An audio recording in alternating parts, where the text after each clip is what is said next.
Yo, how's it going?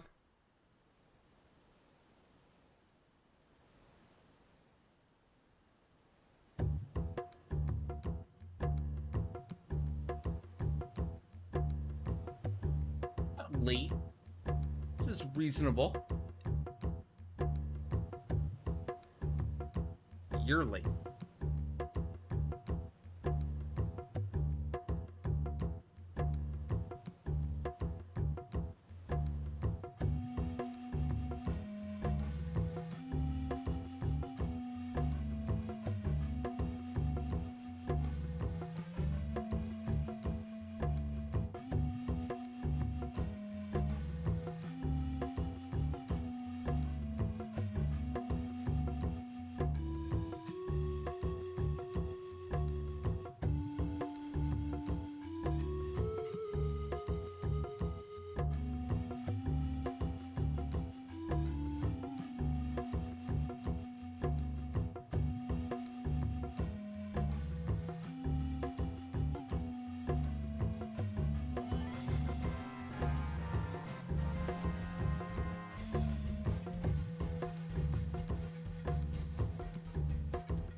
Hey, Ultimate Mage. Hey, Adele. How's it going? Hey, Bitter. What's up? How you doing? So, Ultimate Mage, I saw your DM. You know what the channel point thing? You can join Aeonic, but you just have to redeem a channel point redemption. You're free to join whenever. With the redemption system?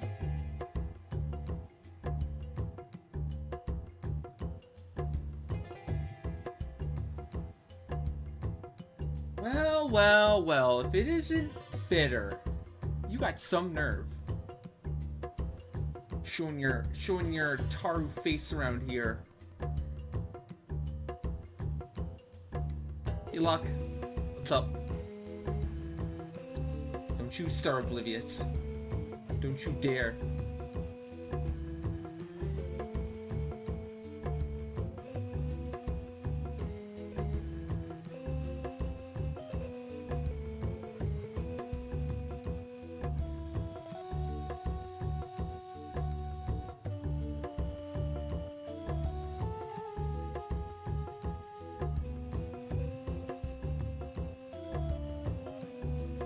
I can tell. Bitter's actually super nice. I bet. He's just a memer.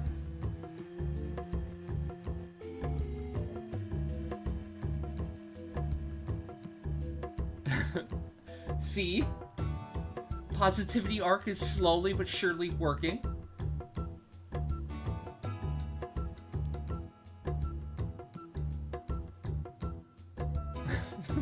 Boo.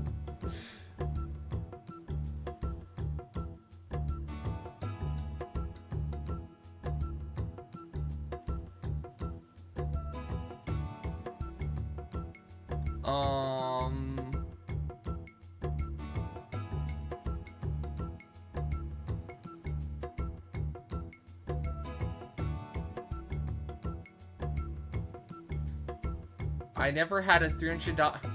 I never paid $300 to have a garbanzo bean on my face. Oh no. Did you look up more? Did you like the last one so much you went and looked up more?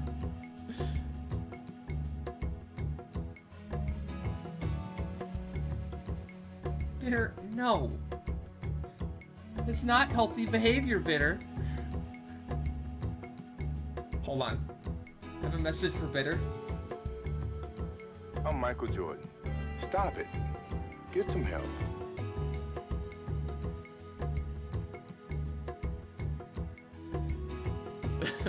True. Research, right? You're doing valuable research.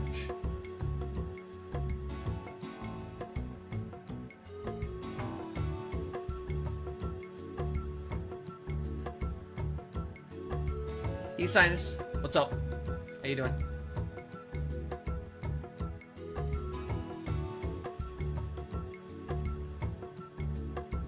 Well, some of my pictures are on Discord.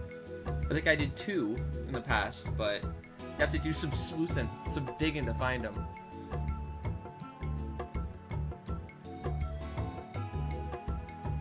So it's not a total secret.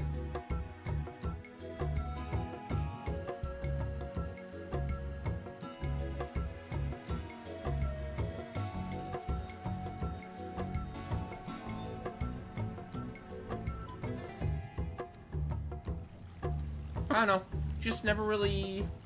I guess the intention was to always, like, potentially do a base cam eventually. Because you're always told as a streamer, or if you ever look into it, like, you have to have a face cam. You have to have a face cam. You can't be successful without a face cam. So, you know. The idea to do it was always there, but I don't know. I just always had fun. The stream still grew. I still did okay, and... Chat seems to like me, and I like chat, so just kind of kept it the same and doing okay.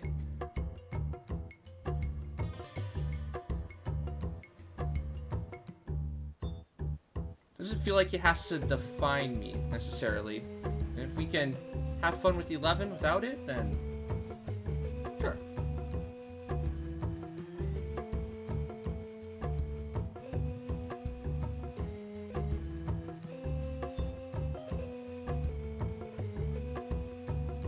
Plus, at this point, I've been going so long without a face cam, I feel like it would be too weird to go this long without one and just suddenly start having one.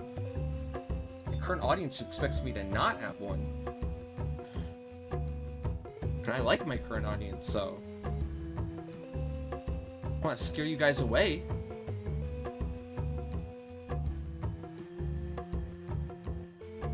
If you got your problem with C-Boss was giving you trouble, timings were too tight, and your buff macro with acumen firing... Oh, wasn't firing properly. Oh, okay. Were you buffing while you pull? Are you pre-buffing and then pulling?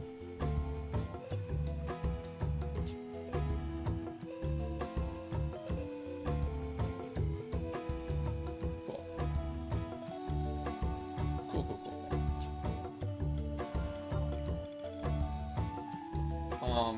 If Sinus is still there, I have a ton of currency if you still want, I suppose. Like 2 or 3 weeks worth, or sorry, 2 or 3 runs.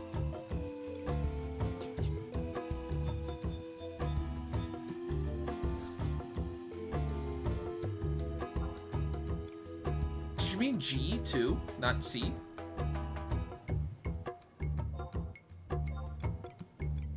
Okay, I'll set up my Bazaar then. I can't imagine C would give you issue, but maybe G.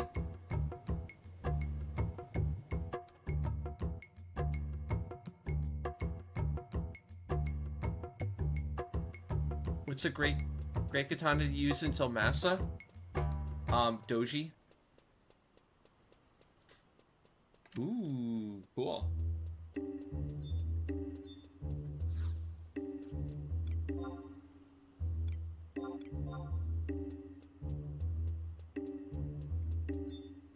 Okay, figured. Yeah, G timing's tight.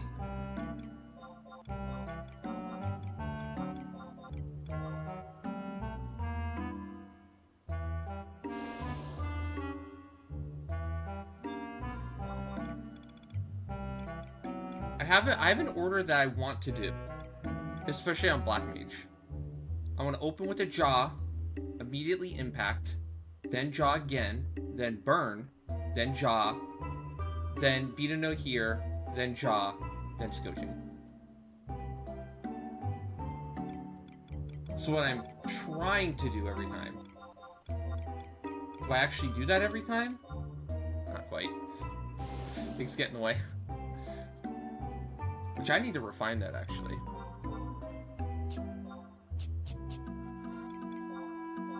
Make sure I can do that. I don't think I was doing it too seriously recently because my keyboard was all fucked up, but now I can actually fix everything and make it work properly. And I have to incorporate Aftermath into all that too.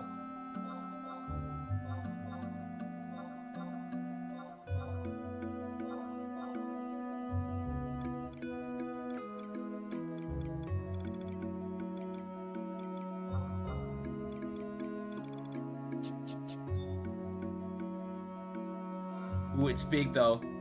Because it's not just your damage that increases, you are literally increasing the damage of everyone that's nuking. So if you have more nukers, it's more powerful. Those AoE buffs that affect everyone are hog.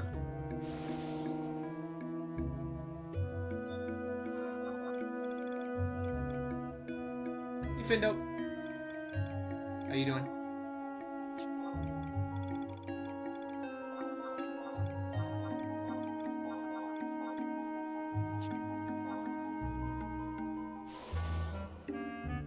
Doing good, doing good.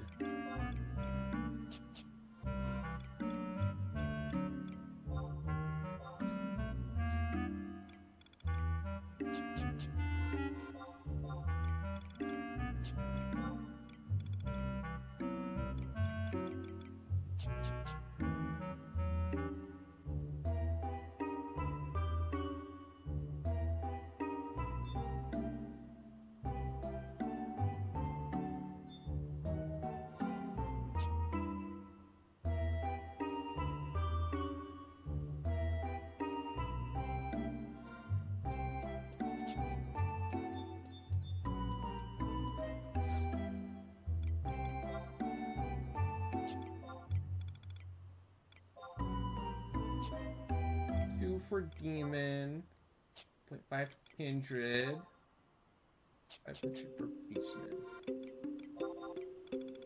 I was checking prices.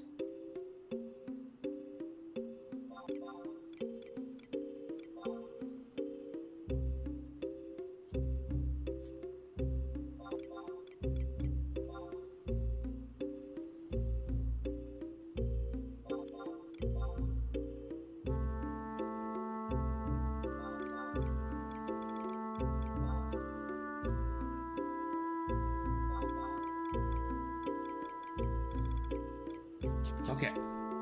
Bizarre check. Yeah, right. Nice try. Hey, Libby. How's it going?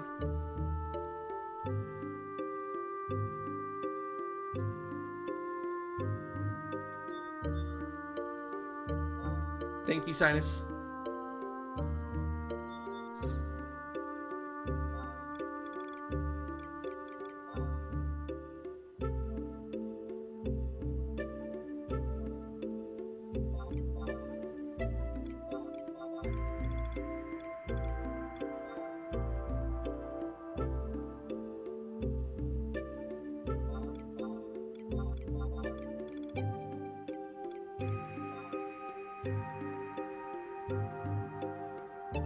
Well, Bitter, I truly am happy you're enjoying it for now.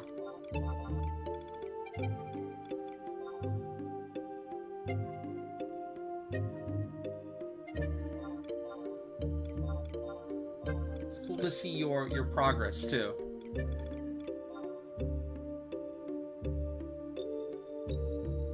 And here I thought like you were just gonna do like A and E and call it. You just go down the rabbit hole.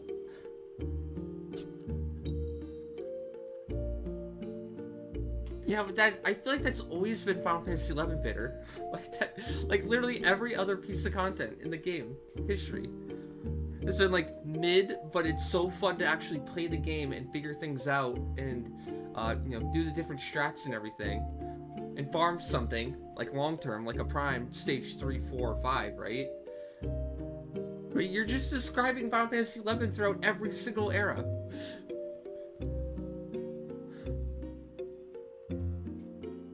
Hey Kaisen, how's it going? What's up?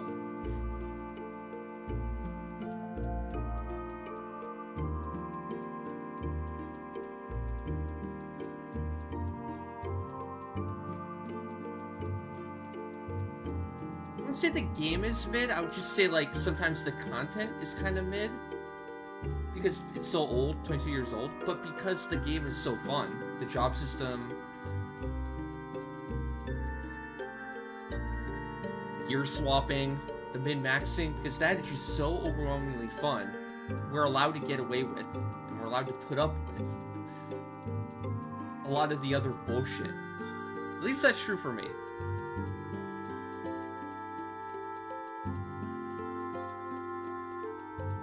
I know, right? See, Ken?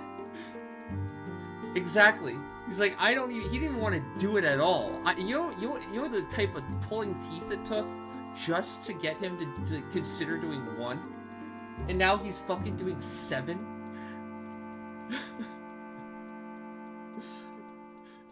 But that's what I've been saying.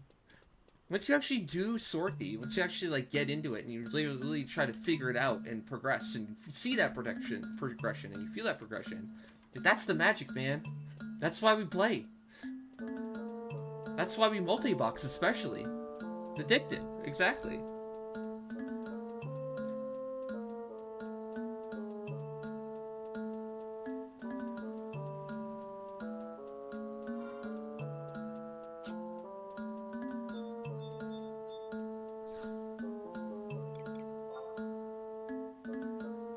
There's 10 found.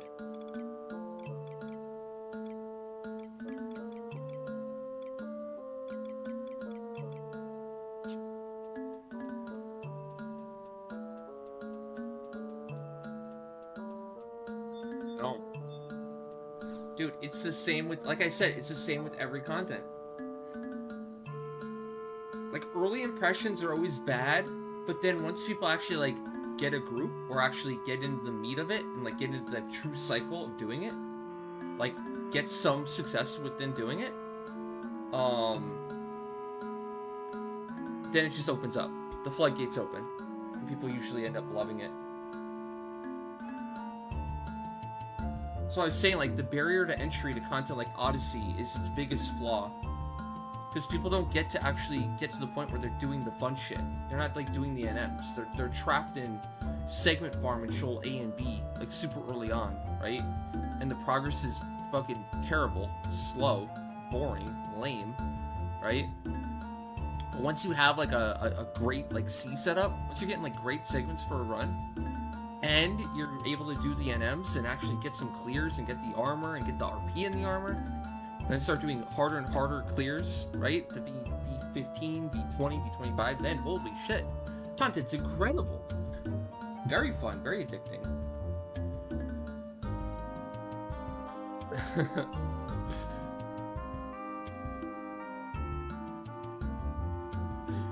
I just don't want to admit Streamer was maybe kind of right once in his life. Thank you. Hey, listen, you gotta be right eventually, right? You shoot enough shots, one's gonna hit.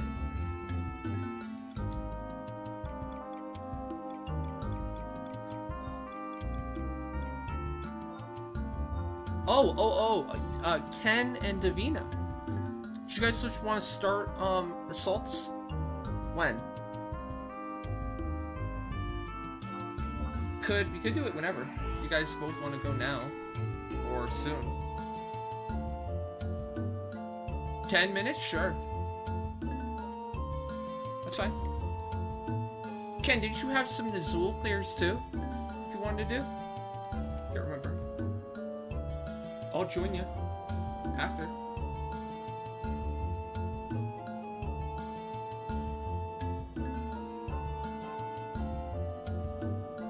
don't know if we did them or not. I feel like no.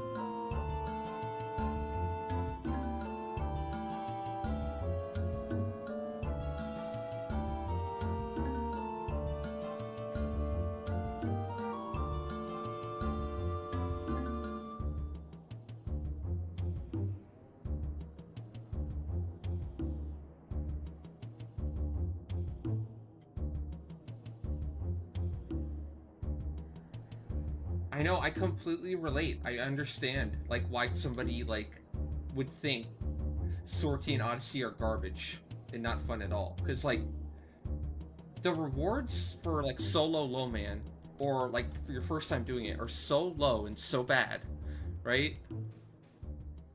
And even the content isn't even that fun at, like, that, I guess, kind of, like, entry level. You know? Feels so rewarding and kind of just a big waste of time. But then once you like actually like start doing it for real, kind of the intended way, I suppose, which is what you would call it, right? It's like, oh shit, this is fun.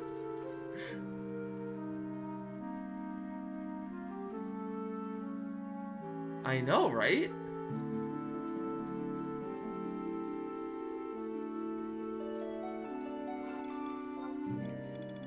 And it's like you're constantly trying to get better. Like every seg run I do, I enjoy it because it's like it's slightly different and I have to execute properly and I get to see that reward directly at the end, right? By the number of segments I get and the amount of gil I get. And my success is completely determined by me, right? Or how well I do in said run.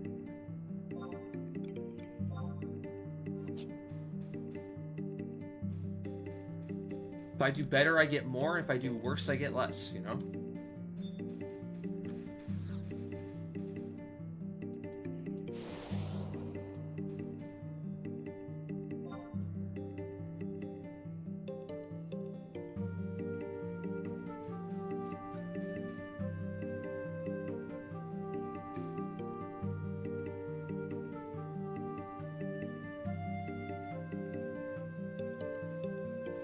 Well, I think they do that on purpose, though. They don't want them spawning in exactly the same spot every time because they want it, you know, they want you running around wasting your time.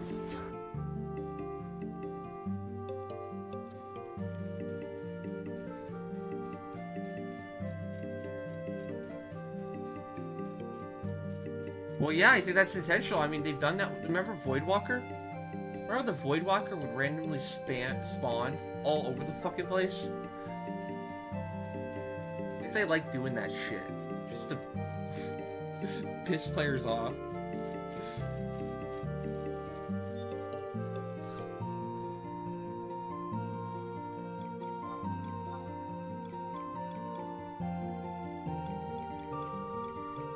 That stuff I feel like is absolutely intentional. They're doing that on purpose.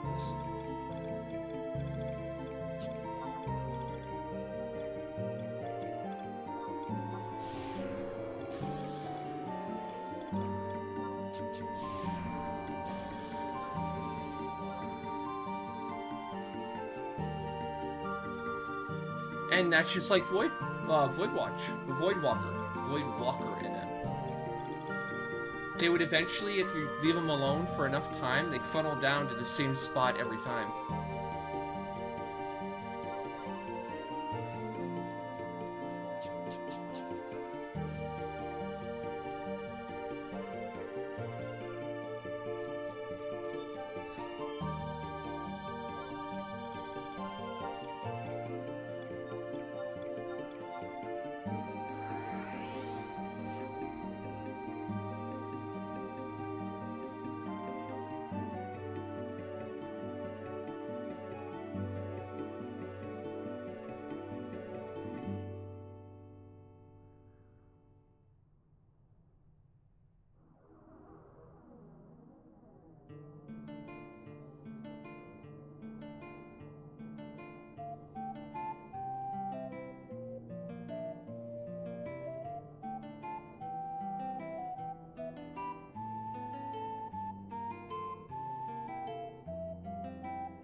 Oh man. I swear, like, most of this is Matsui.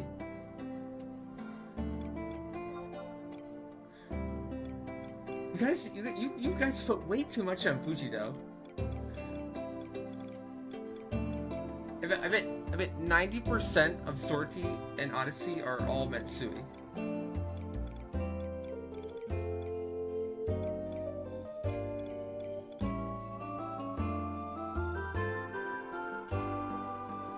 Yeah.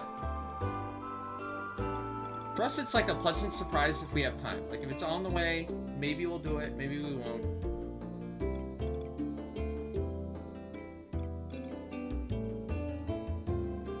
Fujita was in charge of Abdella. How can you blame him for the Abdullah? We have no evidence to prove... Okay. Alright. Need a book. Need a book? I want to trade it.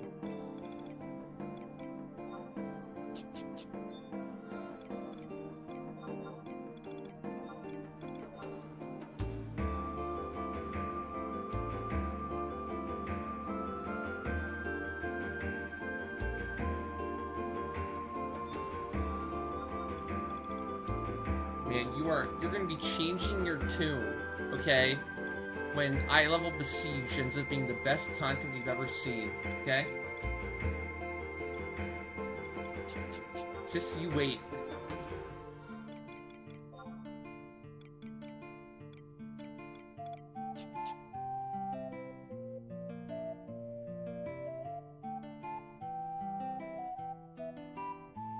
Just you wait for eye level Besiege. It's gonna be so good.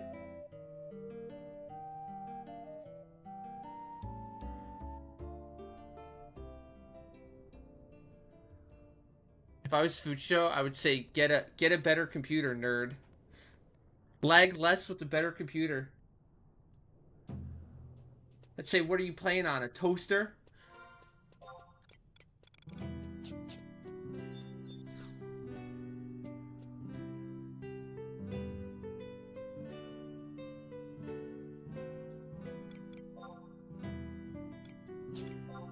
I think it'll be good like Domain Invasion was good.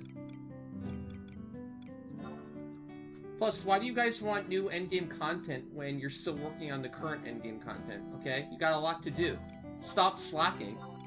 Stop asking for new things when you're not done with the current things, okay?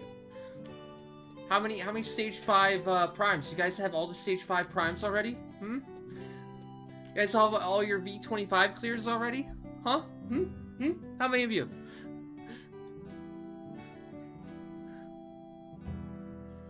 That's what Fujito would say. Fujito would say, get good. I'm not making new content until you slackers finish the old stuff.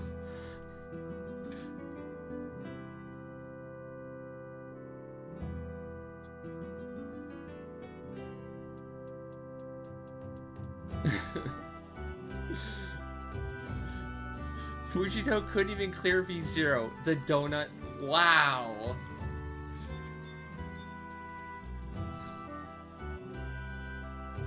So yeah, some people...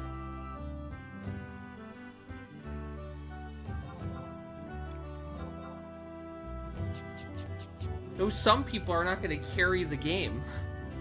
They're not going to carry the subscription or the you know the profits of the game.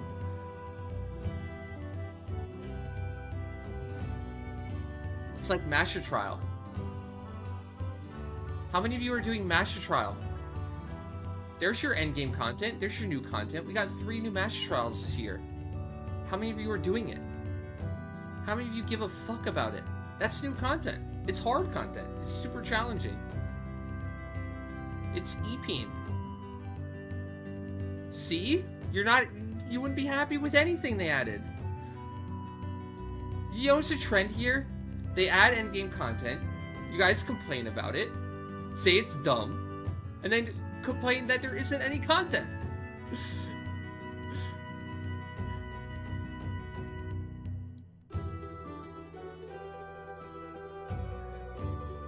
It'll never be good enough. For the record. When was the last content you were super happy with and you didn't complain about? Think about it. Think long and hard.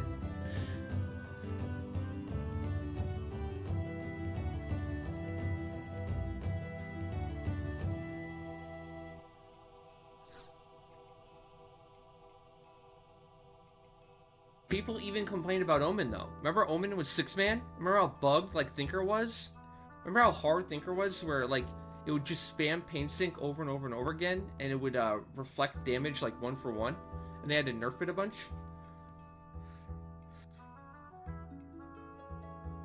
I think DI was way more popular. If we're talking about content that like a percentage of the player base enjoyed, like a larger amount of total people did DI, got good rewards from it, and said, you know what, this is kind of nice. That's like vastly more than the people that thought the same thing from let's say like D25 content or Match Trial. So that's why I think Besieged might be good. I'm hoping, and this is a big if, and this is a big assumption obviously, I'm hoping that iLevel Besieged is something similar to what Domain Invasion was, where it's like it incentivizes the community, the server, to go out and do the Besieged, right? And then you keep a chain going for your server. You get bonuses and points and whatever for doing it, you know, initially, and then whatever the point system is similar to the DI point system, where you get like exclusive rewards, exclusive things, and probably like catch-up stuff. So for example, there could be a reward where after a certain amount of points for Domain Invasion, you can redeem for 10k galley. You can redeem for a Starstone. You can redeem for a Case +1. You can redeem for... And there's so many things they could incentivize players with to do it.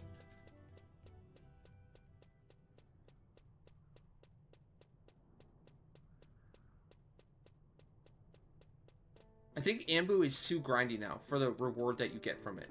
Aside from Capes. Capes are still really good. I feel like Ambu +2 armor is kind of a waste now.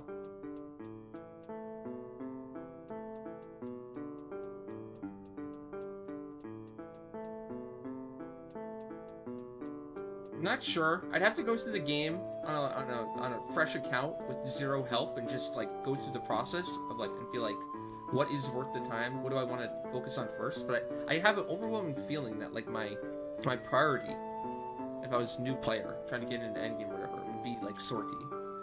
I'm trying to get my Empyrean +2 as quickly as humanly possible, like getting into Sortie and doing the content. Ready? Okay. On the way.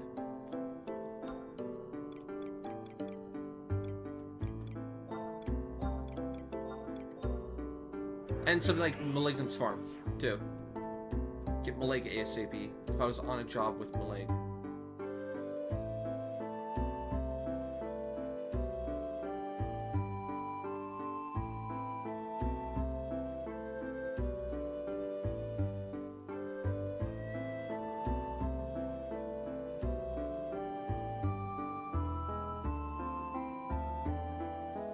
You have to plan out an entire path. Like, what's your goal? It would be involved. It'd be a lot of work by time. But isn't that the fun of it?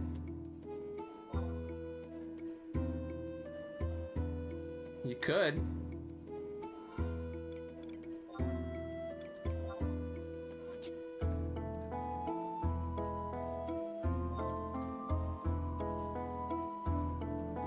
If you're making a mythic, you'll live in Whitegate on or gone.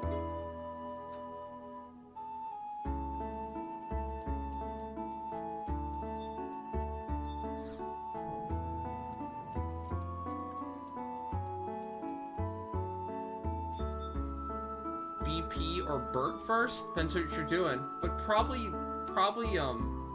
Death Penalty or Core.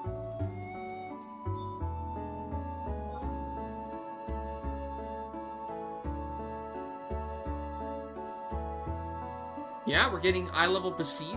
We just got 3 Master Trials recently. Brand new Master Trials, I should say. Odyssey and Sortie are still extremely relevant in terms of people making Stage 5s and Prime Weapons and Empyrean Reforge and all the Odyssey armor, right? V25s.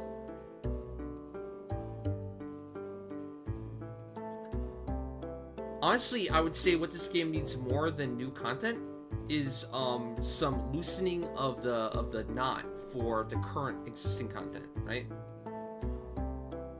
Lessening the barrier for newer players and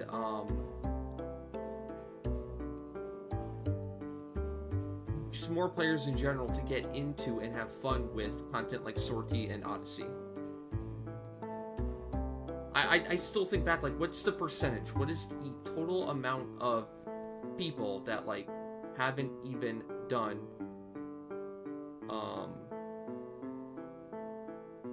the fun part of Sortie, or the fun part of Odyssey, right? Perry, yeah? It's a large percent. Okay, riddle me this. What percentage of the total playing population that's played in the last, like, 2 years has cleared 1v25? 1v25. Just one.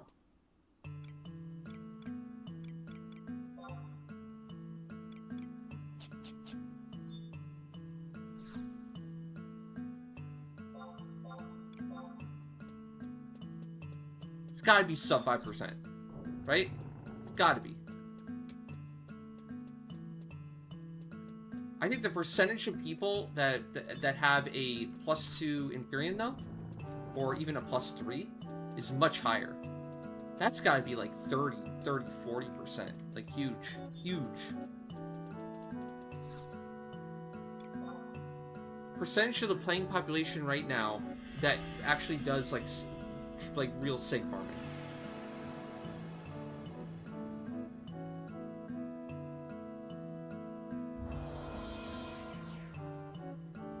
I know. That's what I'm saying. They should, if they wanted to improve the overall fun of the game for so many players, they would ease up on the entry requirements for content like Odyssey. It shouldn't require that many segments. Segment farming should not be that big of a hurdle for people just going in and dicking around with NMs, in my opinion. Like, the content is there, the content is fun, but currently the restrictions for actually doing the content are way too harsh. Especially with Odyssey. It should never be a concern where, like, you have a group together and they all want to do, like, an NM and they want to do a clear, or attempt a harder clear. And it's like, well, one person in the group doesn't have segments, so therefore the whole group can't go. It's like, oh, fuck. If they're trying to respect people's time and you know, allow people to play and do what they want to do when they can. I mean, to a certain degree, right? I still think seg farming should probably be a part of the game, right? I was thinking more so, like, maybe do a daily Moglophone 2. Just like they do a daily Moglophone 1.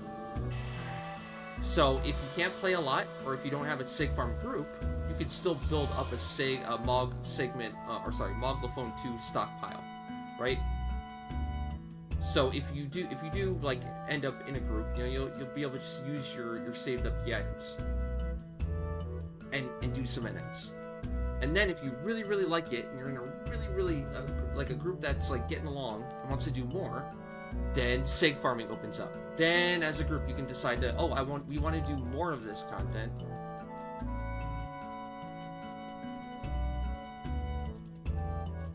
And then it'll naturally, like, feed into each other. Just doing NPC. Oh, whoops. Am I doing NPC? I'll do NPC.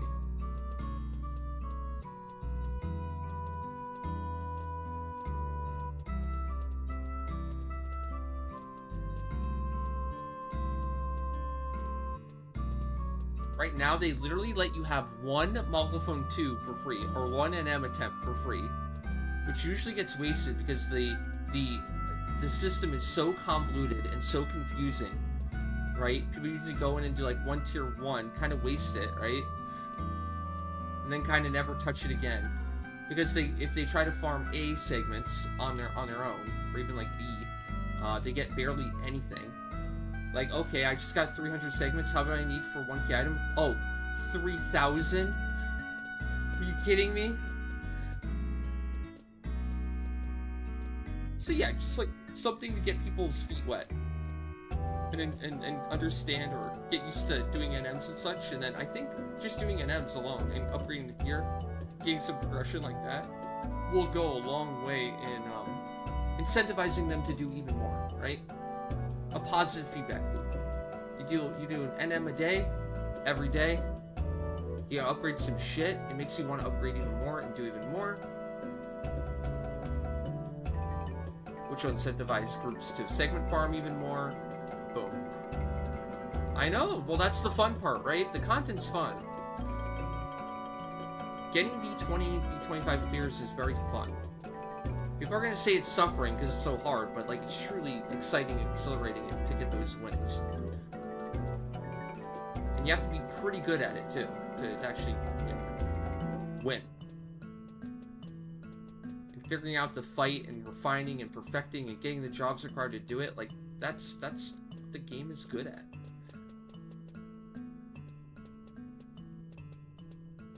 And like hot take, I like that it locks jobs. I really do. I like how it's triple key item, and I love that it locks jobs. Because I think it would be super boring and super lame if it's literally just like, you could just do the same Zerg strat or the same best comp for every single key item every time. Odyssey forces you to do things that, you know, you would have never done. It forces you to play jobs you have otherwise never played. I think that's great content design, in my opinion. And it directly addressed everyone's fucking complaints before. That like, oh, all people ever do is spam Savage Blade to win. That's boring. Oh, all people ever do is Astral Conduit Sword to win. That's boring. So, they're like, okay. We can address that.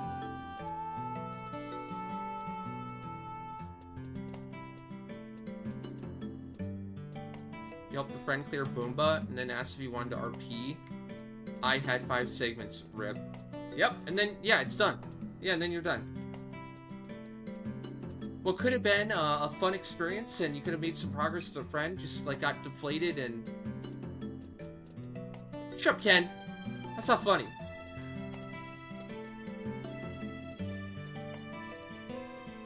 Dick.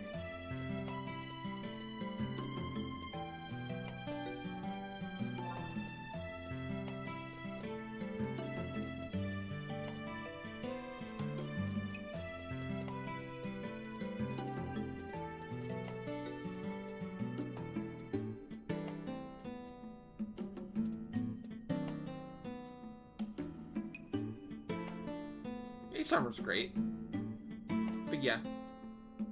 That's a pain point I see now in the current content progression. A major roadblock that doesn't need to be there. Like, it can be there, like I said, but like, lessen it just a little. 1 Moglophone 2 a day. Is that really that insane? It's like you're doing anything insane either, because like, they still have to be able to clear.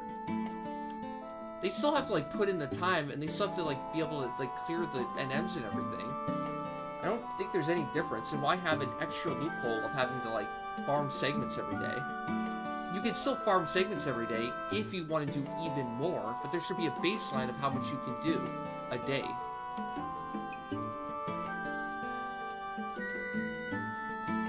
Yeah, and that's fine. If somebody wanted to wait it out and wait that long and just get all their clears doing the daily key item, that's completely fine. Why not?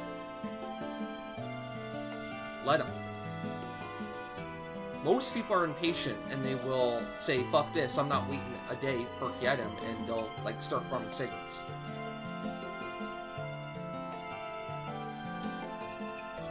That's also an idea too. You just lower the seg cost entirely. You just lower it to 500 or 1,000 per Moglophone too. I wouldn't complain with that either.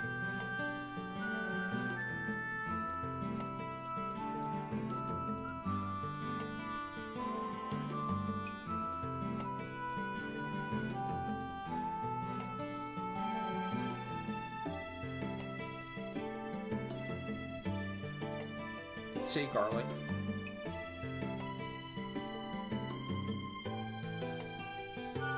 I don't think they have to increase Sorky Galley at the higher end, but I think the lower end needs a big increase. I think basement bosses, or sorry, first floor bosses should be increased to like 5 to 10k each. I mean, basement stuff is too, or sorry, first floor stuff is far too low.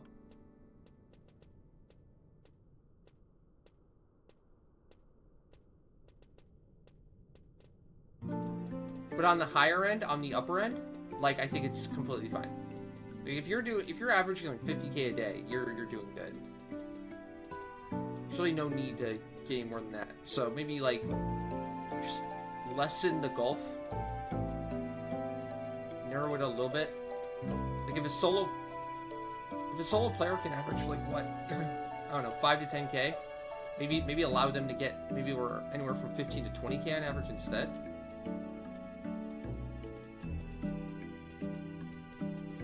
Whereas on the upper end, maybe increase it by like, I don't know, 10 to 15% instead. Yeah. That's one thing they did very well, that I give them credit for. Imperium +2 was really well done. The fact that the armor was so good, so incredibly good, and it was relatively easy to get, and a great bridge for newer players, returning players.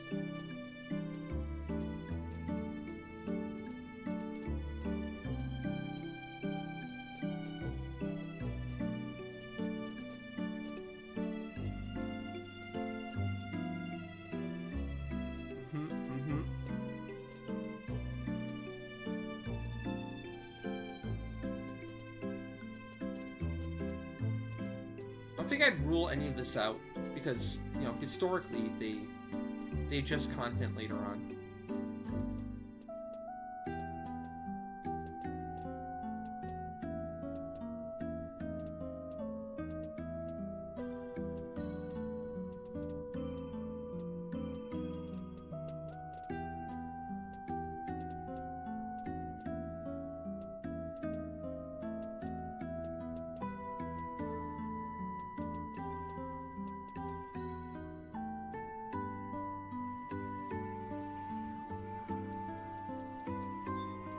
Soloed.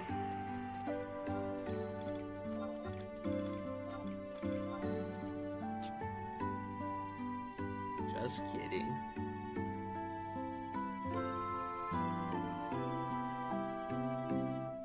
They did adjust Idris. Very, very early on, they buffed the fuck out of Geo. That's how it became good. Geo was trash at the beginning. Let's not forget how they changed Delve 2. How massively different Delve 2 was from Delve 1.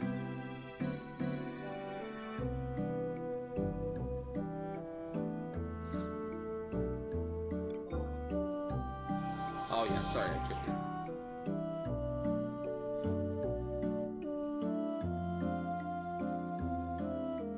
They massively overhauled Delve 2 compared to Delve 1. True. I always thought they would add a recharge, like key item, or just something about getting Idris, for sure. I am still kind of shocked that they haven't done that yet. After what they did with like mythics and everything, and all the, they changed all the key item recharge times. That was great. I'm sure they got great feedback for that too, but they never did it with Adeline. Why not?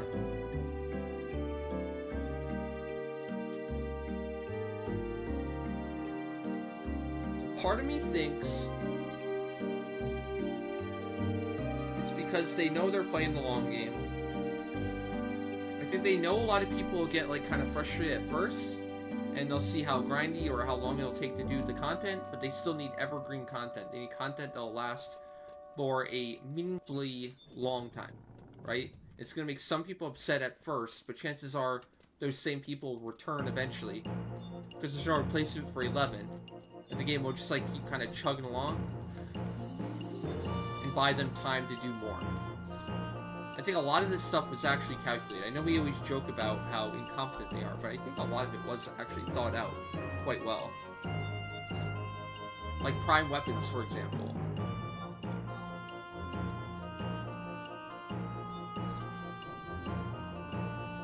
Probably know full well, like, I don't even know if they know if they're going to get a budget for the future, but they definitely wanted to stretch out the content, make sure that players had something to do for a couple years, hell, even a few years. And it wouldn't necessarily cater to everyone, but the players it would cater to would be doing it for like me, a long while.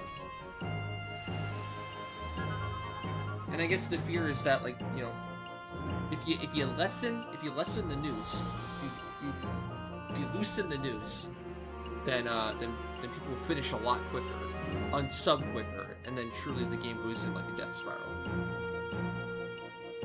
I think it's a good problem to have right now that, like I was saying before, the vast majority of people that play 11 are not, like, done with the game.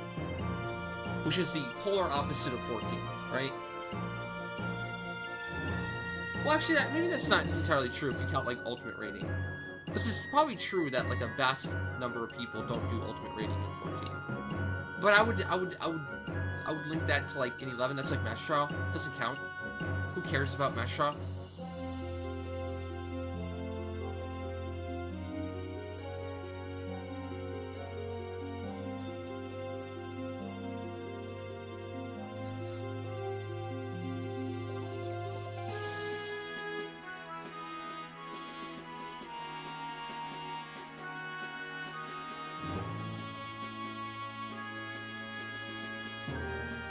I think you should just make an alliance, to be honest.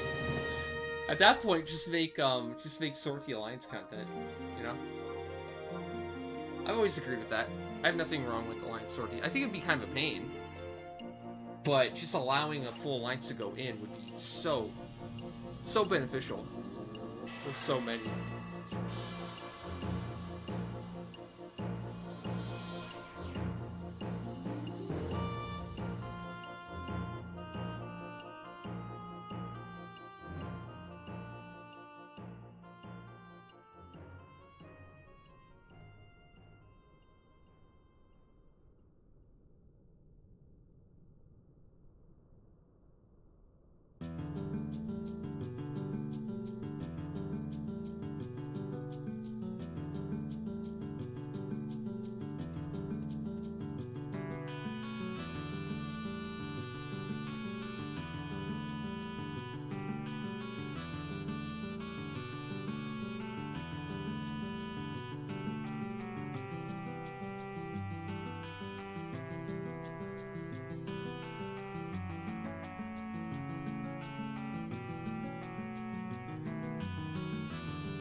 Yeah, and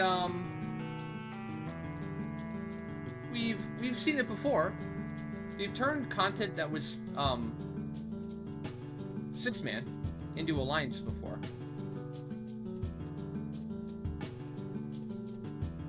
Where should I go?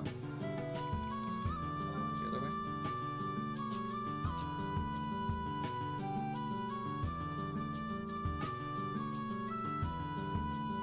Oh, it would absolutely be pure chaos, for sure.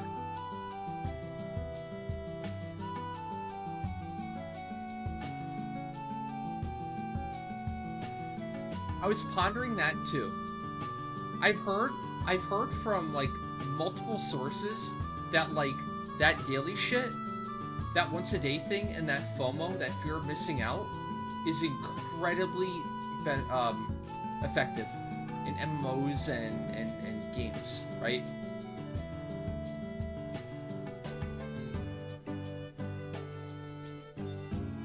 Like, giving the players the option to put it off and put it off, I've heard basically just leads to them, like, putting off to the point where they don't ever do it.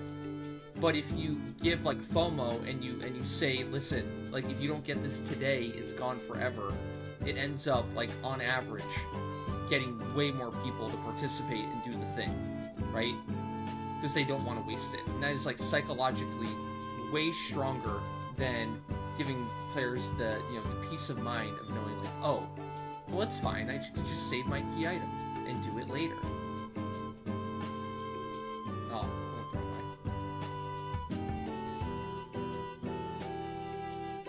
on a personal level, on a vibe level, like, I agree, you should be able to save up key items indefinitely and do it at your own leisure, at your own free time. I totally agree with that. Well, I don't know. I feel like there's like research and science that kind of proves that like if you're really trying to get people to play and play for longer, like that's the way. That's the most effective way to do it if they're min-maxing, right?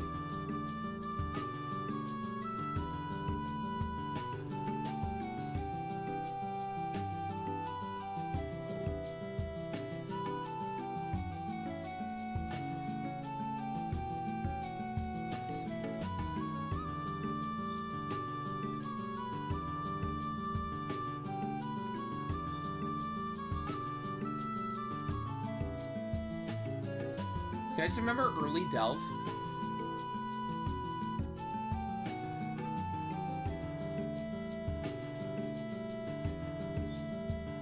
Remember like super early on Delve when most groups couldn't even kill a single boss?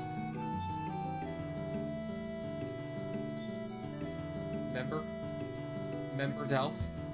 Well, alliances would go in, you'd have a couple tanks hold the NMs in the corner somewhere, right? And then, everyone else has just killed normal mobs for Plasm for the entirety of the run. It's just Plasm farm.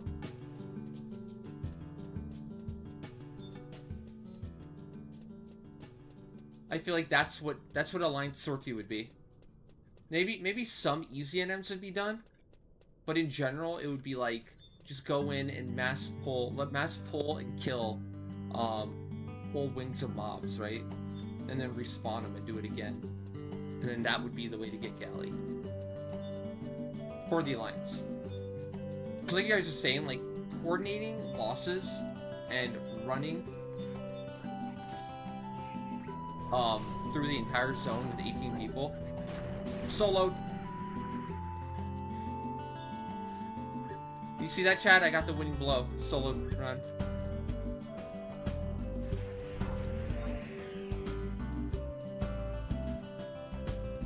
Credit goes to me.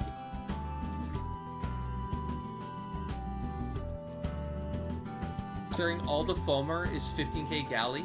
There you go. And then what about the basement? The basement probably gives you even more. Hey Naya, what's up? How you doing? Not really. No, I don't think so. Magic wall is a thing. Resist wall is a thing, and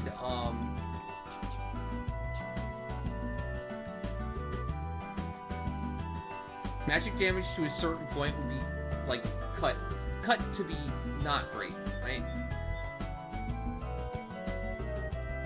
I really don't think an alliance like Mage method, for example, would be all too different from like a 6-man. Might be a little bit quicker if you're assuming like best case scenario, like perfect everything. You take like 3 S-tier groups and you throw them together and they all do their things perfectly and hit all the timings perfectly, etc, etc. Maybe it's a bit quicker, but then you're also dealing with 3 parties having to get to the same boss room at the same time with no DCs, no fuck-ups, no like, you know, no delays, etc.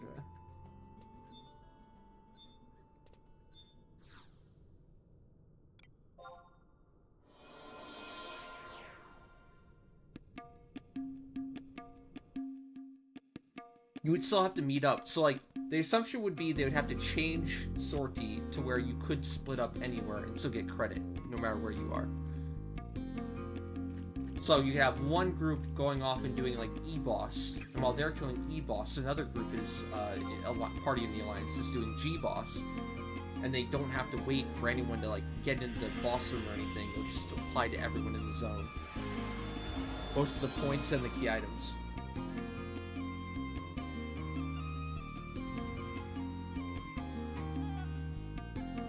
But at that point, you're still doing 6-man content. You're just doing 6-man content with 2 other groups and progressing quicker. What's the point? If you want alliance content, I would figure you'd want like everyone to be together. Don't get me wrong, that's what I would do, right? That's what we used to do in Archdale Amstor days. We would divide and conquer. We had a team of players doing Bijou camping, killing the NMs and getting the pop item for Shadow Lord.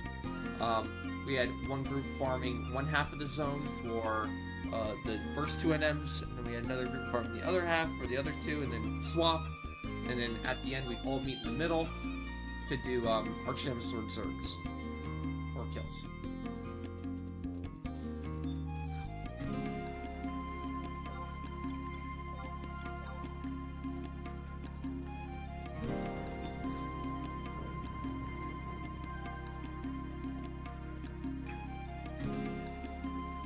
Hey Valk, what's up?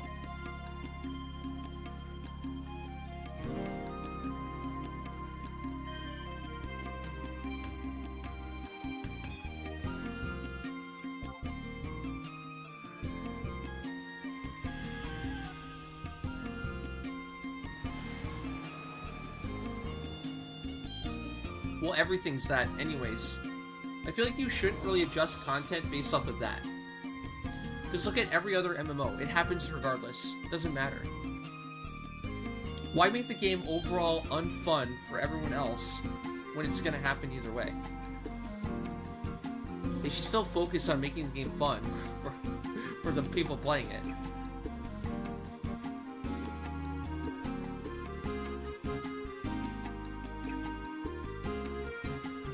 Exactly.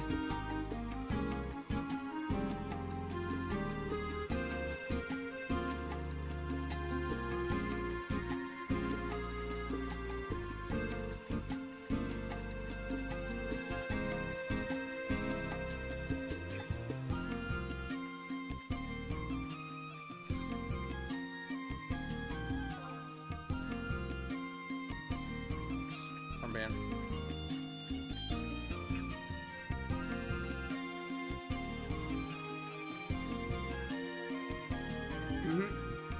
You know what this reminds me of? It reminds me of like nerfing all content or adjusting all content because of Asura. Because they're worried about congestion. So like every other server that has no congestion issues and is gonna be completely fine and enjoy the content for what it is, blah blah blah. But they're like, oh, but this thing will happen on Asura. So therefore, every other server has to suffer, and the content gets adjusted because they're worried about like the effect on like one server. It's the same thing with like that, where it's like they're worried about this one thing that's going to affect just a portion of the population, right? And they're willing to just torpedo and tank everyone else that would have had a great time with it because of a small segment. It's kind of lame. I don't know.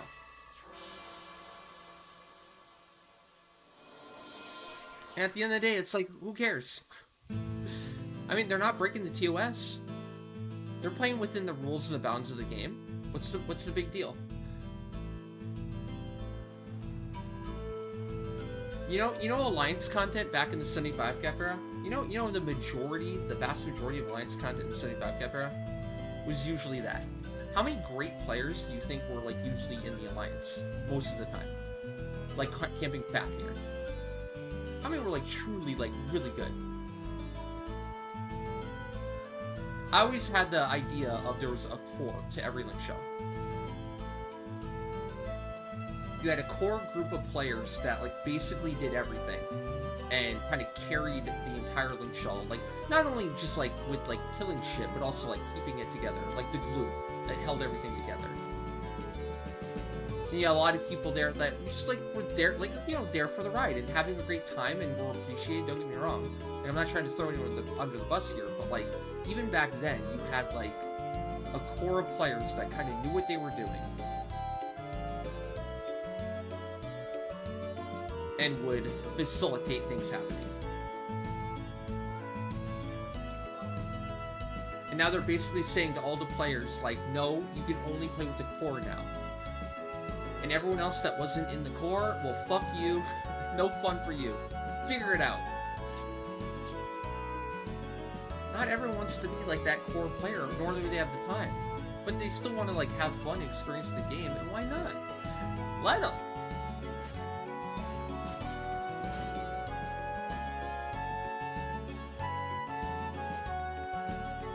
What's up with this no fun allowed mentality?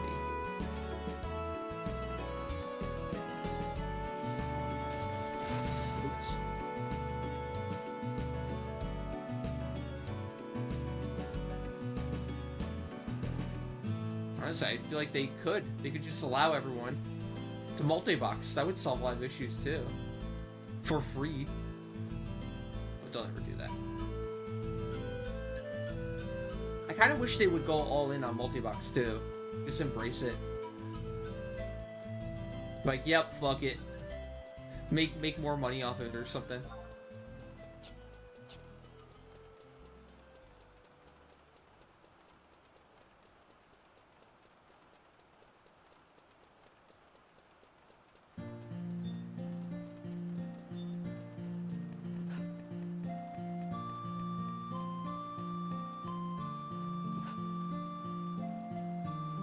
Wait, are you calling yourself trash bidder?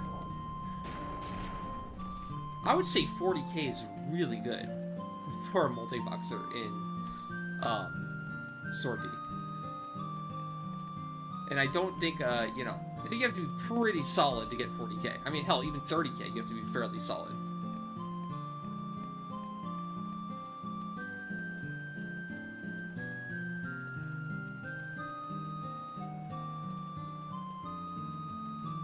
Well, that's the thing. Why would they make Trust as strong as multi-box characters? Then everyone just unsubs their multi-box characters and they make significantly less money.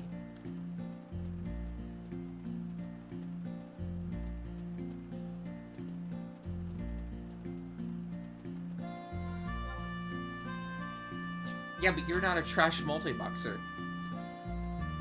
I figured that was a joke. You were saying like, well, if I can do it and I'm terrible, then most people could do this. Yeah, but you're definitely better than that.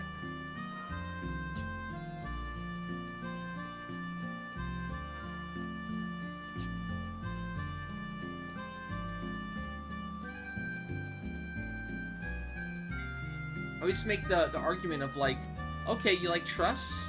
Okay, imagine if you could have a gambit system and you could personalize and add gear for your own trusts. Would you like that? And almost everyone is like, yeah, that'd be amazing. And I'm like, checkmate. You just agreed that you love multi-boxing. Get wrecked, nerd. A lot of people are very much in favor and love the idea of trusts. And they love the effectiveness of trusts, and they want them to be better. And they want more control over their trusts and to make them better, right? But there's definitely a roadblock with multi-boxing where it's like, that's a step too far? Too much work? Extra money not okay? There's something. But in terms of the benefits and the fun that comes with multi-boxing, I think most everyone will agree. Most everyone will like it a lot.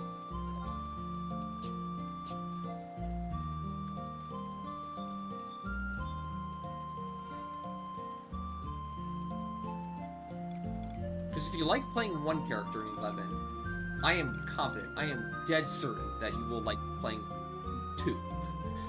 2 will be just as fun, if not more fun, than 1. Or is better. Because you get all of it. You get all the things that from one character, but then you get a second one, which is usually playing a different job, and learning and gearing it out, the progression of gearing a second job. And you get the dynamic of being able to do more content, more efficiently, more rewarding, right?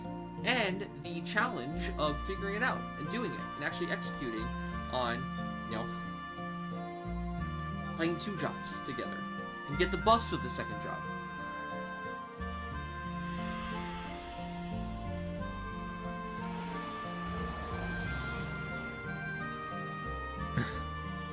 No, I completely understand it. I'm honestly not necessarily trying to get anyone to multi-box. Because I understand it's a big step, and it's not for everyone. Completely understand it's not for everyone.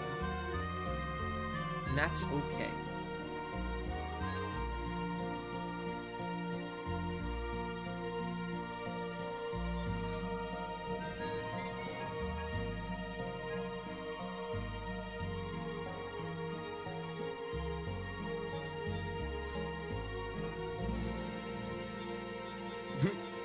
But does that count? Is dual boxing, like, you know, 10 years ago count as, like, multi-boxing compared to today? So much has happened. quality of life has gone up so significantly.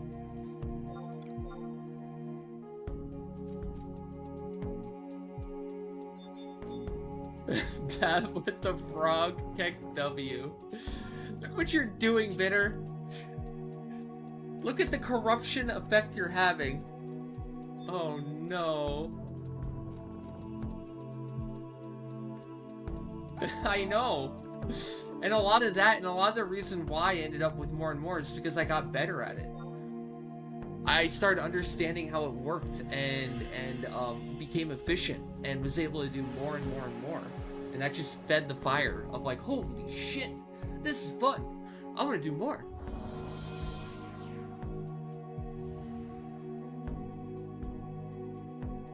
Like, I can't, like, send.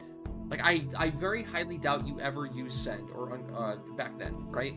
And for me, like, send was, like, this revolutionary, game-changing experience, where it's, like, it's everything that I've dreamed of for making multi-boxing very fun.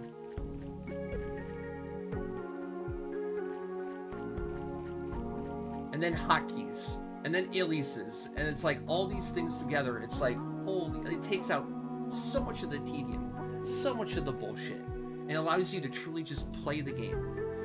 Play the game and have fun with it.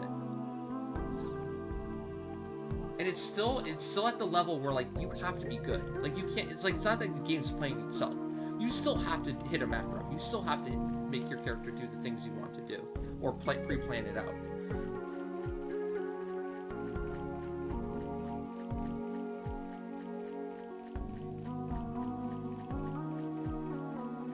Hey Rengoku, how's it going? What's up?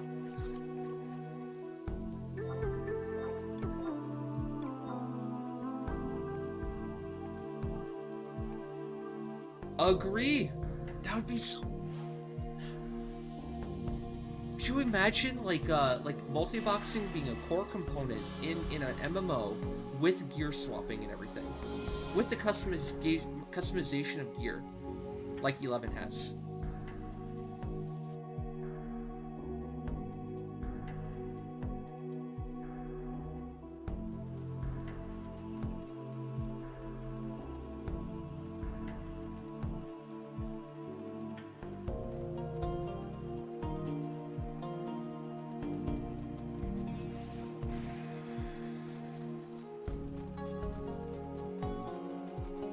The Baron. Oh no. It's the Frog Wars. The Frog Wars of 2024 have begun. No one is safe.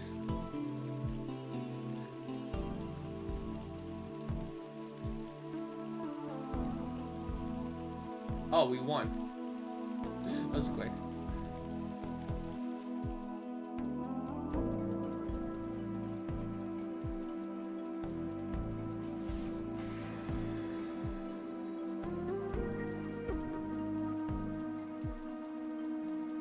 Frog is safe. Watch your backs.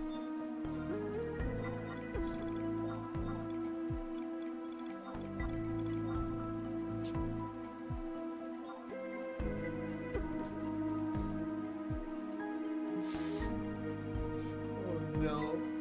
They're stuck in a loop now. Bitter shaking his head no. Down shaking her head yes. Oh no.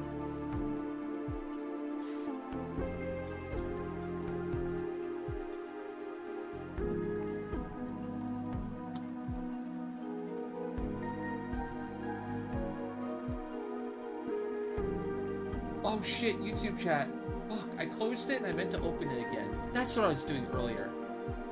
I got distracted. How many YouTube comments did I miss? I'm sorry, YouTube. I'll do better.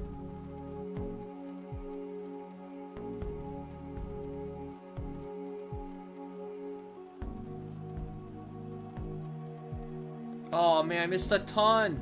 Shit. Sorry, YouTube.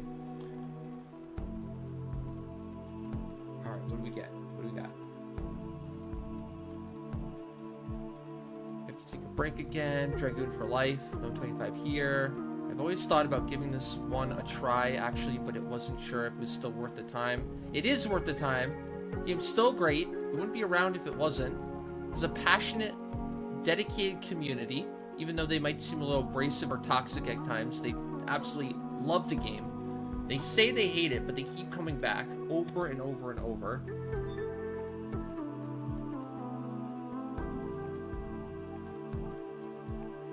Judge them by their actions, not by their words, right? Look what they do, not what they say.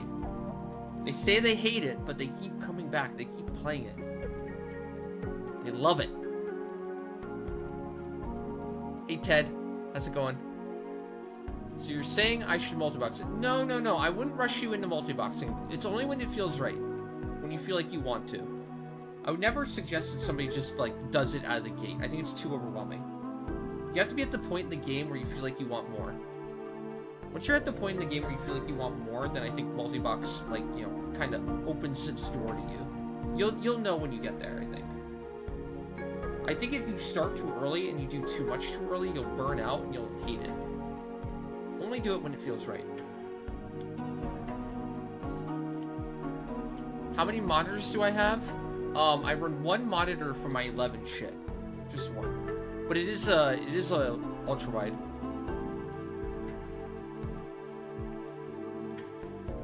And then I have a second monitor for stream stuff, like OBS and stuff.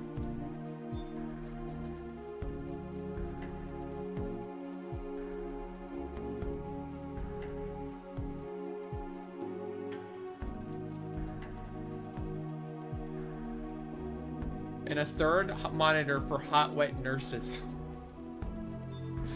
Shut up, Bitter. I just said no about that one. Fuck.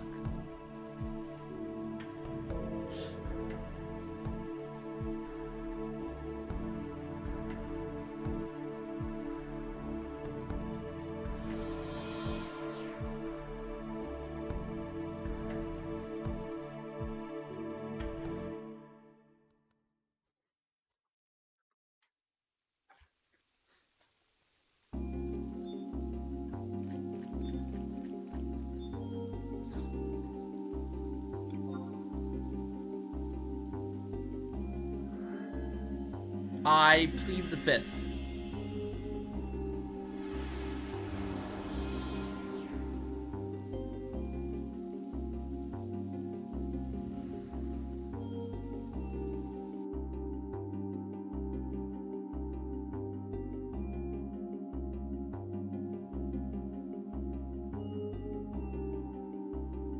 Yeah, Aziel, how's it going? Oh, no problem, no problem. Happy to help.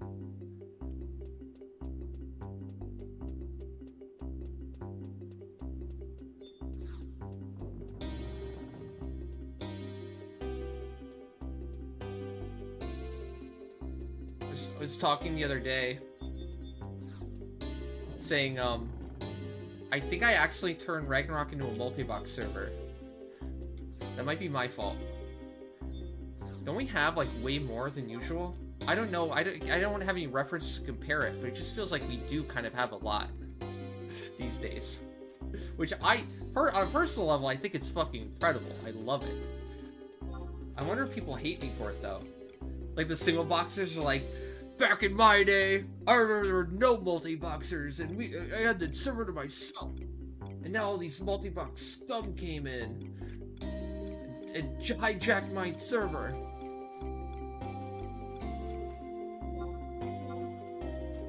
Holding bridges. Telling ya. It's for a reason.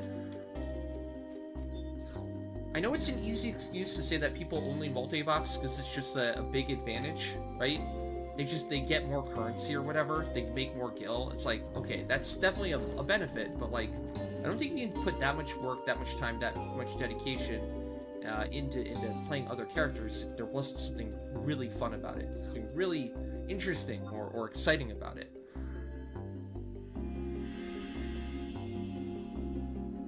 We're not talking about something that just takes like a day. We're talking about something that takes like, in some cases, months, if not years, to get set up and get good at.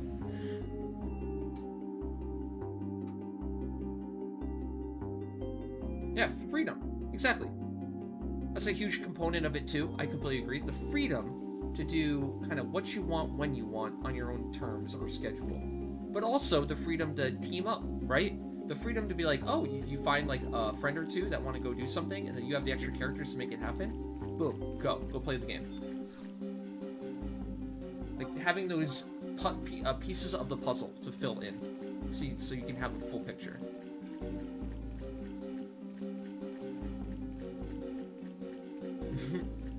One of your biggest beasts with multiboxers is their alt name choices. What? Like Ken? I agree. You hear that, Ken? That one was directed at you.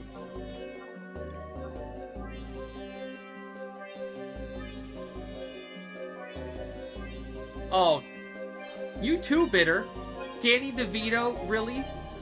A Taru named Danny DeVito? You think you're so clever? You think you're so funny, don't you?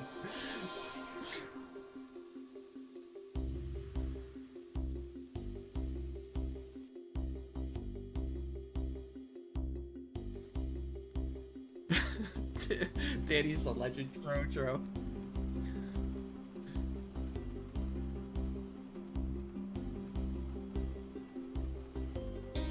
You're already preparing your second 6-box names. Oh shit. Oh shit, that's an idea.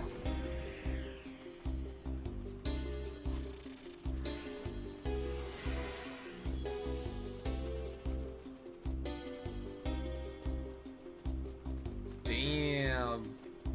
Calling people out.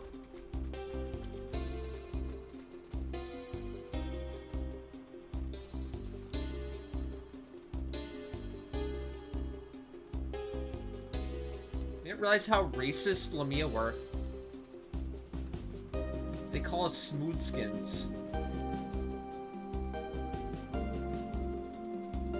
Judging us by the smoothness of our skin.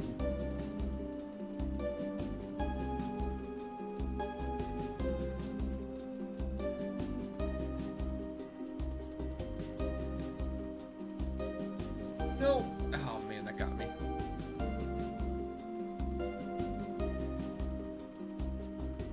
Maybe I will.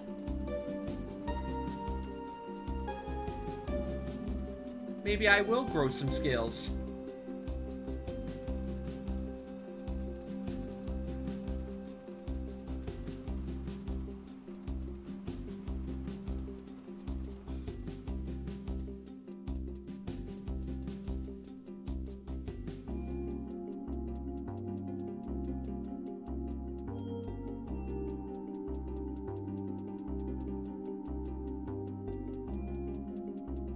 If you were to stick with the Demon Slayer theme, what would the second character have been?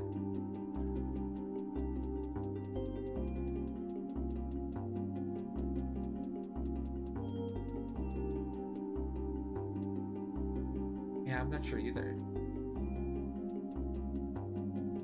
I bet Tanjiro is taken too. There's no way Tanjiro isn't taken already. It would have to be like a variant of it.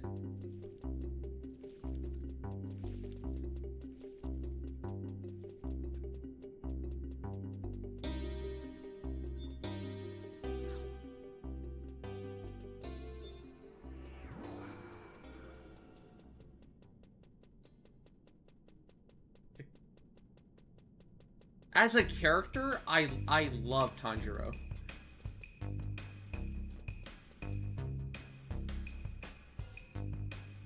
It's like he's a great role model.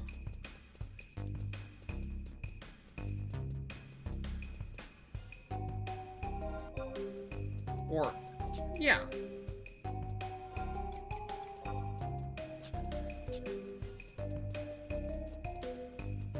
Galka used to have two mules, one named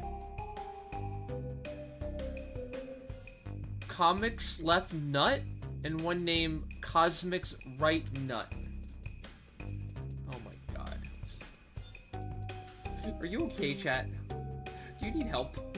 Should I call someone? How old are you, chat? Is this the 3rd grade? Ah, to be fair, when he made the characters, he probably was like teenager.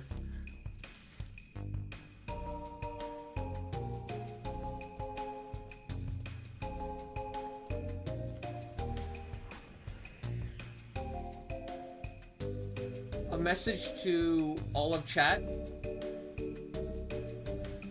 I'm Michael Jordan. Stop it. Get some help. You heard him.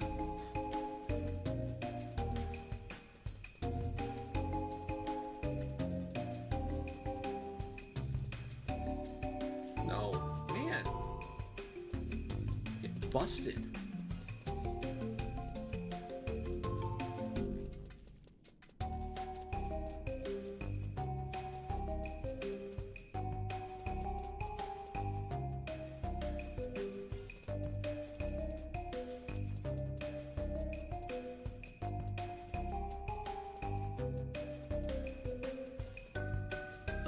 This is one of the, yeah, more hated assaults, but significantly easier if you use Bolter Girl. That's the 5-head strat for this one. God damn it! I get caught again. Went around the wrong way.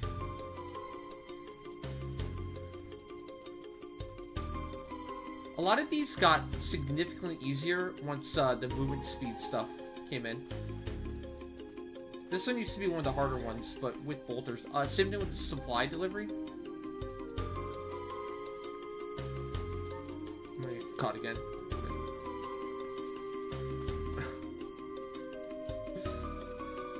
Run!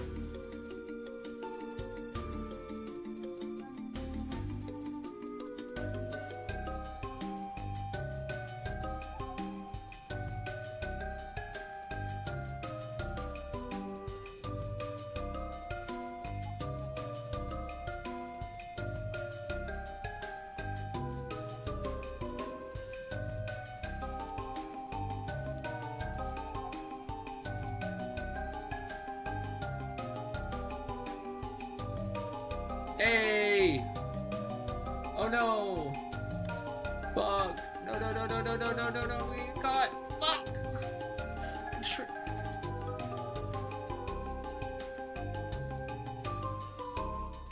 Son of a... No, no, no, no, no, no! I love that one. What's that from? I don't even know what that's from. No, no, no, no, no. Hey, Kataro. How's it going?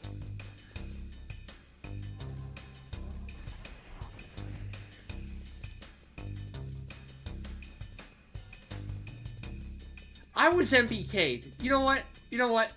I thought at first, I saw it to be in a run-in, and there was one right next to me. I was like, oh, she took the bullet for me. She took the Lamia right in front of me, and I kept running forward, and I realized she was training a Lamia right into me, and MPK'd me. Was it safe? She was bringing a horde to me.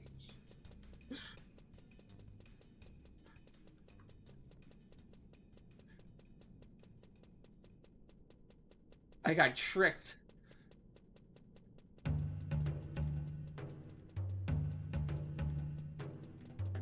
There we go.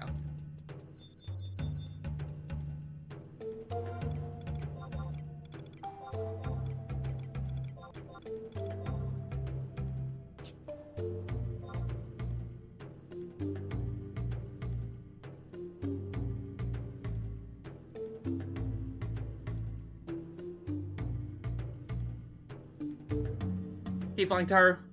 How's it going? What's up? Correct, Ted. You need to do these twice, in fact. You have to do it 50 times to get Captain, and then in order to make a Mythic, you have to do it another 50 times. So 100 assaults total for a first Mythic.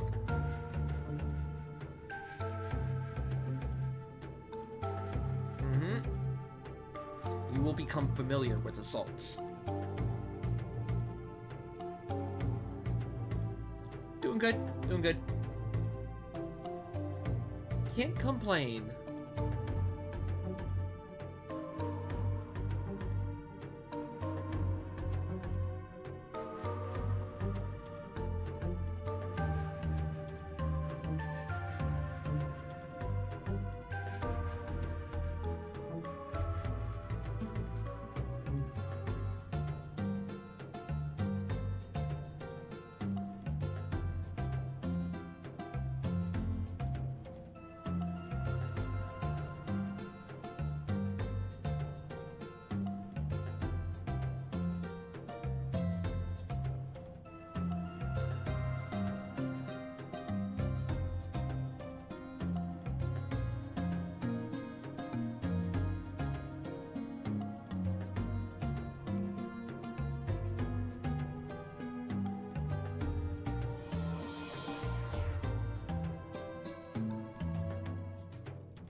G-Boss is a big step up. I can go over the particulars if you want. You need to do a lot to set up for it.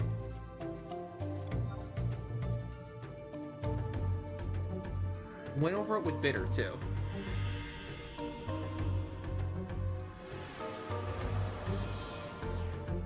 And he seems to be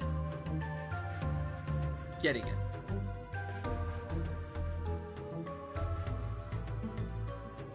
Good tips from streamer for a change. You know, like I said, you gotta be right once in a while. Be helpful once in a while.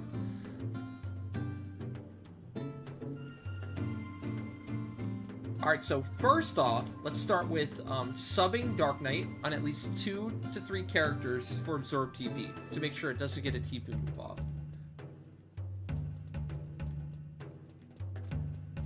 If you can.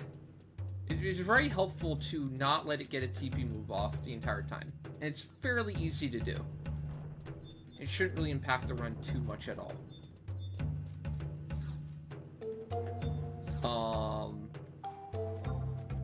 Absorb TP works like Lilith, right? Where it absorbs dark, so you can literally not resist an Absorb TP on it. So every time any character does Absorb TP, you know, it'll be full potency. It'll take the maximum amount of TP. Step 1. Number 2 is obviously Gambit and Rake, making sure you get all your volleys in during Gambit and Rake, which I'm sure you're already doing. Bolster, save Bolster for G, for now, at least while you get used to it. Black Mage is pretty busy in that fight. I like to jaw stack. So like when I open up the fight with like the Rune Fencer, once the Rune Fencer pulls, right, I'll just start immediately doing like a jaw, then an impact, then another jaw, then burn, then another jaw, and then to finish it off with the Vita no here. So you should have TP on your Black Mage to do Vita no here. So important notes, right? Jaw is stacking a damage bonus. Every jaw you do adds a 5% bonus to that damage type. So if you can do 5, you're getting 25% extra damage on everyone nuking during that window. So if you're quick enough, you know, both of your volleys should have that 25% bonus up, which ends up being massive. Secondly is Impact. Impact is huge, and it can't resist. It'll always land. Impact is massive for that fight.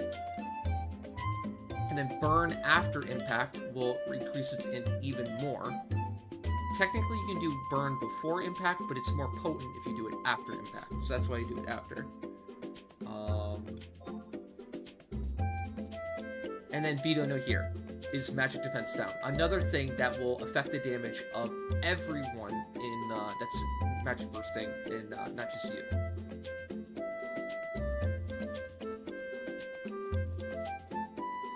It's a lot. It takes a while to get used to, especially when you're doing multiple things at the same time, right? But those are kind of the foundational things that you should work on and do, and if you can get all that up and do your volleys in time, it should melt. It'll get destroyed.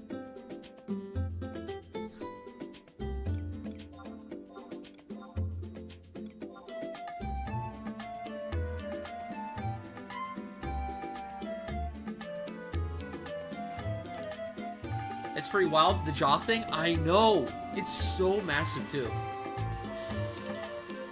You wouldn't think it, but like, yeah. It's the same thing as like Vito here. It's like you're stacking 25% damage per character for every nuke, for every volley, right? I mean, look at what we do for like 5 int, and the gil we're willing to do or spend, and or the grind for a quest that we're willing to do. But like 25% damage for everyone in a fight, just for doing some jaws in a row.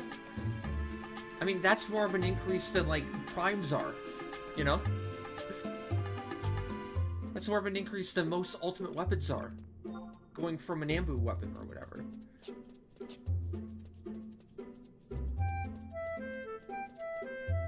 We're doing the same thing with Comet for Kausha, right? That's how we're hitting 99k Kaushas all the time.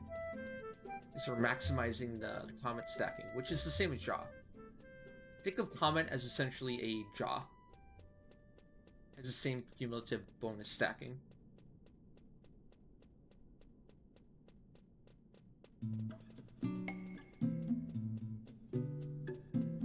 I do jaw stacking on everything I can, yes.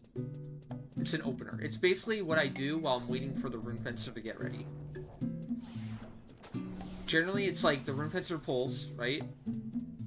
And the rune fencer has to get like runes ready and apply gambit and then wait for the runes to do rate. And then the Geo has to prep and get their shit up too when the rune is about ready to go. And in that time, I'm doing all the stuff that I can do. Yep.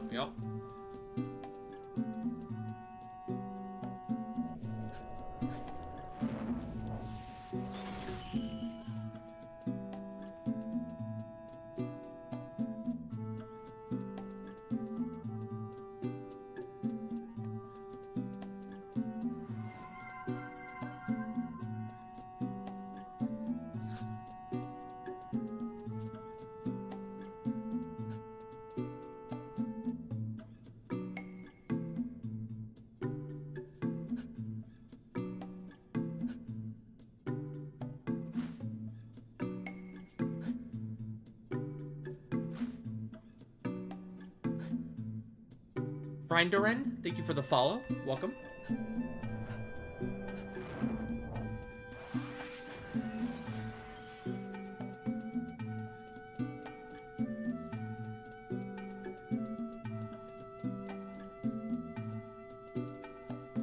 Battalia. This is Battalia Downs.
Actually interrupted me. Holy shit. That should be possible.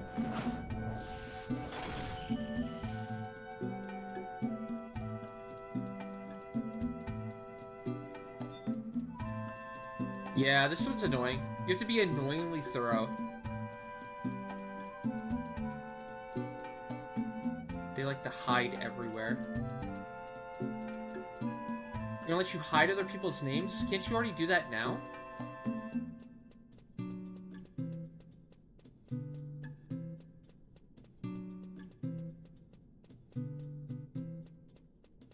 You can already do that.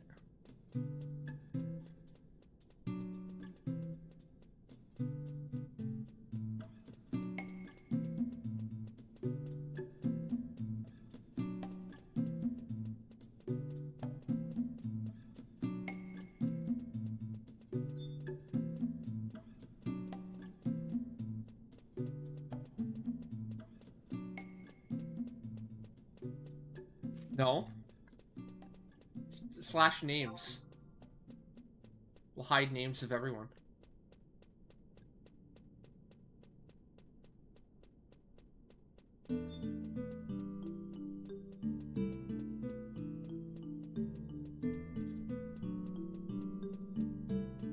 I like how this looks in terms of like, looks like more cinematic. But I hate it. I couldn't play like this. I have to see names.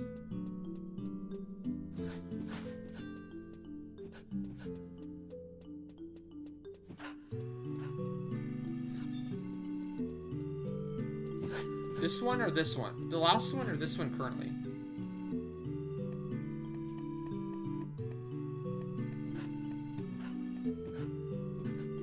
Roll and berry. Yeah, yeah.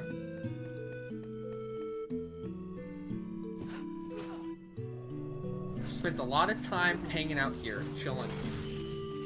Used to farm, silk threads on the crawlers. And I think beehive chips on the bees there, too. I think there are bees there.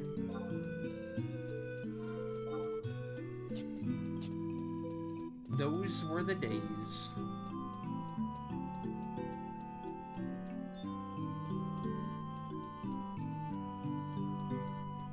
Eight Sits Bazaar was in Batilia. Batilia. Fortunately. Don't know why. I think this because it's closer to Upper Juneau. They love their Upper Juneau in Wulude.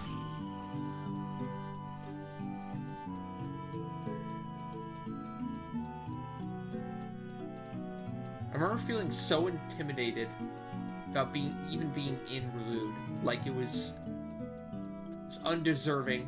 I hadn't earned the right to be there yet, right? Get out of there.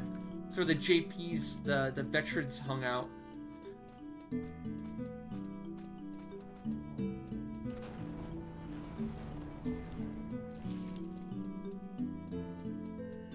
I don't think you can trade from there. I don't think you have that long of a reach.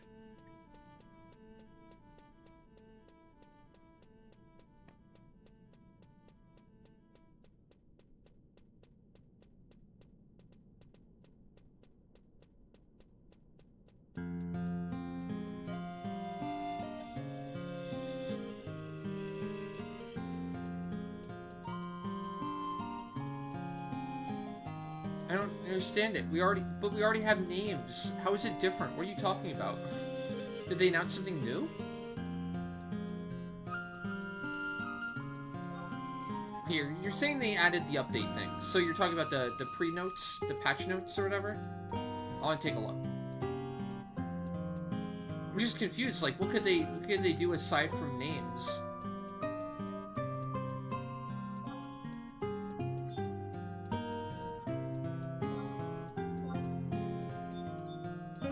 They're adjusting this system, or the way it is now.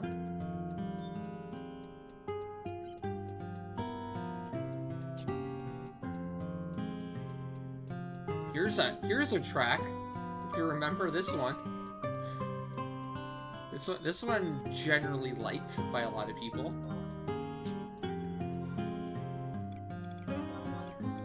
It's so hard for me to pick favorite tracks. I mean, there's iconic tracks, sure, but like there's just so many chill, amazing, memorable tracks in 11.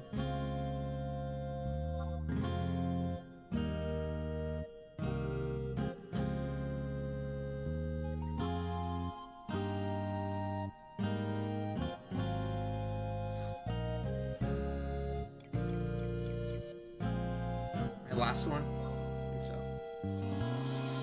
so. Peace.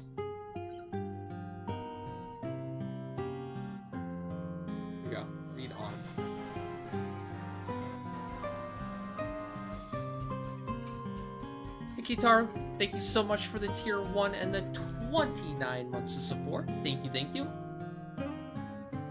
Oh shit, I got an email. I don't know if you guys saw this or if you got an email too, but apparently Twitch is raising the sub price by $1. Uh-oh. Uh-oh. And before everyone unsubs.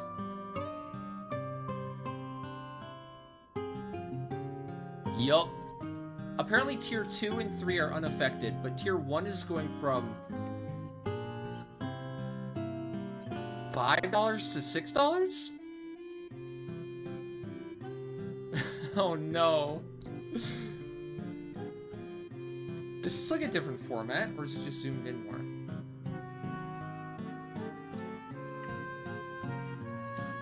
Right, give me 1 second, I want to read this patch note thing.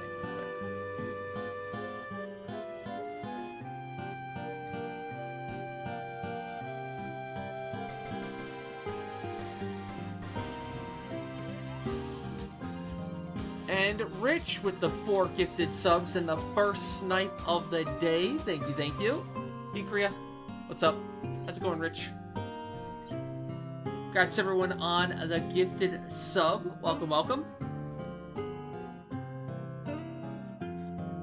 Maybe get invited to Lauren Twitch subs. Oh, gosh. Good day, adventurers. I'm sure you've noticed that festivities surrounding Final Fantasy XI's 22nd anniversary are winding down. I would like to congratulate all of you on another successful round of Vanabout.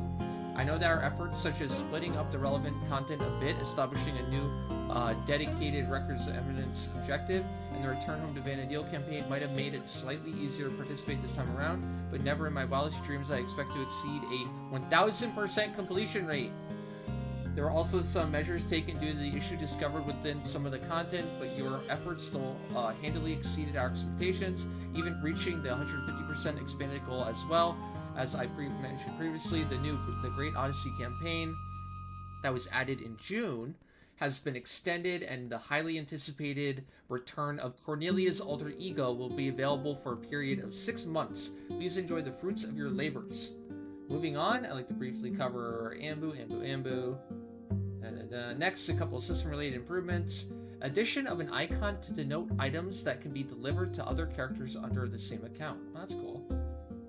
The new icon will indicate which undeliverable items with the EX designation can be sent to other characters under the same account or on another world. So-called mule. Until now, you needed to refer to this page for the list of items that could not be delivered within the same account, but you'll now be able to check that information in-game. That's cool. Adjustment to the names command. Okay, here we go. Previously, using the names off command turned off the display of names for players, yourself included, monsters, NPCs alike, but we're adding a new option that lets you hide just the names of players. In doing so, I think you'll be able to avoid situations where situations such as accidentally showing the names of other players that happen to appear on screen while you are streaming online. Oh shit! An update for streamers! Is this one for me? However, note that this will not affect areas such as the names in your party member list, so please test out the new feature. Oh shit, I can hide all you guys. I can get you off my screen, chat. Thank you, Fujito. Best producer ever. Confirmed. Always having the back of the streamers. I love them. Best producer ever. He's got my vote. That covers what is happening within the game in June, and I hope you'll pay a visit to Vanadil and experience these changes that are designed to make the adventures somewhat easier. Safe journeys. Cool, cool. Just what I always wanted. I can hide chat now. Dream come true.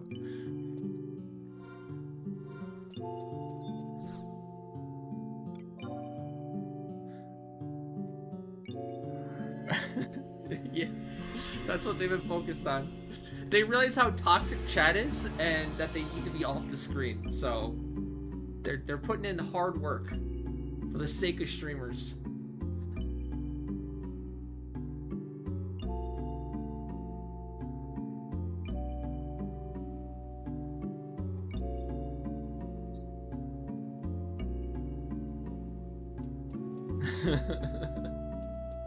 Oh no.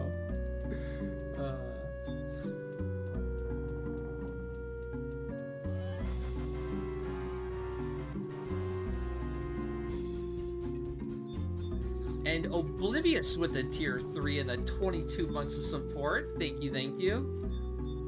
You guys are really teasing the hype train, huh?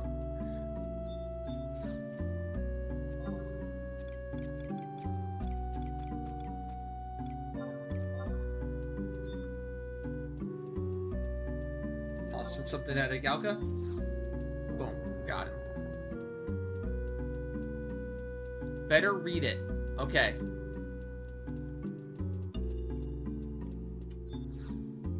Wait, hold on.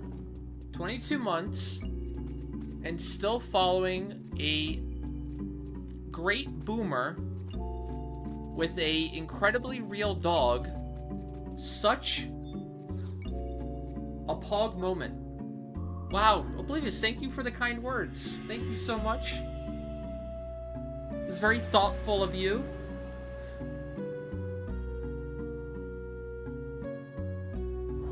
Hey, Gutrek. How's it going?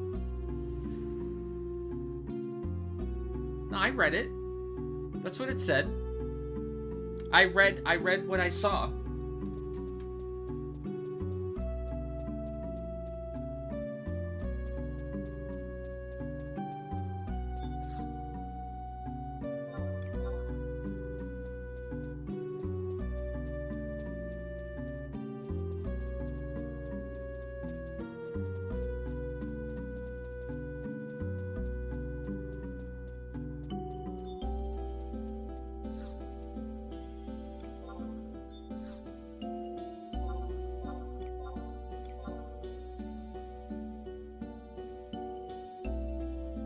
Hold on, Gutrek. I got something for that.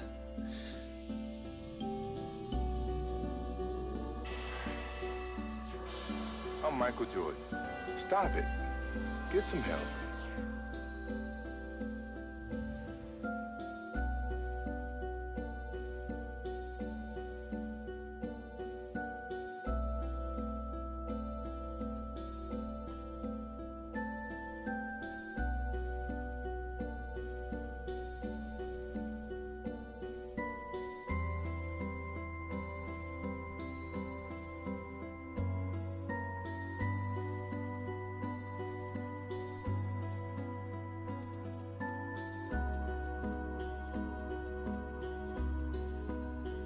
I don't like this one. I feel like this is one of my least favorite assaults out of all of them.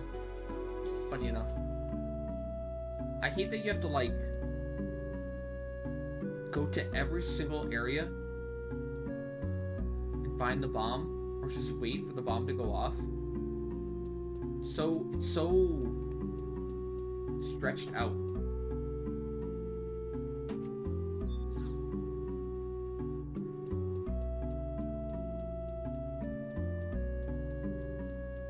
Takes too long.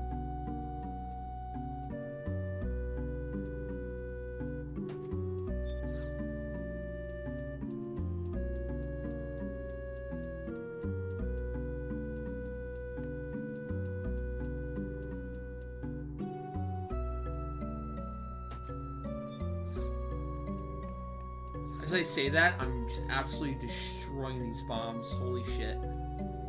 I'm in the zone. I'm in the auto zone.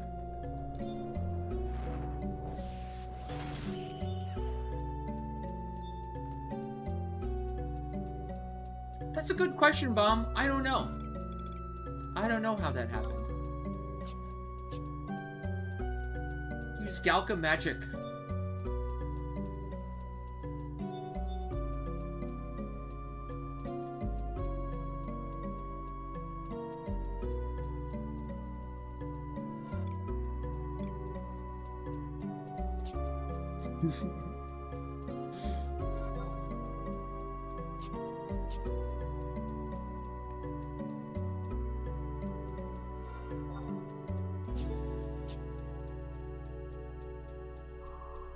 I'm here for motivation.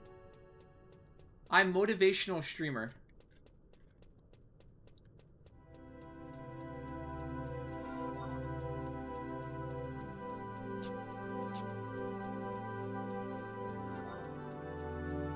You can't leave.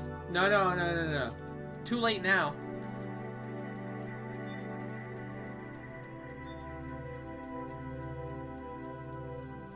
I don't think so.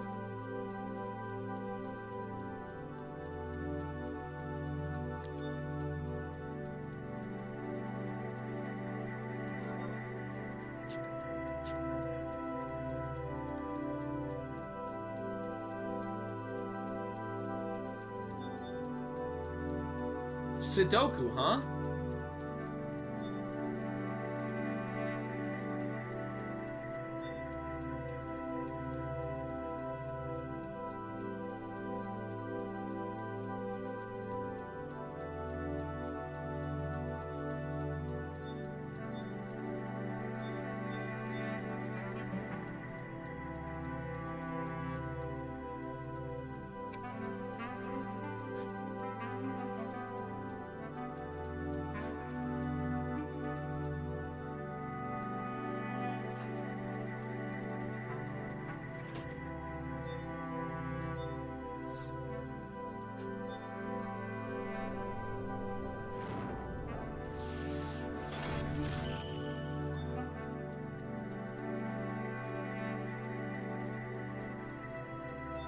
Last round of useful mythics until Nagi. Oh no.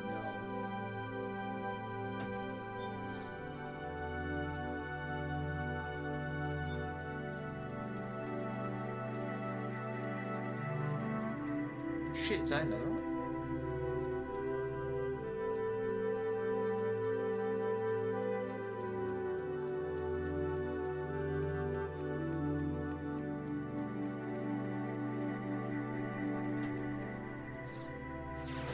No, it blew up.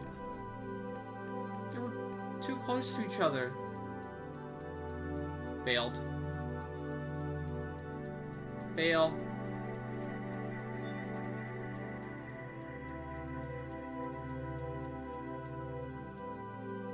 Doji. Told you.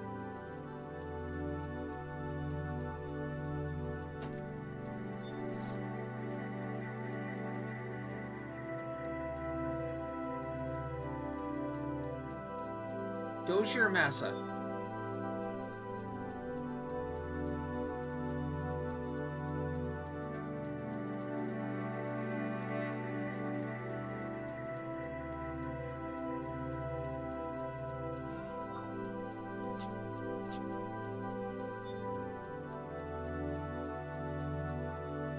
No, not Dogecoin.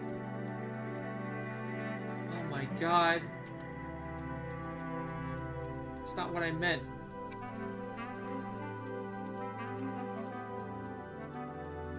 There's like 3 minds going on right now.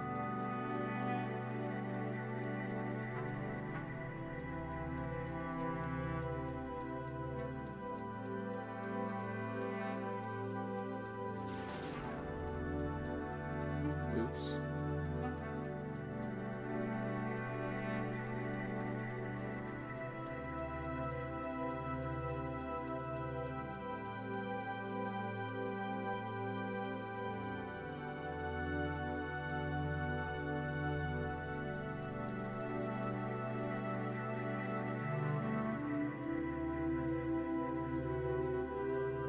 Is it? Should be right here.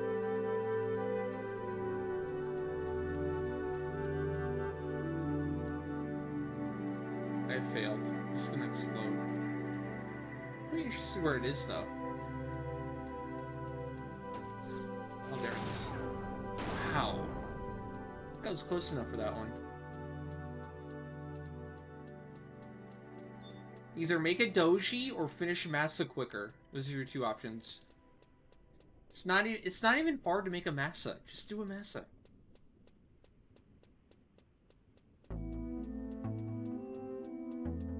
Massa's, you can do that like in a weekend.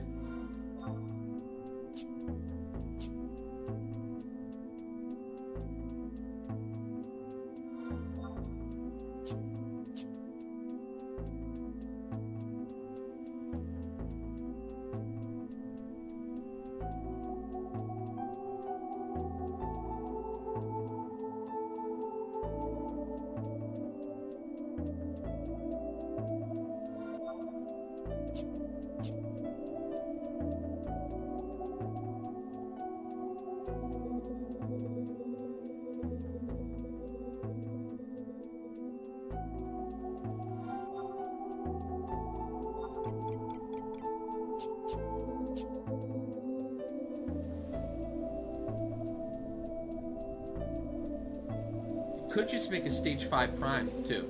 True. Would recommend.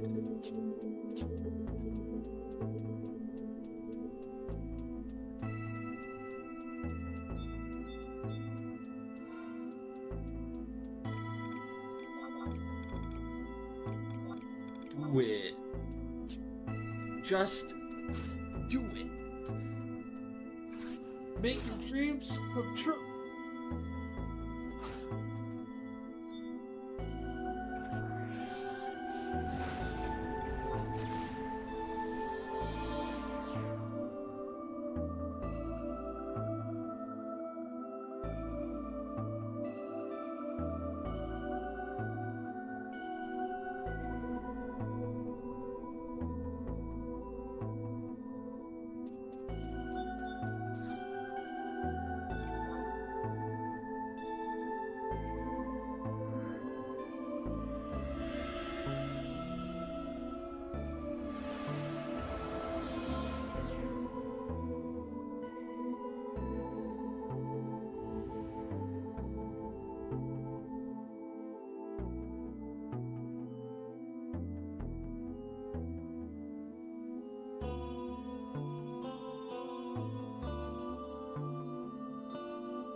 that's all the annoying ones done? For the book? Wait, is this the puppet one too? Oh no. Ah, it's Wake the Puppet too.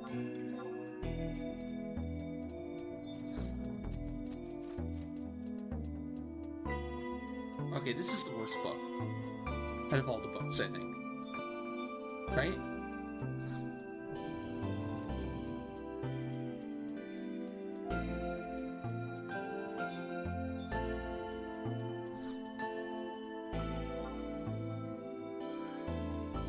I feel fairly confident saying this is the worst book.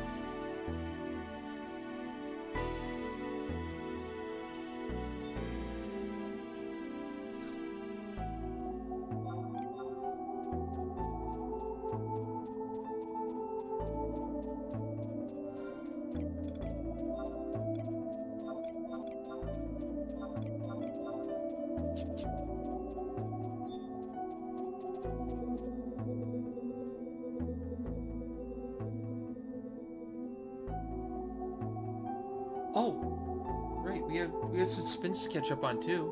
You guys want to do that now? Rich, Oblivious, and Rengoku.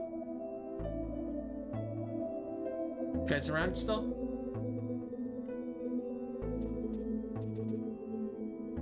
We're saving Riches.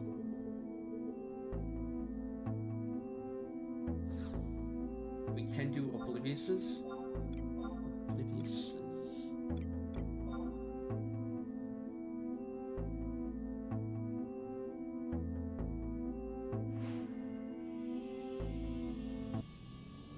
We'll do.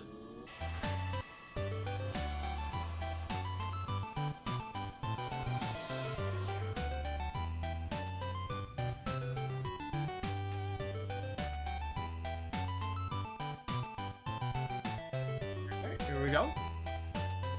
Thank you again. Good luck, good luck. And boom. First spin of the day. What will it be? Hey, your favorite. What's you get for calling Yuko an AI dog? You get an AI treat. Go.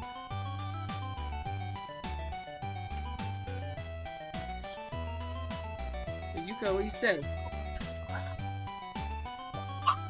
Okay. This is from someone who doesn't think you're real. Okay?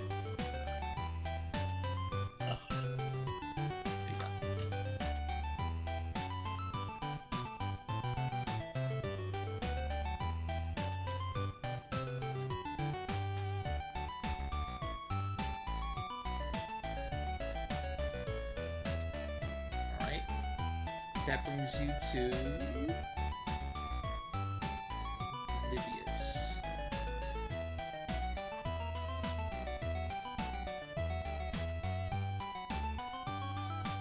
That brings you to 275k channel points and 20 mil in the bank.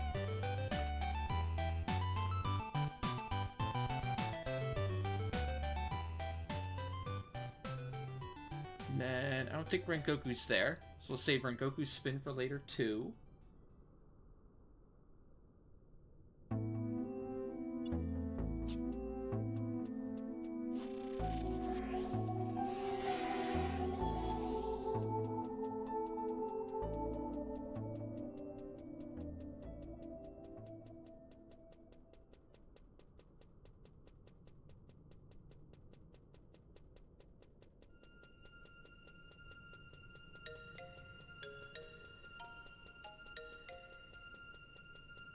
Ooh, here's the cat jam. Playing the greatest hits right now.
Just only one-shot it with the staff, right?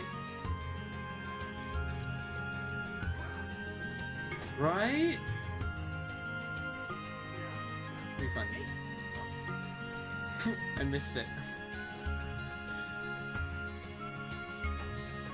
I missed it again! What? Dude!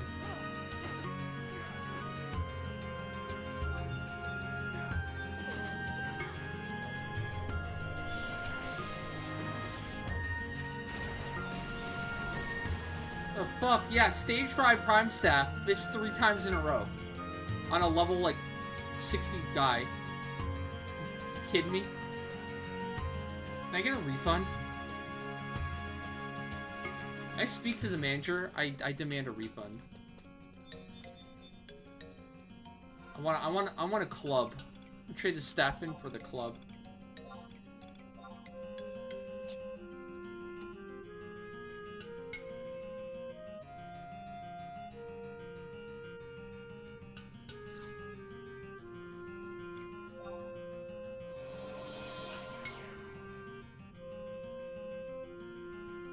Just kidding, club sucks.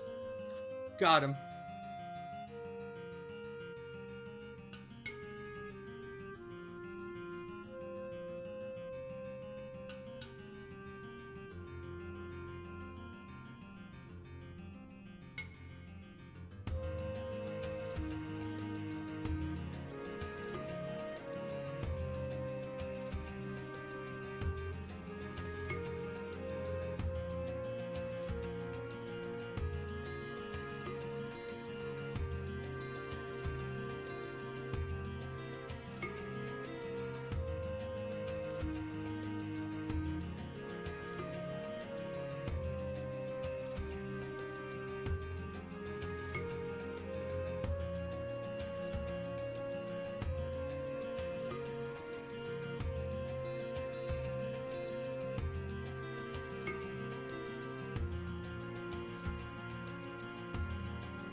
What do you mean? I have the club. Look at my lock. Look at the lock style. I have stage 5 club. You can't prove otherwise.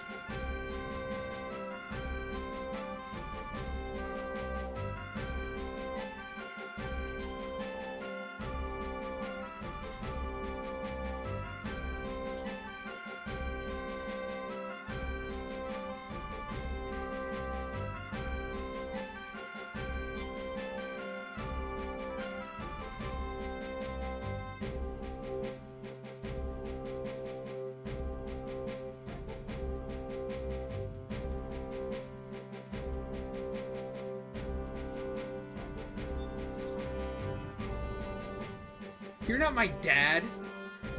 I have to take off my shield. You're not the boss of me.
This lock style right here.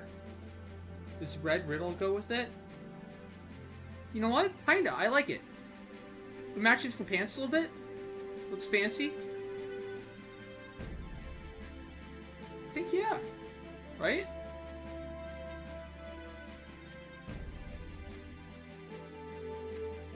Not bad.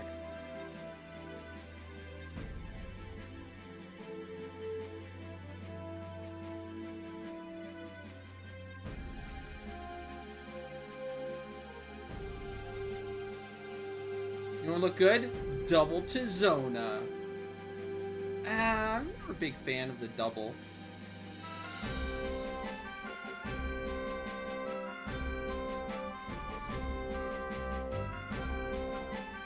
It kind of takes away from its uniqueness and specialness if you're wearing two.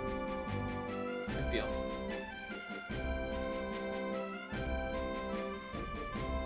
Two look the same. Identical. It's like the weapon should be so rare, so good, that you only have one.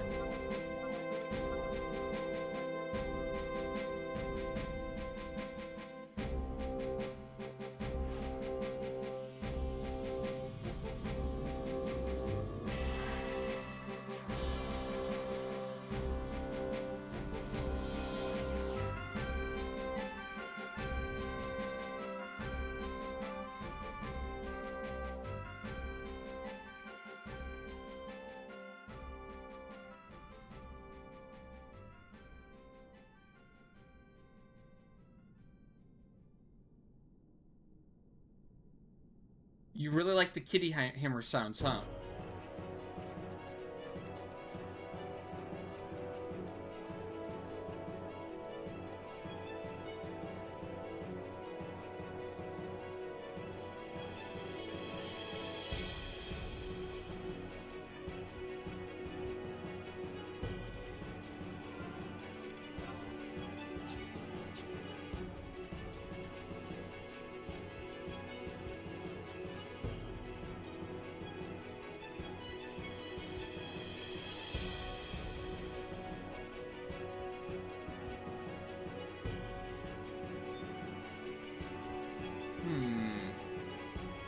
Salute? Salute, okay. Salute. That should spawn a mob.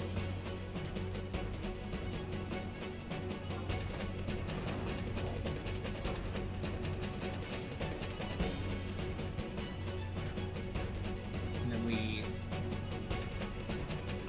array, make it attack. We run off.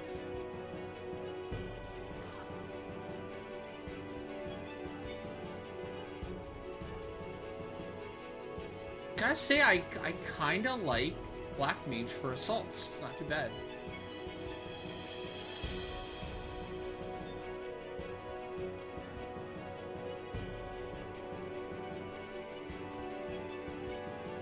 Trying it out. This is my first round of assaults ever doing Black Mage. Exclusively.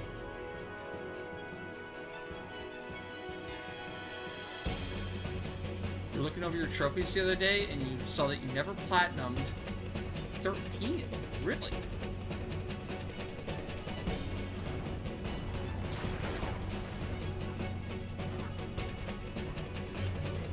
Would you stop at? I know I platinumed 13. And 13 too. And 13-3. I hate myself. I like suffering. What can I say?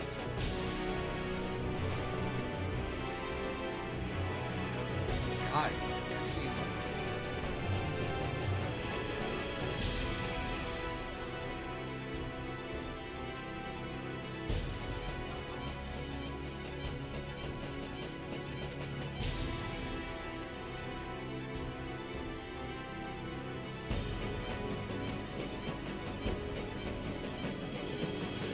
I even platinum 15.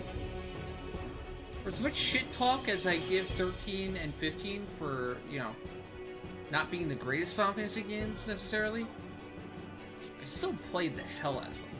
I still did a ton. So I always, like, have a soft spot in my heart for them in that regard, where it's like, I can critique the story to a certain extent, but like the game was fun enough to keep playing and finish. So I'll give it that.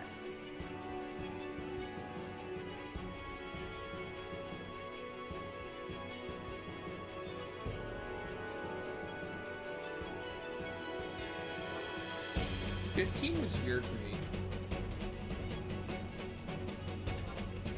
I started out with 15 being hyped, but then it took so long to finally, like, release it.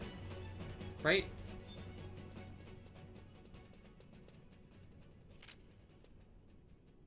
That my hype kind of died down. And then they released the demo, which I hated. So I wasn't excited at all for 15, because I'm like, really? We had 10 years and this is all they got, and it's not even that fun of a demo?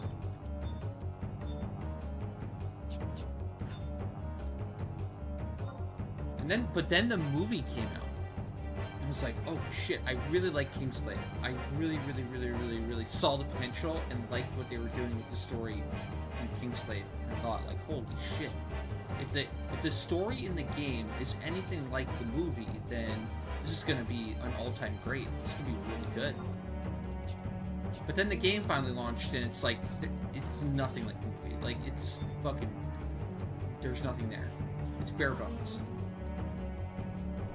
So the story, like, super disappointed me for 15. But the gameplay,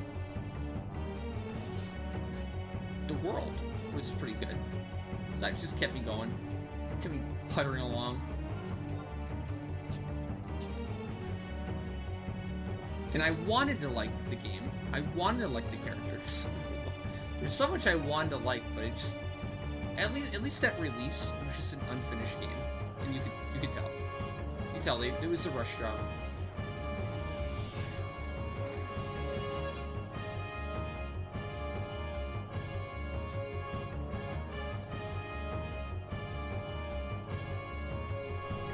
And then they had the audacity to want to charge you extra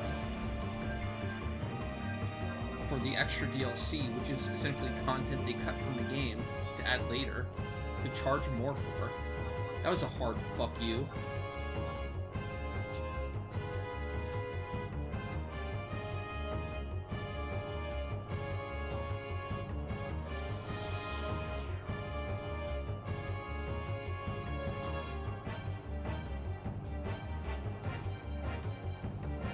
At least they're better than 16, right? And that's why it's kind of like the prequel trilogy for Star Wars. It's like, it's not until worse things are added to you realize, like, oh, these things actually weren't that bad. Like, it's like shit rolling downhill at this point, where it's like, you can't really believe it's getting much worse. You know, like, oh man, the things I thought weren't that good are actually pretty good compared to this.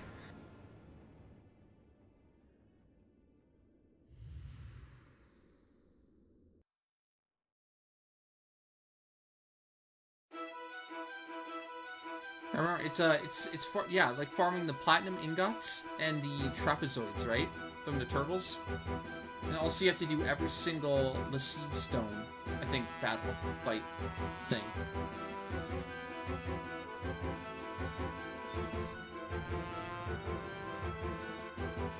How dare you? What the fuck? How can you trash talk 12? 12 is the GOAT. Are you kidding me? How can an 11 player even trash talk 12? Are you joking? You're just trolling me. Just like when Ken says the story is exactly the same for remake. Just to tilt me, because he knows.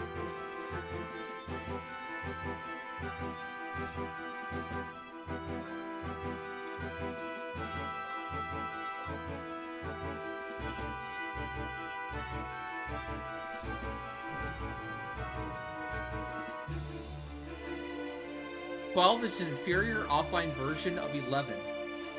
So, that makes it the greatest offline MMO, or the greatest offline Final Fantasy.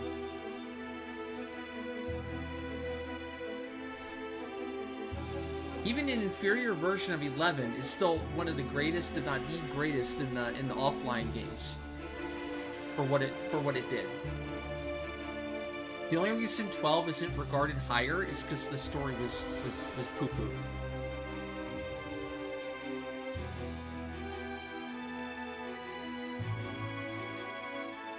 If 12 had the story, quality, and characters of 10, it would probably be regarded as the best Final Fantasy game of all time. Most likely.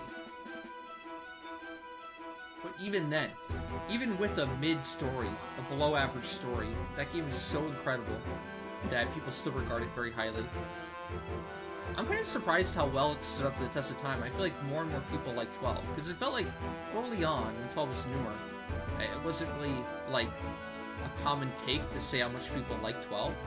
It was one of their favorites. I think that as the years go on, I see a lot more people really appreciating and liking 12. That finally play it and give it a chance.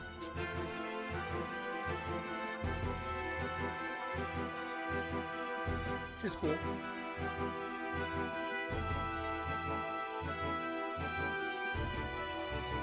I did that literally one time, Ken.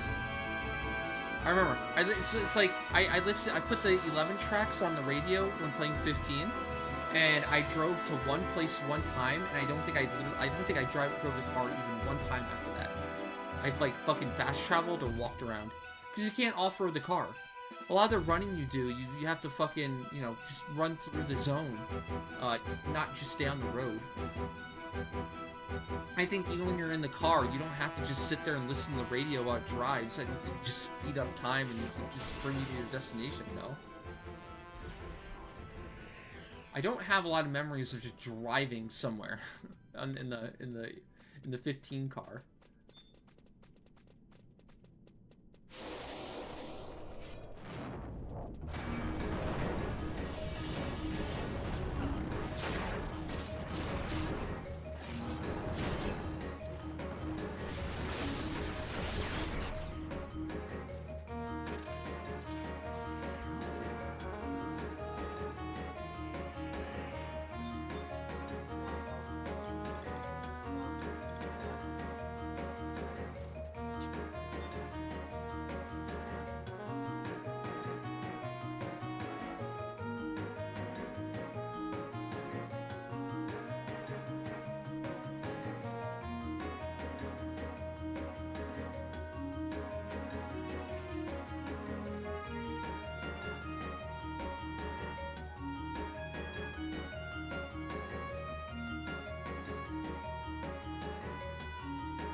Oh, my bad.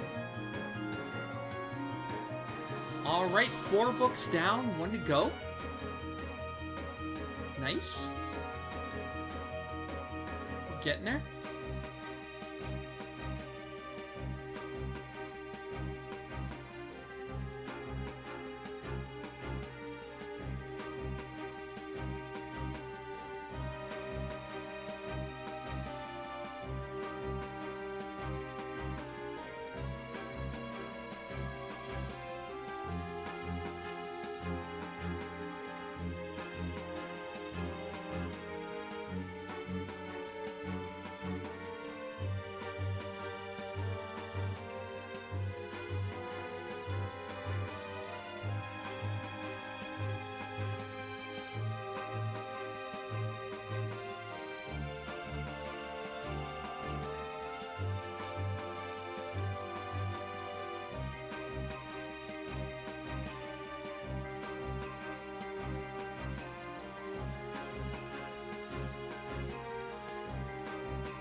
I am currently doing Koga on Region. Because I've come to the realization that you guys will never vote for Koga. Ever, ever, ever. Because you make me suffer forever and ever and ever. So if I want to get the, you know, the full Samurai completionist done,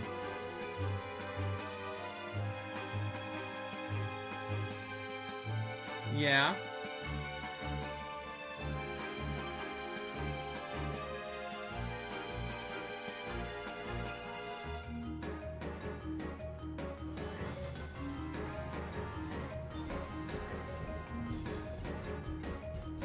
Hey, Zealous. How's it coming? Ooh, I'll take it along for Anherior too.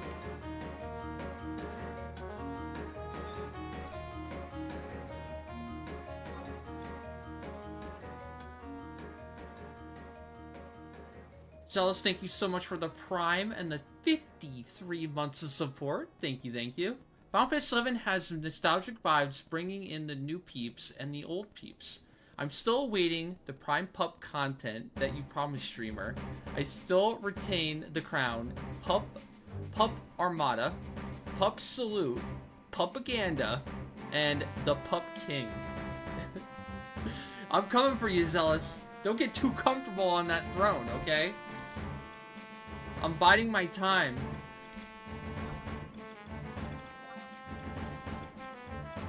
I'm waiting for you to let your pup guard down.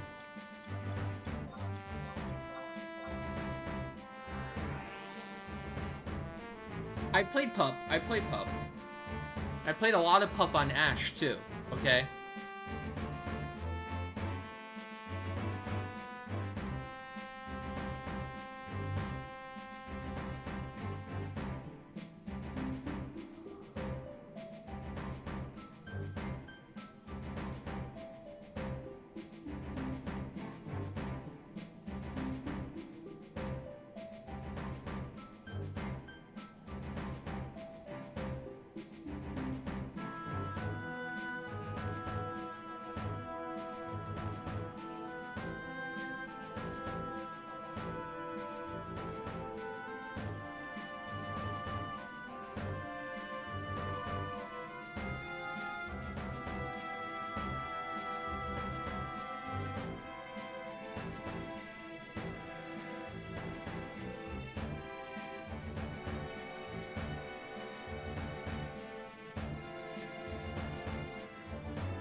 Push it. Yeah, you got it.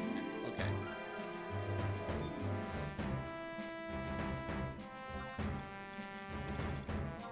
Okay.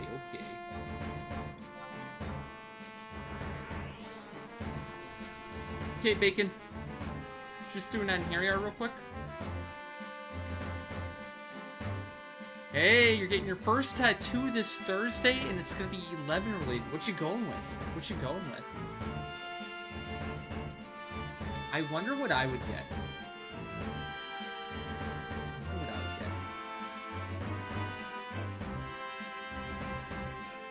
Hypothetically.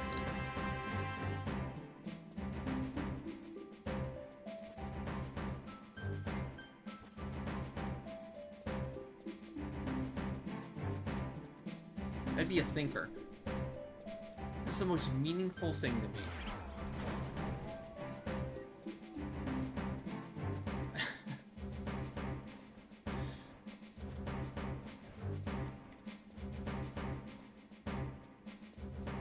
Wait, shit, went around the wrong way. Oops.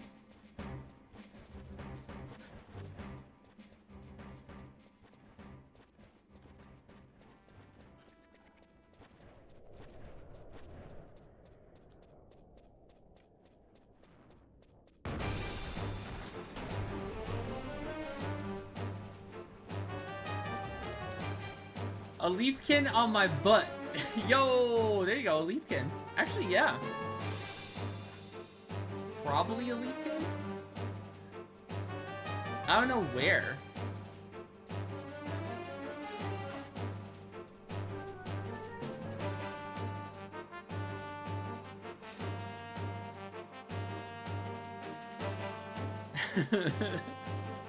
That one on my butt.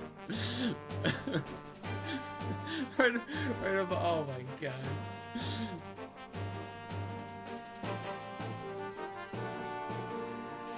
Maybe the dead leafkin?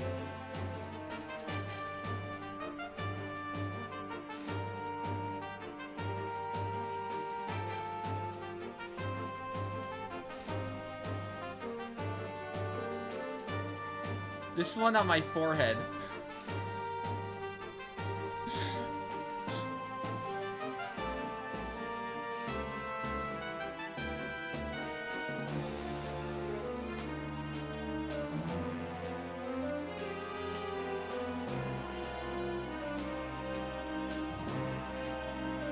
Yeah, I'm wondering which one. You said 11 one.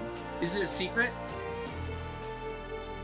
Like, is it like an icon, an item, a character, a logo?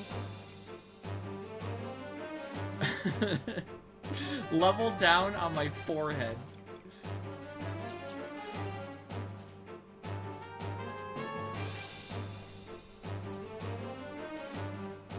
Ooh, I could get the stars on my forehead. The master stars? Oh, bizarre. Okay.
Get a stupid mentor symbol on your forehead.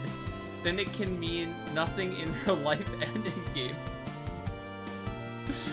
Jesus.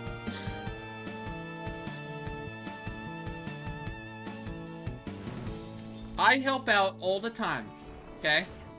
I have earned my mentor status, you jerk.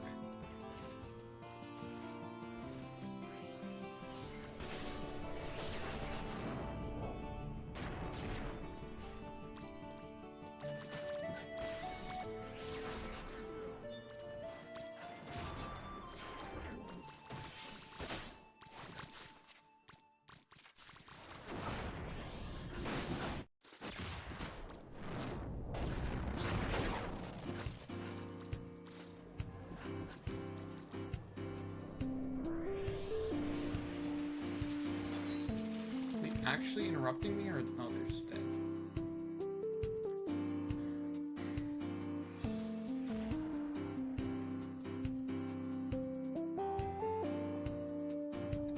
I think mentor would be a lot better if new players actually knew how to use the mentor system, right? If they knew how to find it in the ocean of menus and confusing shit, right? Same thing with this stuff.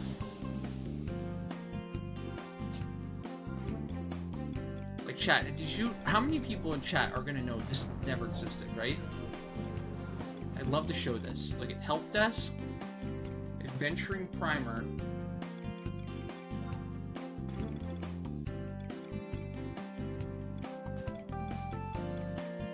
It tells you how to do all the content.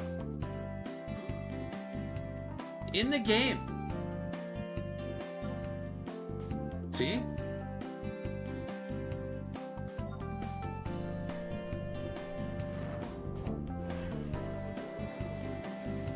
There's so much too. They definitely put a lot into this. Look at all this.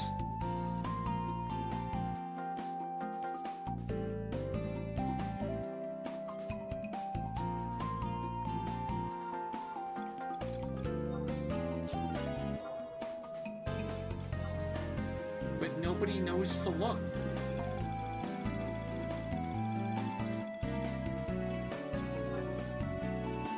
Also, a lot of it's not that useful either. But no, it's useful. Never mind. Like, to a brand new player, I think a rough outline explaining these things is actually pretty good.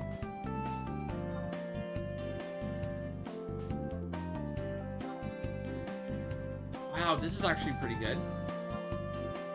Look at that. Ah.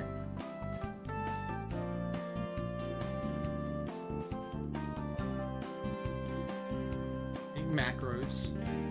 Copying, pasting macro sets. Waiting. Does it tell you can wait a minute?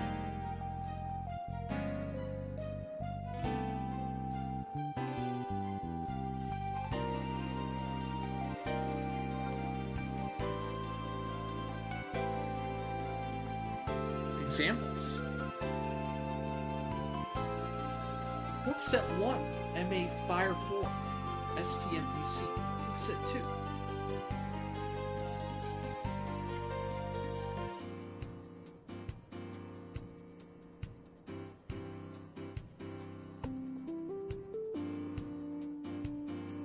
Oh no. No, no, no, no.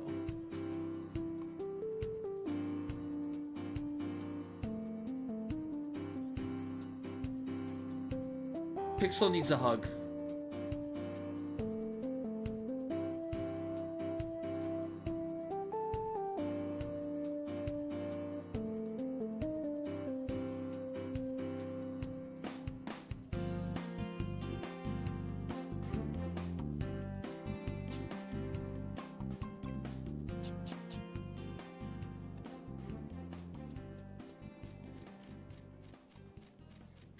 Right, we have Seg Farm. With the bandage sniper. The bandage thrower.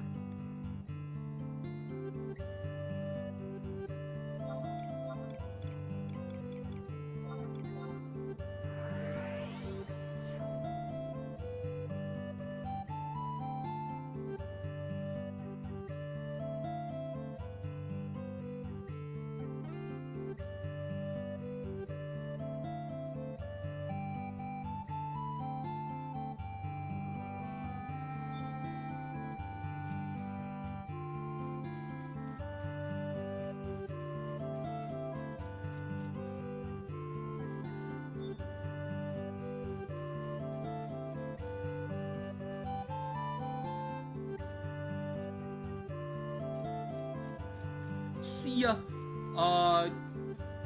Yeah, we're 1 away, right? We're 1 week away from finishing assaults. Nice, nice.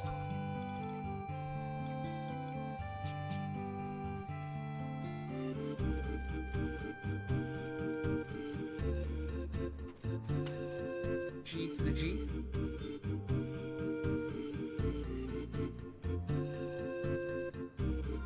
I like the last book. I think today was the worst book. This one sucked. The next one's not too bad.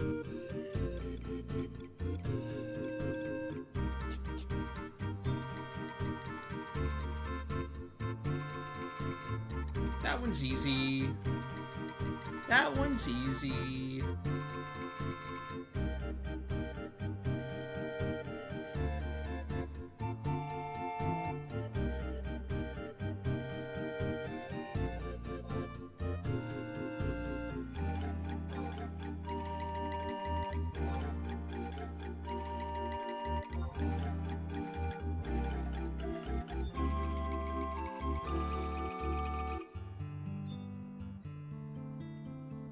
Yup, it's dead. Soloed it last night. Let's see what the hubbub was about. Oh my god, who's sending junk? Rubber cap, X potion, arrowhead log. The hell? Chat, I'm not your trash can. Chat, I'm not your rubbish can, okay?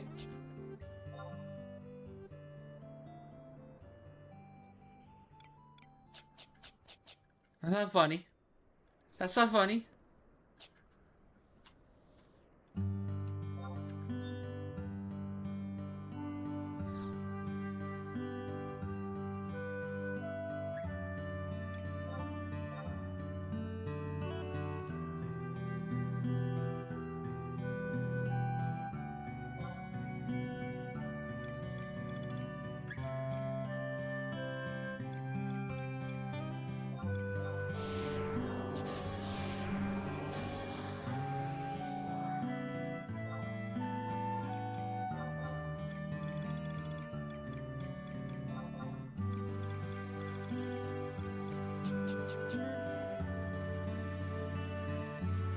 You watch some in real life Japan streams.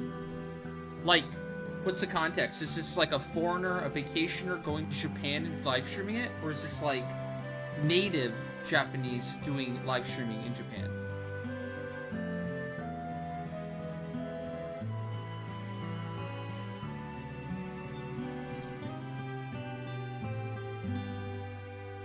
I heard something or saw something recently how live streaming is ruining Japan. Something like that.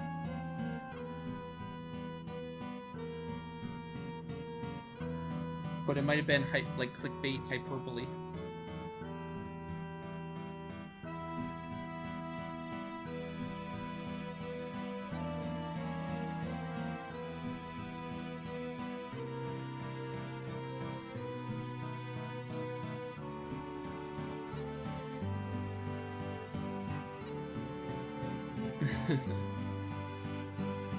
Oh no.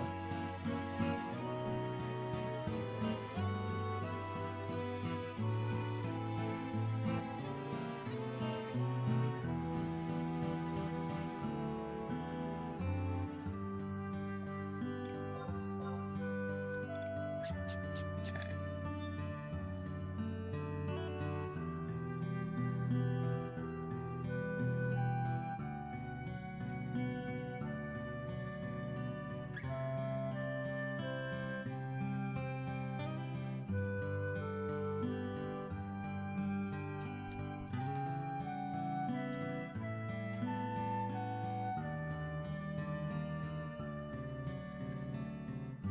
So what's an example of it being shit? Like, how are they being annoying?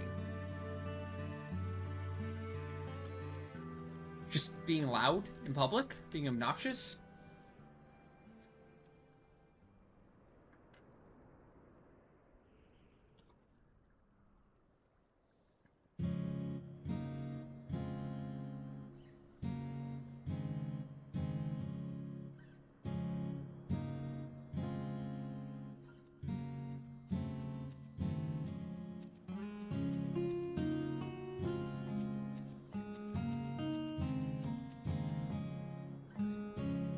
I might have missed it. Oh, okay, yeah, it's foreigners. So it's like foreigners coming in and just being, like, just plotting down in the middle of a restaurant, just being super loud and making a scene, right? Where, like, maybe here in the States, nobody's really gonna care or be bothered by it because it's, like, normal. But, like, over there, it's, like, you're expected to be, you know, kind of quiet. Not be too obnoxious, right? An example of that one Twitch streamer, Johnny Tsunami or something like that.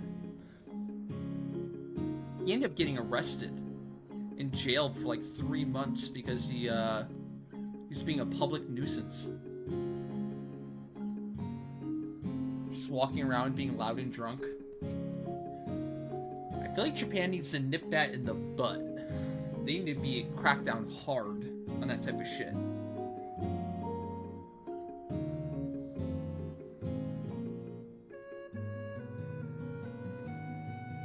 I don't think it's that easy, though. Because you start cracking down that hard, then they're going to be, you know, fucking up their own tourism. And two, I don't think you can really do that, especially if they're like a U.S. citizen. You're getting a lot of shit from the United States if you start arresting U.S. citizens like that.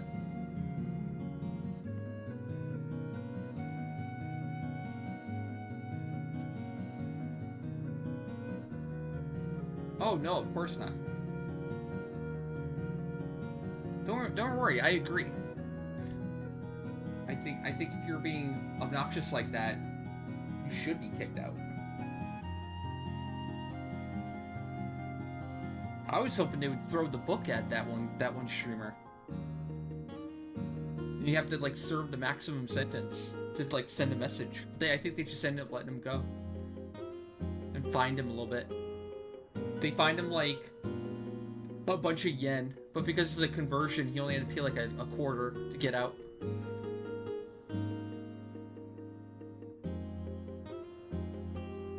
It's like 5 million yen penalty for what he did, which seemed like a lot, but then you realize, yeah, USD was just like $1. He walked home free.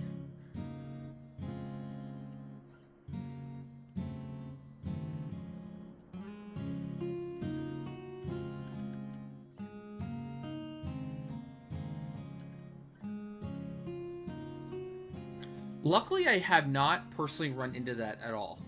Granted, I don't think I live in an area where you'd see a lot of that, but like people being obnoxious in public and on their phones and stuff like that, like filming videos, I really haven't seen that at all.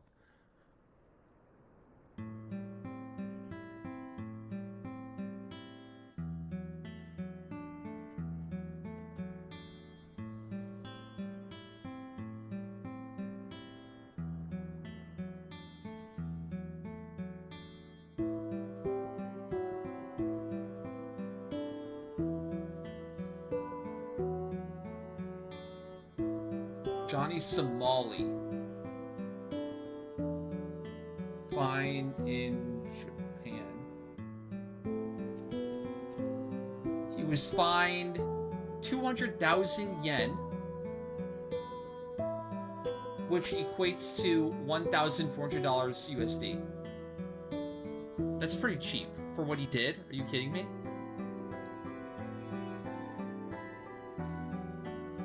So like $12.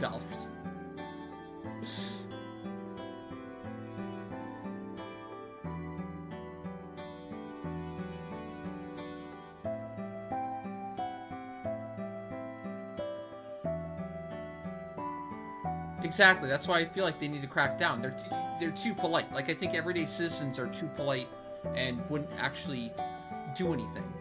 So they kind of need to crack down harder in terms of like policing it, because they're just gonna, like, people are gonna hear that you can get away with so much. People like Johnny Somali, and they're gonna flock there just to run a fucking rampage over there, right? Because they know they can get away with so much.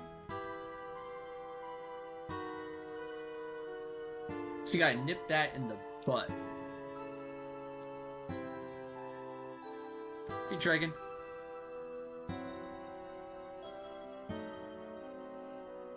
New York City, you are rude as shit to tourists, and they are still annoying. True.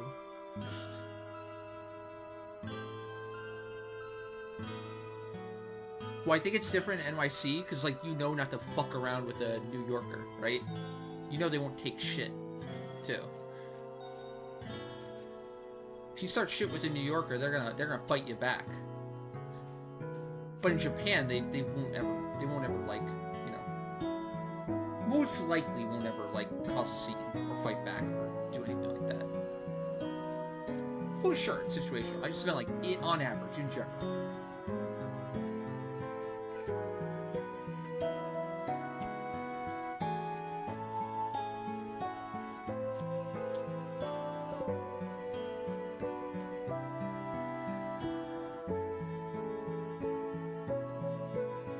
Damn, calling out New Jersey like that? Really? My homeland?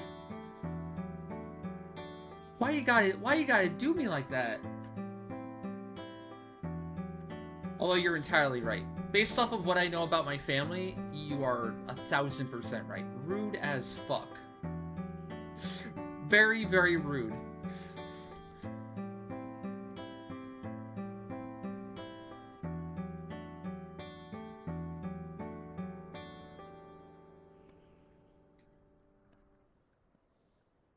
It was so weird for me growing up, because I didn't grow up in New Jersey. I was just born in New Jersey, moved out when I was like 2 or 3, and I grew up like in Wisconsin.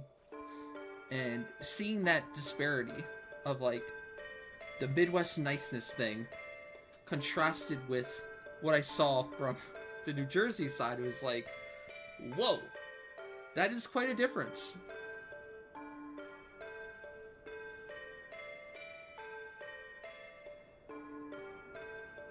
Not to throw New Jersey under the bus completely. I mean, they're great people still. Don't get me wrong. It's just a different style. A Jersey Shore style.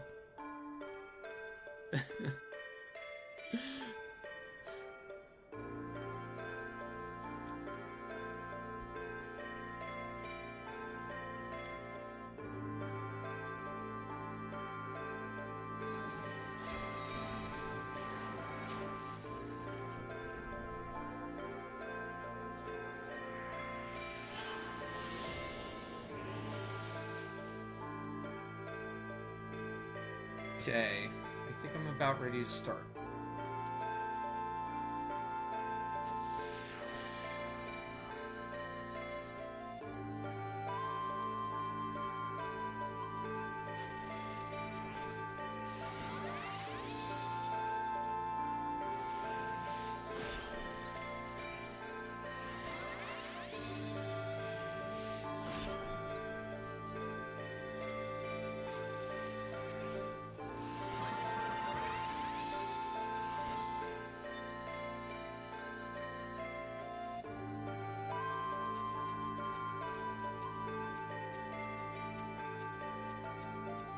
Really?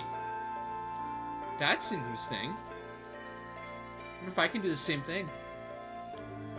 That would open up a lot of windows for me to do our body. If I just get a tank, or just have a tank and me on Ranger, someone else on tank, and then me on Ranger. 8, yeah. Did you use decoy shot instead of hover shot? You just use, what's it called? You're using Annihilator the whole time?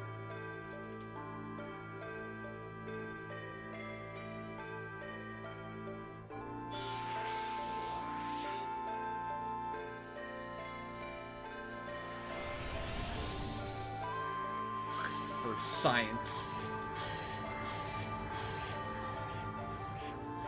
Why is chat trying to avoid giving me their channel points? They're mine, and I want them back.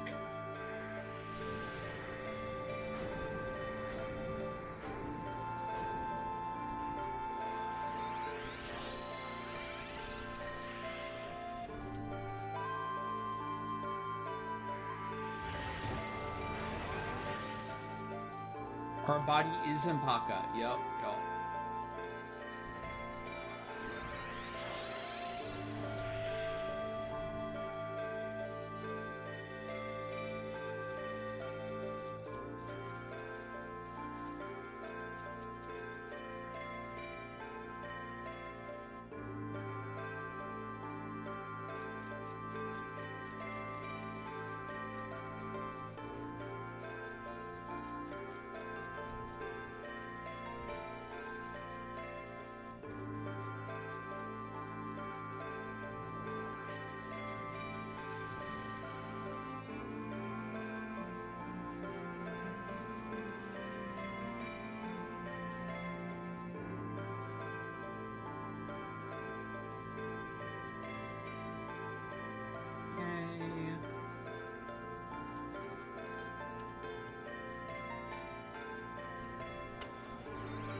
We got an okay cutting card.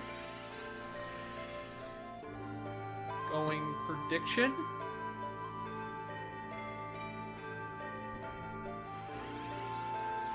Gotta do right by believers, not fail them. We had a bad dynamics last night. Gotta get a dub in for believers.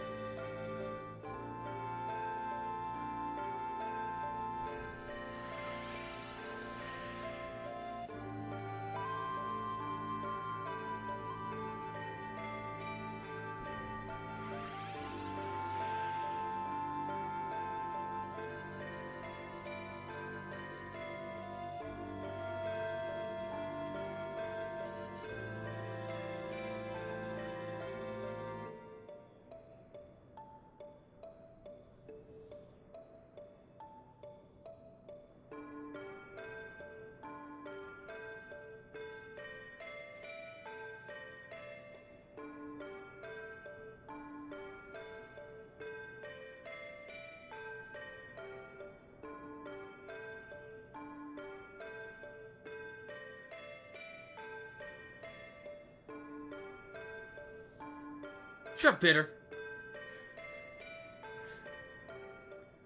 You know what?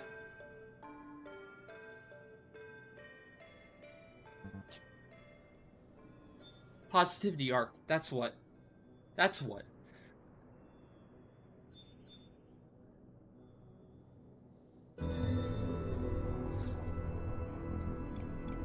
Putting up for C.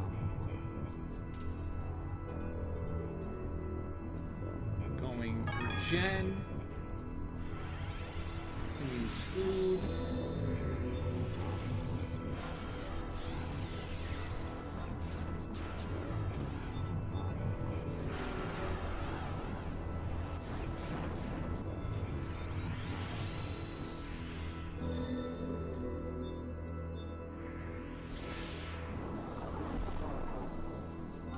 And we're in. And we're Yellow Bullet.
Take it.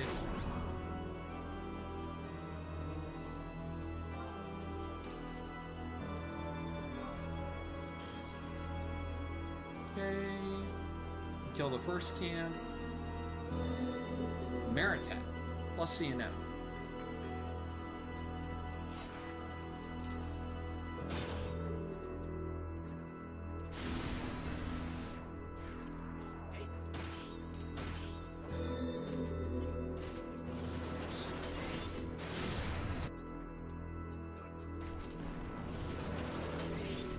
Prime weapon skills aren't that great at exactly 1,000.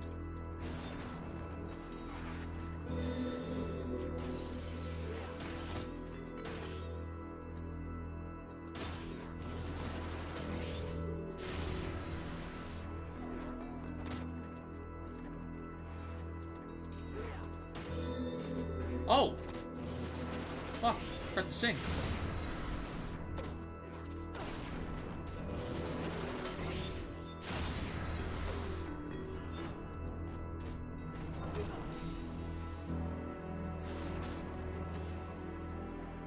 I'll do that here. Gather.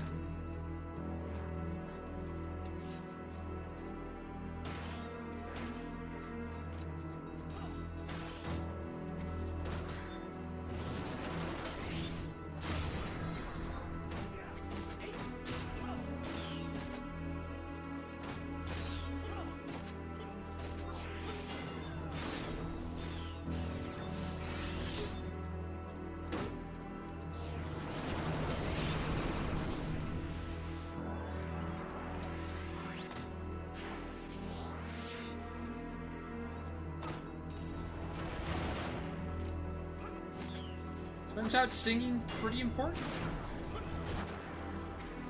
Buffs are good. Believe it or not.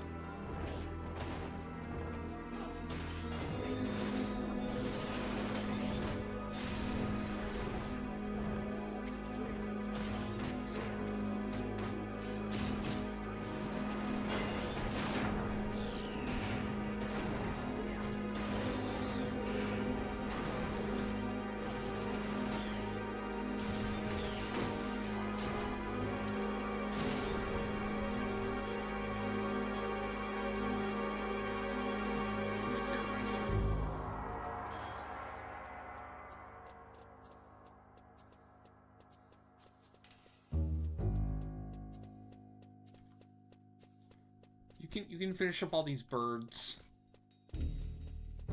Once you get the birds. Right up the stairs. All yours.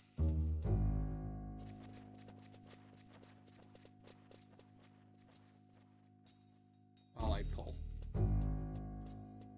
Burb's yours.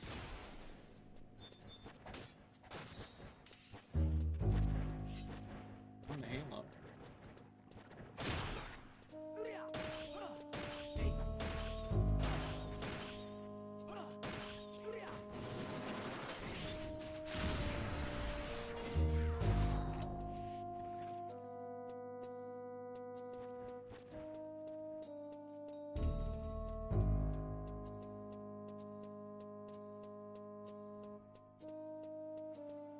Buff's good. Yeah, write that down. Yep. That'll be on the test, okay? That'll be on the quiz at the end of the week.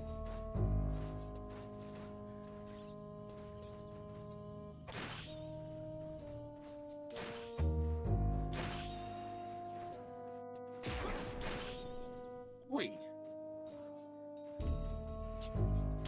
Nice, it dispelled my regain. Red nerd.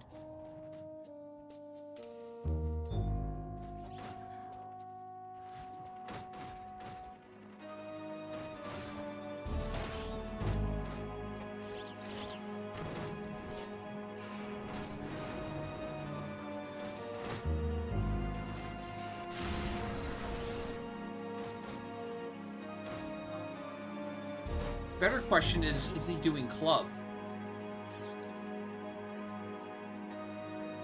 How is his stage 5 club going?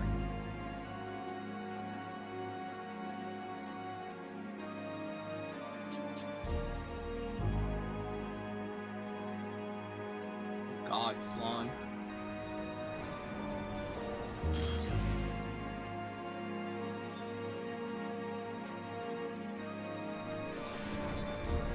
Shit. That's a lot.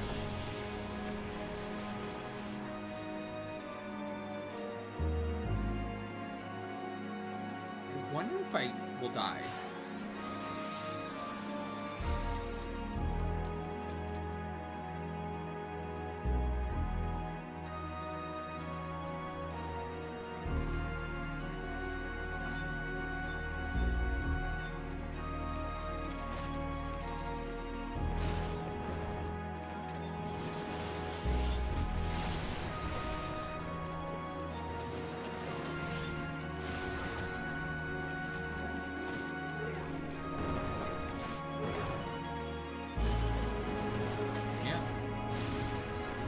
Clapped.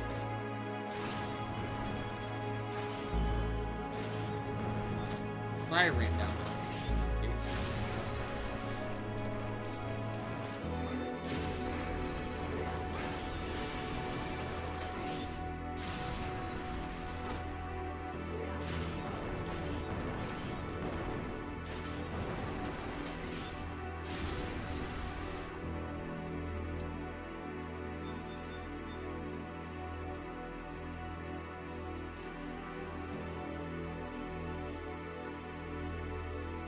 I did not die.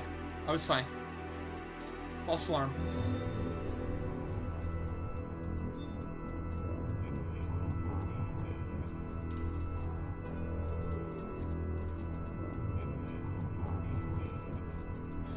Wow. Don't look so happy, Bitter.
say.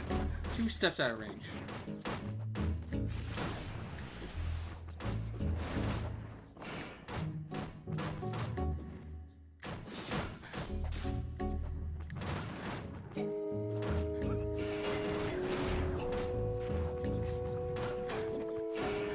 Oh, I know this. Do I know where Ken's stage 5 is? I know this one.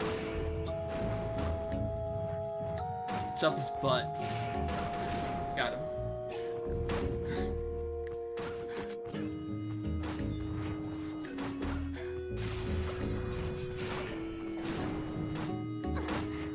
Don't worry, chat. I'll be here all week with comedic gold such as that. A lot to look forward to.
Shot me, dragon. I dare you.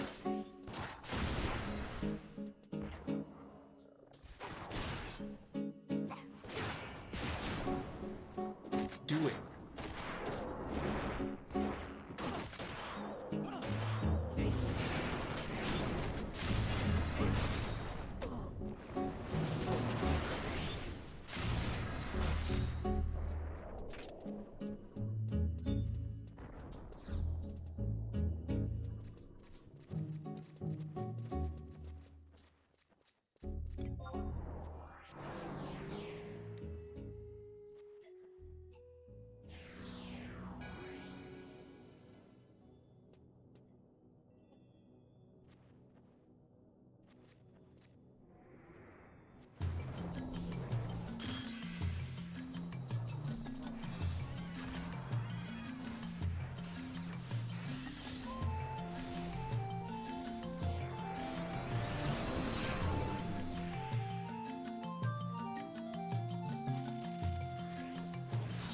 Ah, 4.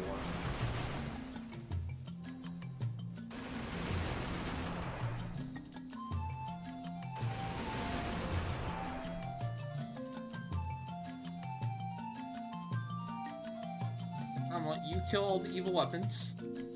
I think they're weak to slashing, but they're strong to piercing, so keep that in mind.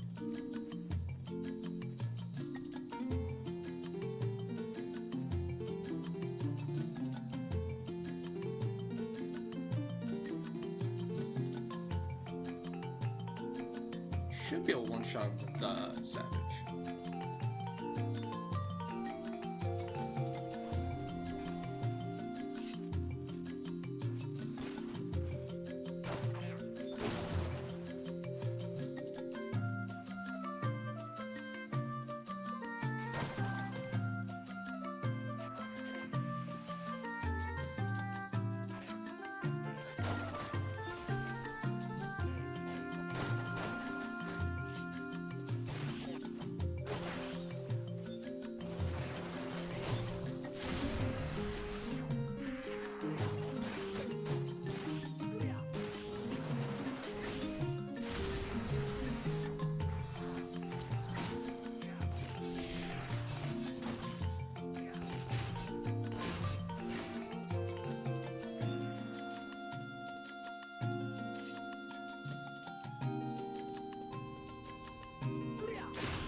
I don't remember to do fighter's roll or something.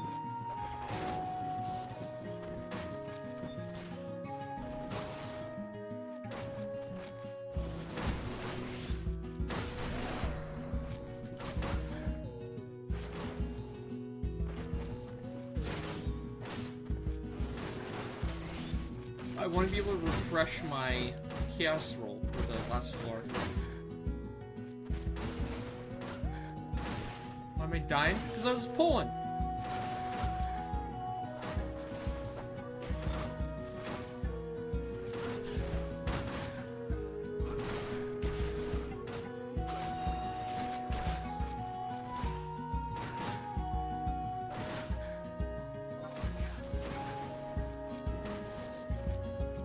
Protect. Okay.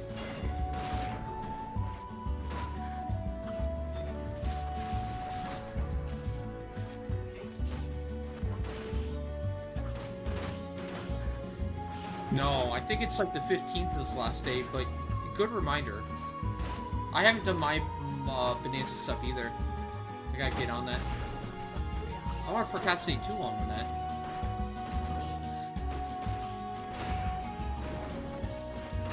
I'll do that after this run. Maybe. Tonight. Tonight at least.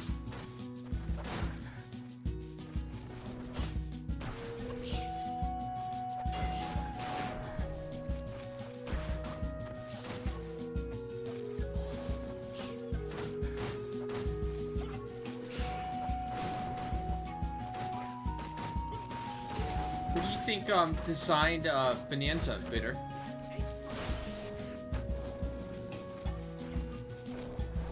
Whose idea was Bonanza?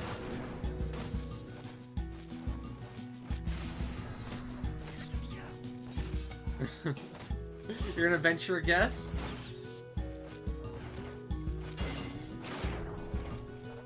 Take a wild one.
Down to 700 feet? Yeah, I was fine. What? The portal didn't load for me. God damn it, man. I guess I can go back and get that chest. What the fuck? Sabotage. Bitter, that's not funny. Deserve? What did I do to deserve that?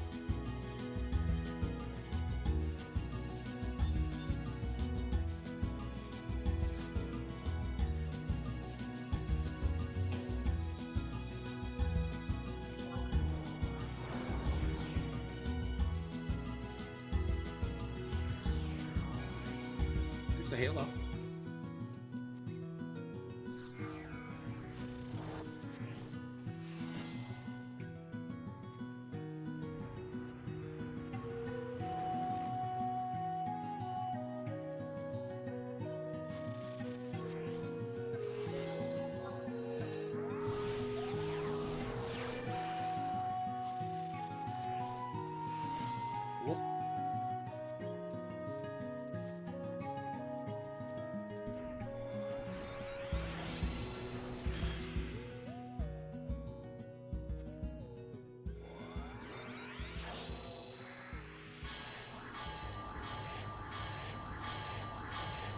Worms.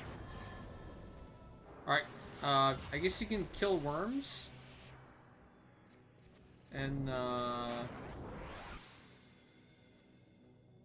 got me. And then the halo? No, halo. And the worms. Or just everything, whatever. Whatever order you want. Okay.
Get the monarch.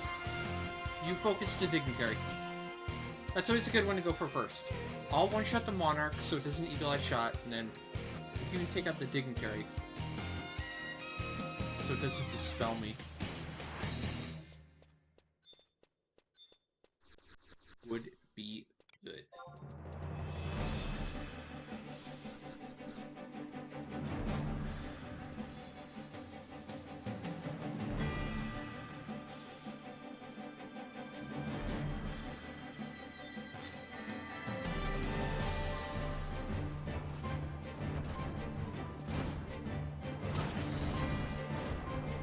Terry should be there. I'm on it.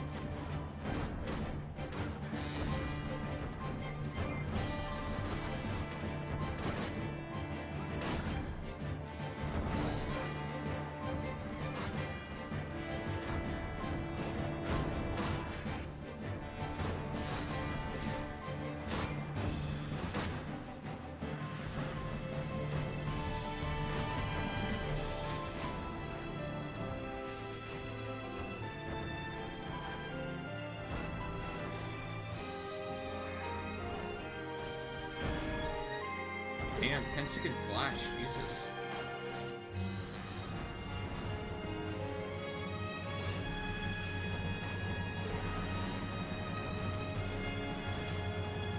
The idiot freaking...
Oh!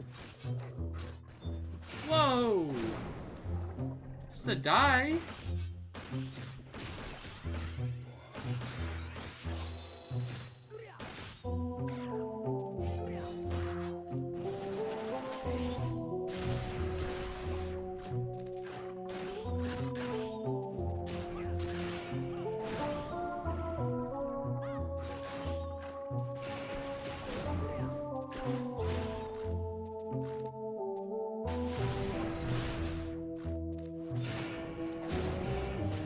Glass cannon set. I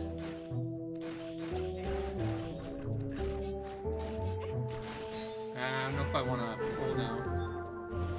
I was gonna pull the bottom too.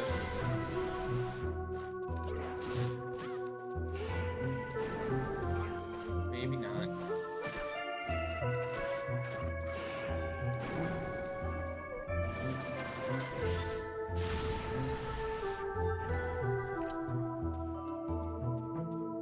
Go hit the exit.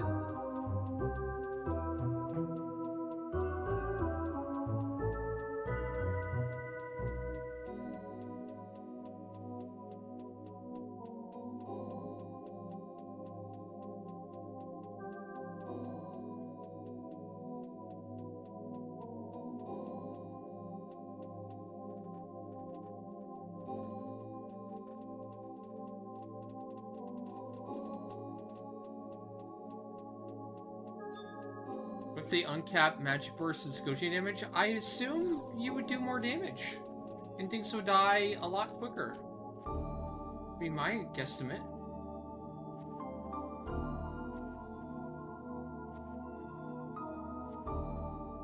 Things will get destroyed even faster. You can't Savage Blade spam that much.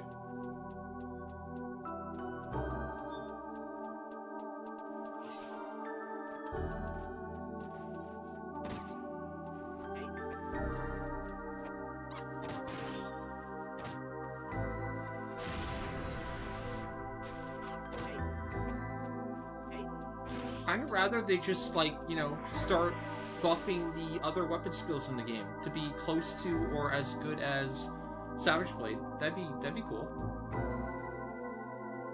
How many weapon skills are there in the game total, you think? 500? No, there's probably like, what? 200? 150?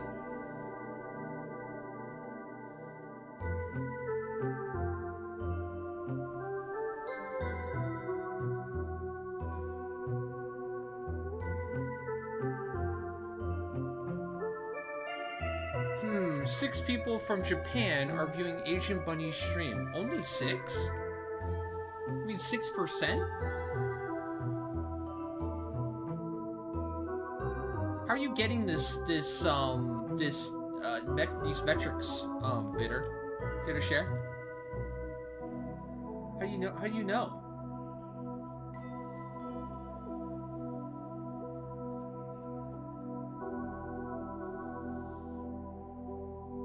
Gotta be more than that.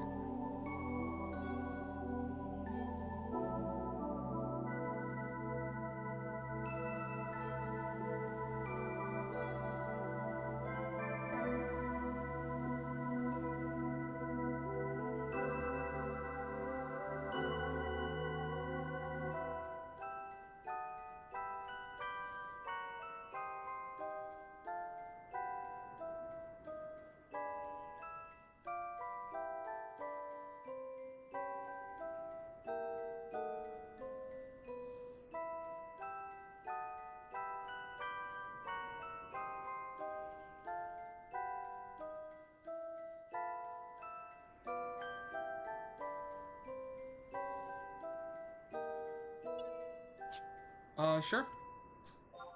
What did we get?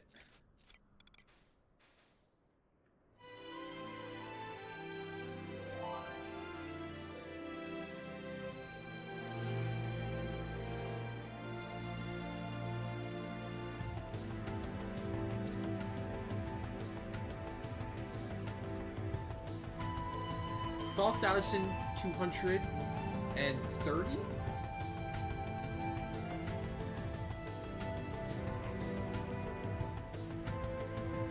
That was a... Oh my god, only 10 points in the doubt. Wow. Dadders know now. Dadders scared. Dadders know the power of positivity art. But yeah, we can RP farm.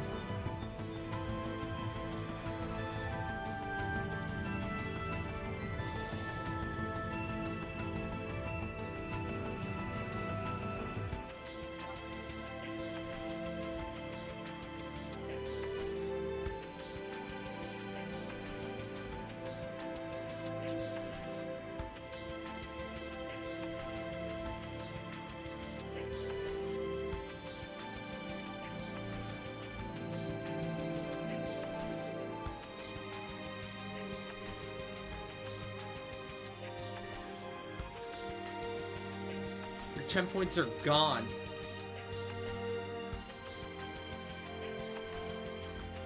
Nope, don't even need to reset.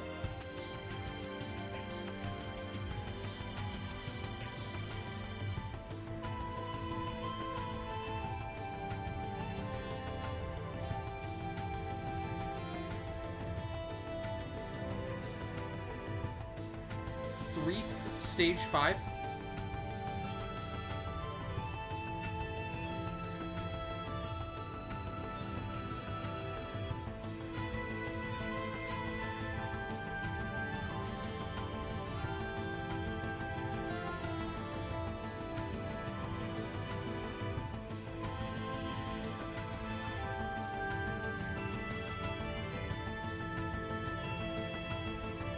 It's really good. Prime gun's really good. For range, though. Range damage. Depends how much you shoot on core. I think the consensus is, like, bow is the better for ranger. Ranger main only. And you need to shoot, yeah. I don't really shoot on core really ever, though. It has its uses, though.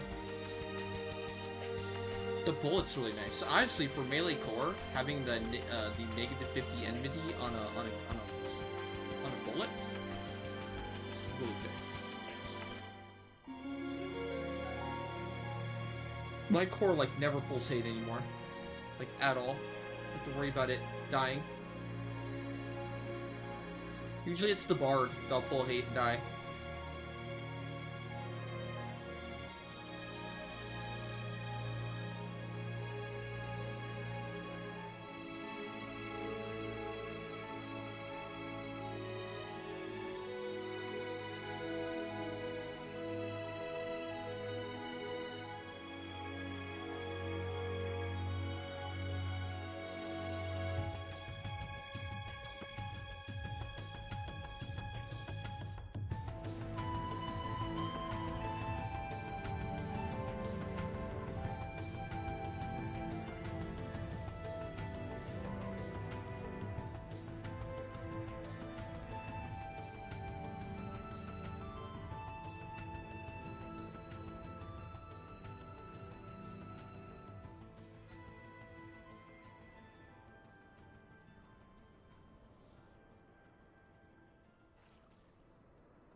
Yeah, Peter, what you mean? I think I've fallen into the same trap for my core. Every time I think about doing a new job or investing in another job on the character, it's like, okay, but I'm never not going to be core. I can't not bring core. If I ever drop the character, it means there's already another core. And then the only way you drop the core is to add another core. So it's like, sure, I could play another job on the character, but then I just have to do a whole nother fucking core. And at that point, why don't you just do the other job on the other character? It's like a vicious cycle of, like, stuck on core.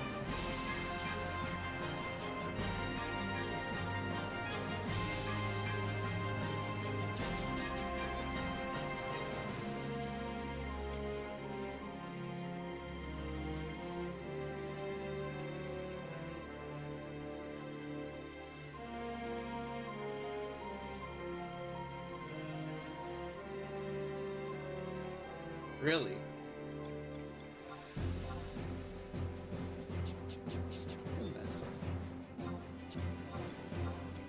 Alright, Uba. Did anyone want to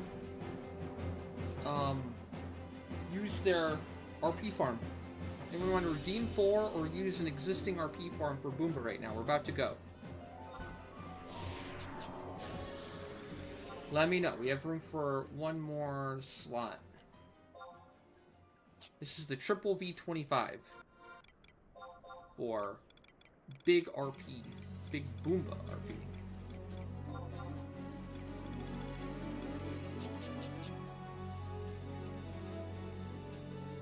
Change your muscle side.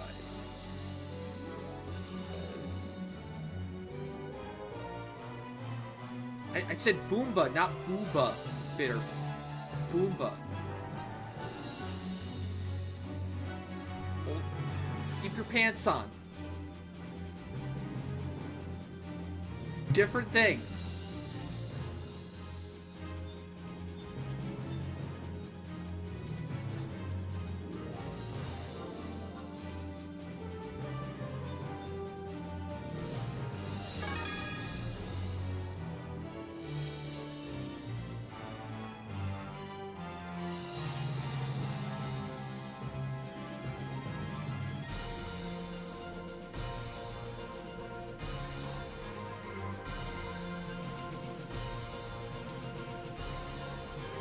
Limit break. Thank you for the follow. Welcome. Alright. Should probably check if anyone actually answered. I feel like it's like no.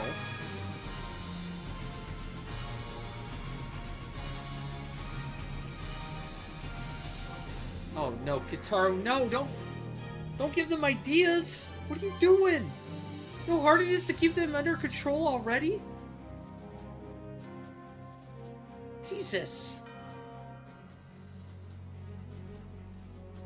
Okay, I think I got it. My phone doesn't give me notifications that I can hear.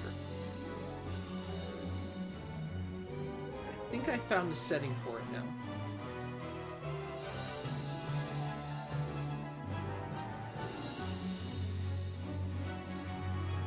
Just so intermittent, too.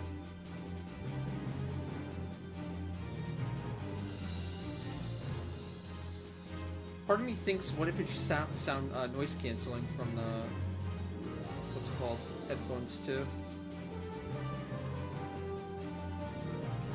Maybe it is going off, but I can't hear it.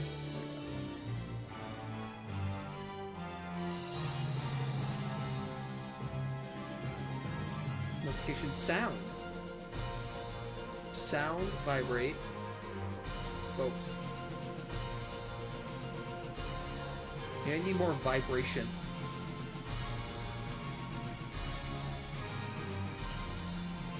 How do I set vibration to maximum?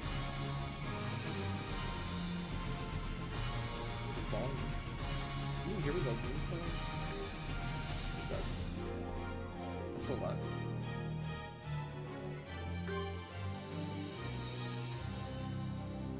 Take it.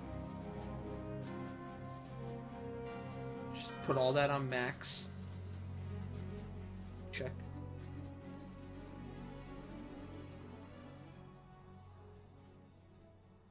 touch interactions. Okay. Put it in my butt. Bacon, come on. Come on. What is this, the 3rd grade?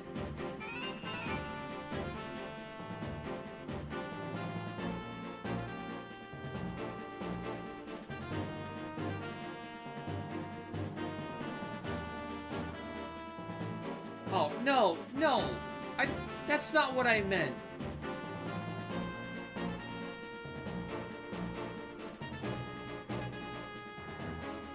I did not say come on my butt, okay? I've heard wrong. Gross. Get your mind out of the gutter, chat. Also, you're distracting me. I'm not gonna enter in time. Don't you kick W me.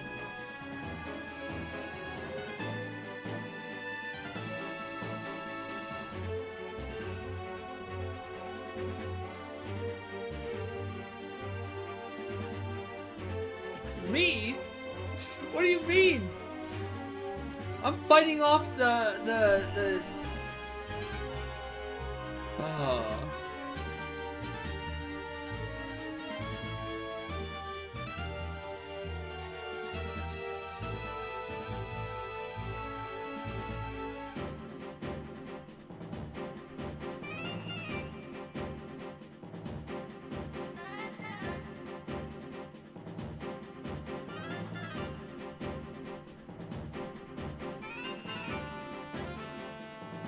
No, I was not talking about becoming a professional chess player.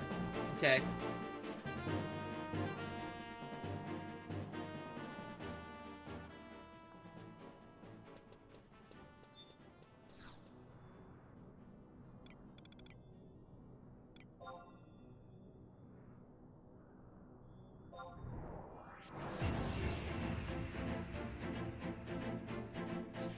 I was talking about vibration settings on a phone. Which is completely safe for work. You guys are the ones that turned it not safe for work.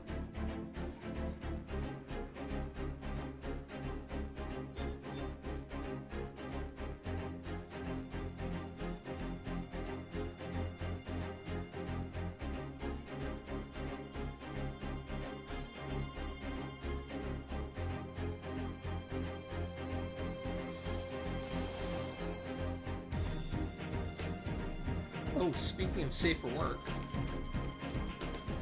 you got any new memes? Has chat been vigilant in updating the memes?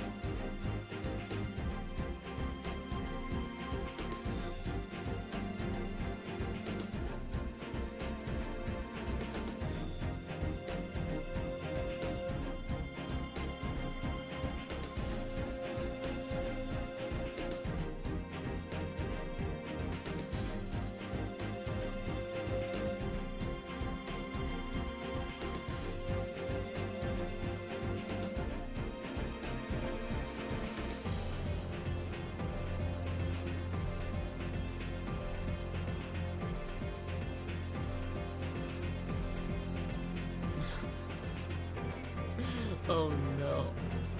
This is crazy. Oh shit.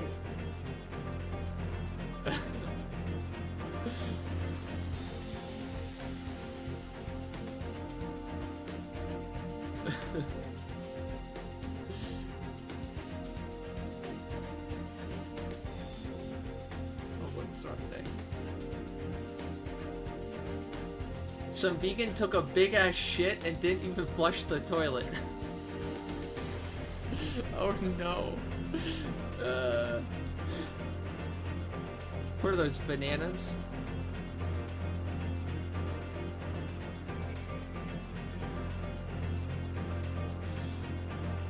Ansys is looking down on you like, fucker's always on that phone.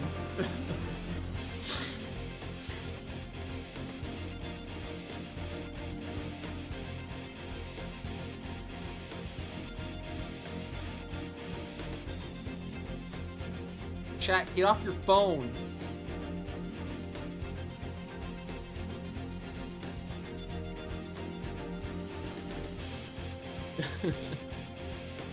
This is kind of funny. Her. I bet he's thinking about another woman. Him. How do blind people know when to stop wiping their butts? That's a weird one.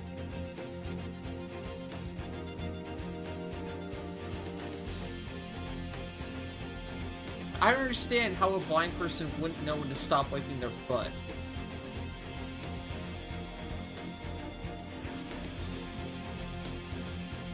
Of course they would know.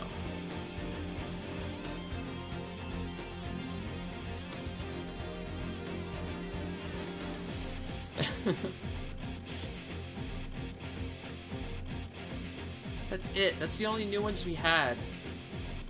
We're out already.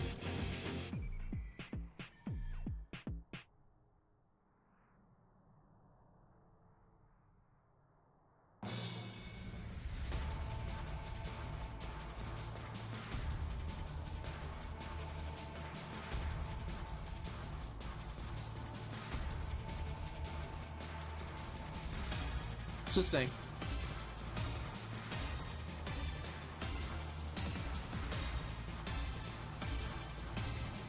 The continuing legacy of Final Fantasy XI.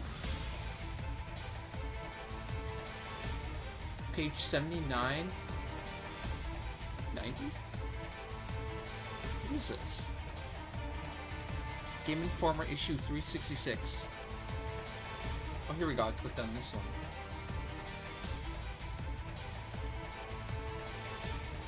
New page isn't loading? Oh, there we go.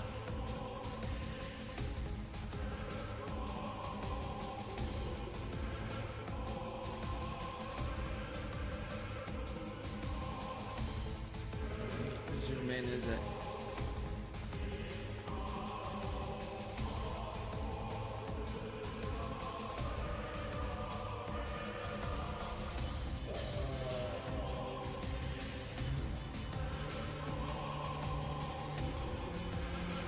The zoom in feature isn't very good here.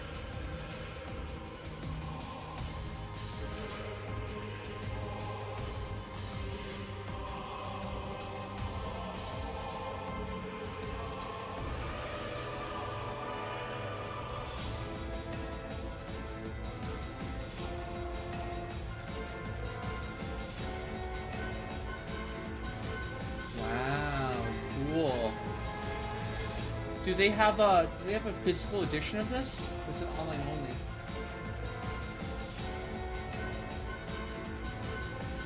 Look at that. An ad for Elden Ring. The new Elden Ring.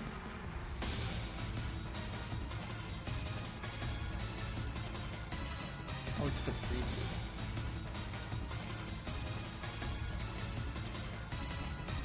What is this?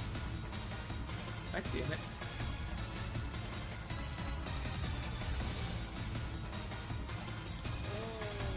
Breaking.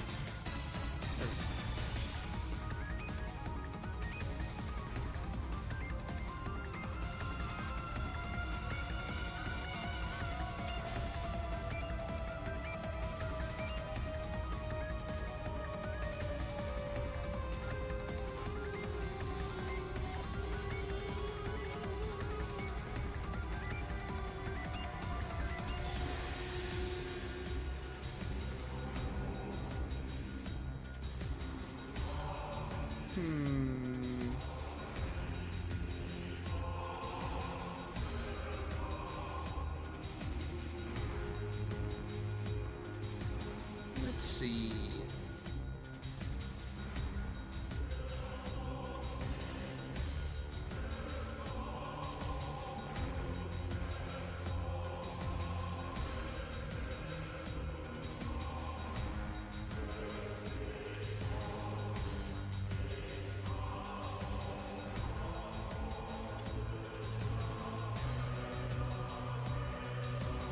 Blind individuals often develop highly attuned senses of touch and spatial awareness to compensate for their lack of sight. They might rely on tactile feedback or specialized techniques such as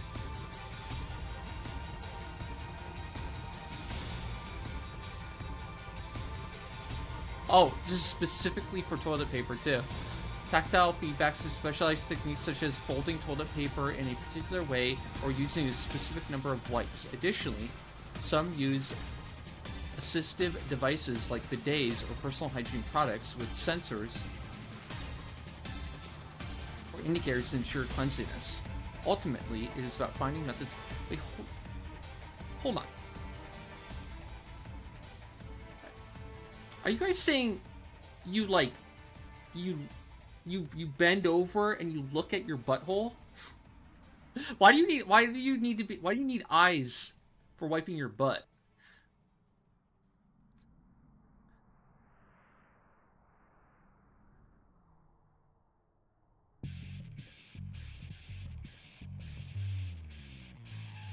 Oh, you check the toilet paper. Oh, yeah, okay, I guess that. You check the taste. Oh my god, no. No. You know what? Never mind. I didn't ask. I don't want to know. I don't want to know.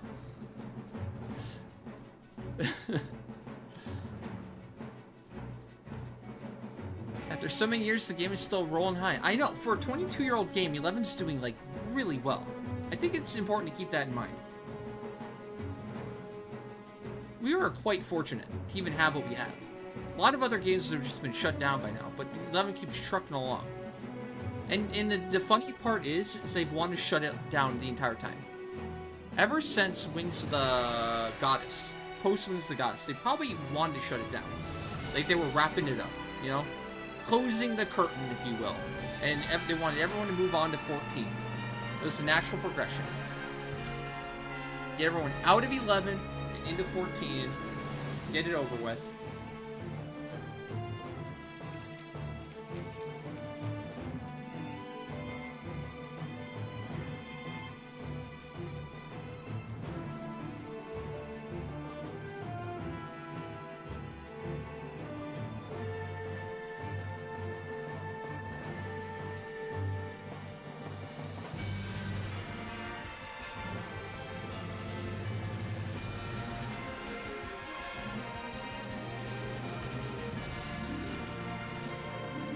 RuneScape is older and still has active devs? Yeah, but that's RuneScape.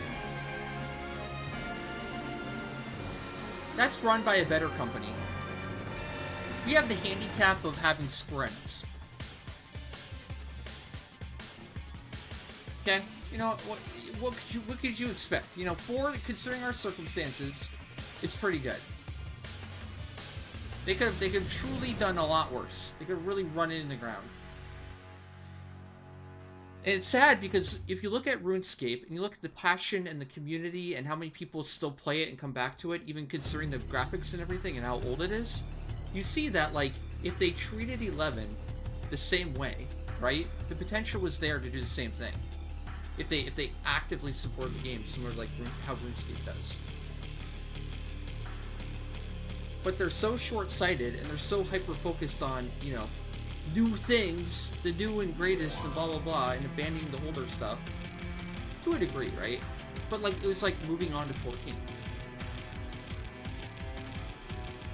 I don't understand why you can't do both. Why can't you like support 11 in the way it deserves, that will make them money, and at the same time, you know, two birds, one stone, also do all you can for 14.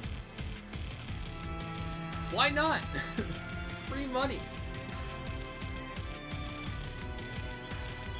Like RuneScape though is like kind of the model of like, yeah, people don't really care about graphics so much, Square Enix, they just care about a really good game that's supported.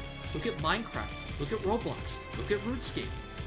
How come they don't see these games that are like, oh shit, we have a game like that? Oh fuck, we have a game that's like, we spent a lot of time and a lot of years on, a lot of investment on. Why don't we keep that going?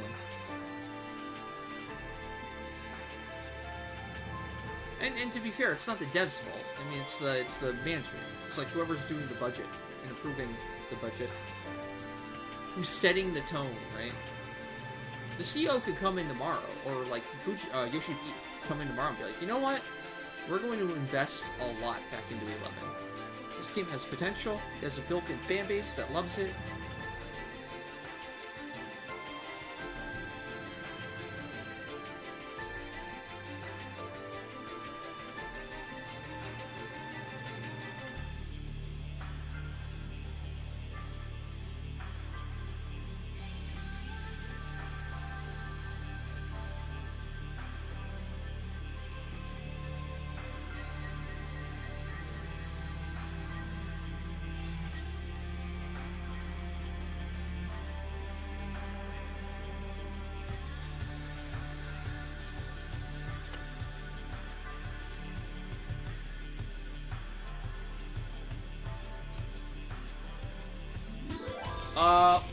They maybe make a Leafkin schedule.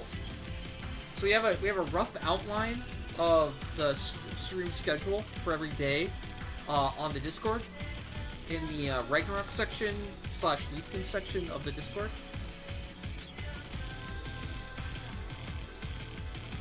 We have a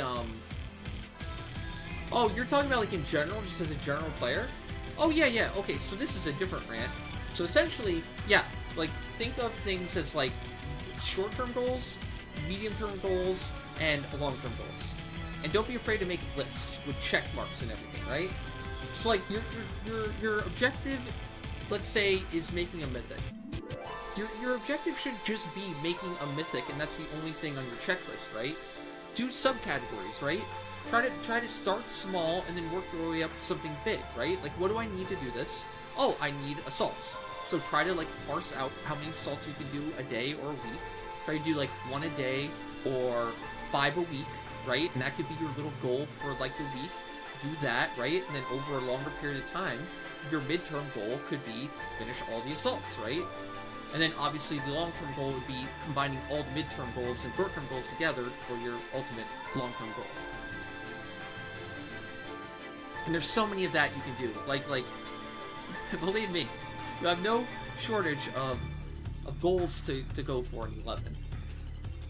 Just the mythic example alone, like, you know, doing a certain amount of Harriar to keep you going, a certain amount of Nizul Island Chart for the tokens, assaults, farming Alexandrite or getting Gil for Alexandrite, etc. Just depends what your goal is, what you're working on. You can pretty much apply that to everything.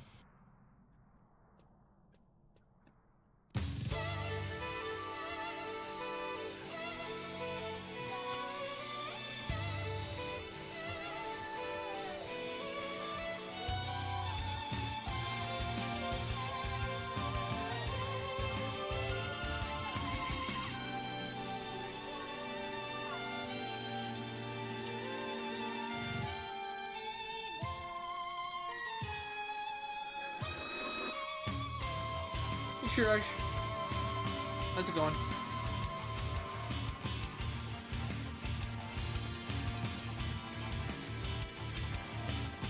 Damn, harsh. That's usually the reaction to Shiraj, actually, from what I've seen.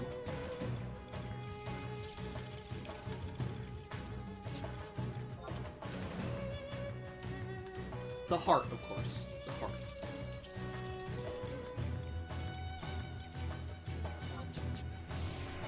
Alright, good. Shiraj is here to take lessons from the superior Rune Fencer. How to lock style on Rune Fencer. Here we go. Step 1, look as good as me. There you go. Take notes. Do the frog taking notes thing. That's what Shiraj needs to do right now. Hey, get that elven butt out of the screen. You are distracting Shiraj from the beauty that is Rune Fencer. Not cool. Not cool.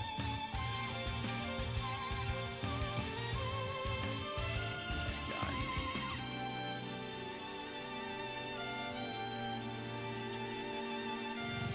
Chat just doesn't appreciate true beauty. It's kind of sad. It's kind of sad.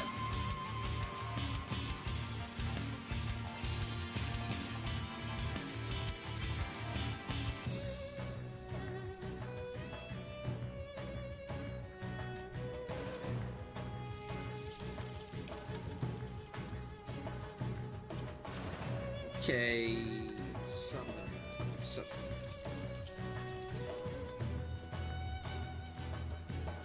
nobody wants to see Elven crotch. Get that out of here.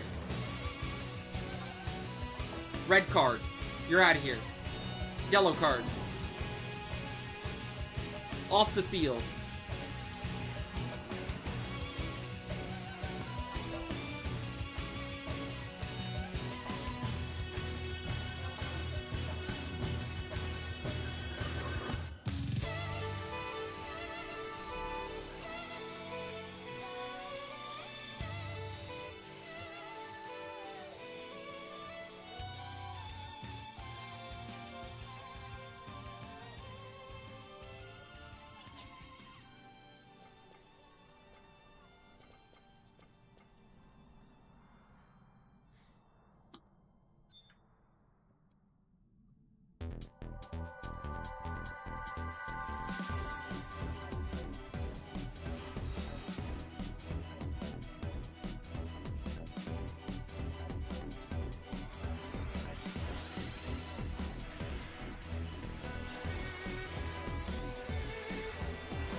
Any word on if or when race change is gonna happen? No, like official word. They haven't announced anything, but I assume like what they teased at is the things they'll do by the end of the year. So I'm assuming by a holiday time. So like probably December-ish. I think Boots Besieged, that's probably going to be by the end of the year too.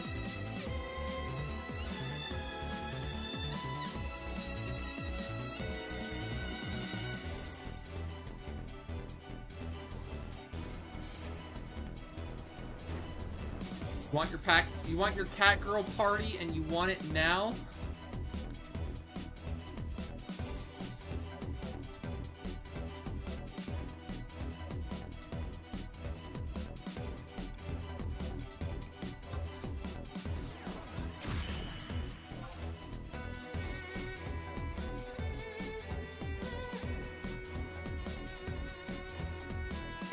I'm trying so hard to block the screen. Failing horribly.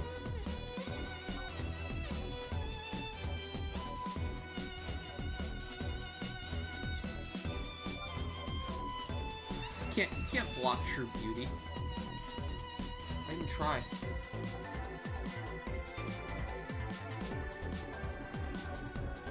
Oh, I just put that.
Yeah, Jim.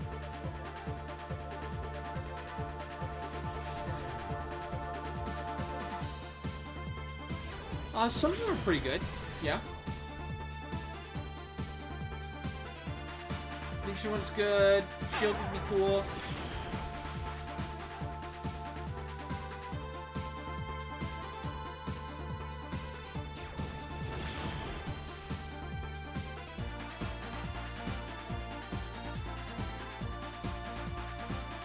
Well, Valk,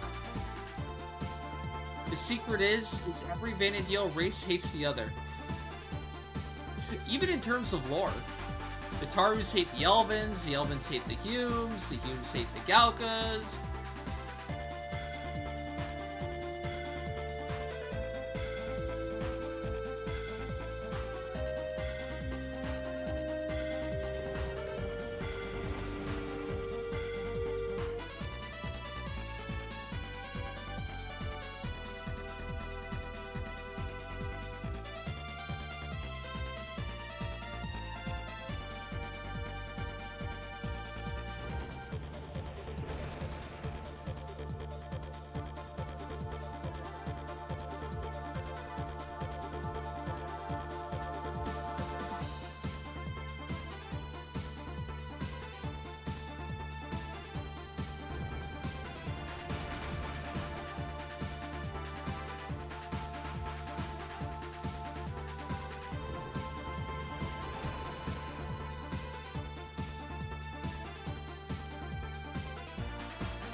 It's not.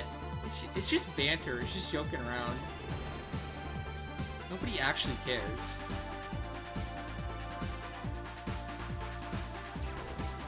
Have you ever actually run into anyone who said, like, I don't party with Galkers? Oh, you have a Galker in your party? No, I will not join. That makes no sense.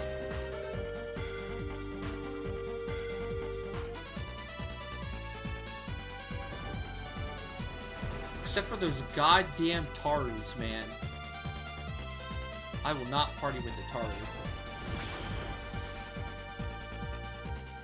Just kidding, just kidding.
If they're gonna add race change, I wonder what the... Oh shit. If they're gonna do race change, I wonder what the odds are of them allowing for, like, custom stuff. Like, custom hair colors, like, new hair colors. Maybe male Mithra, too. I wonder if that's possible.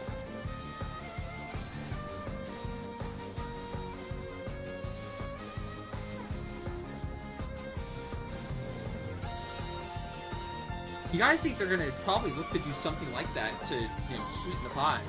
Incentivize people to change. Spend more money. 1,000%? I'm sure. Because, I mean, like, you know, they already have it. They already did it. If you remember doing TBR, there's a new Mithra model with the new hair color.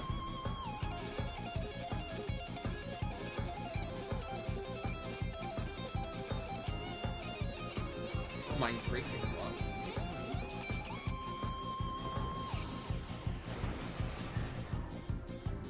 No, not new model. I'm just talking like changing a little bit of the aesthetics for the current models. Like I said, just changing the hair color.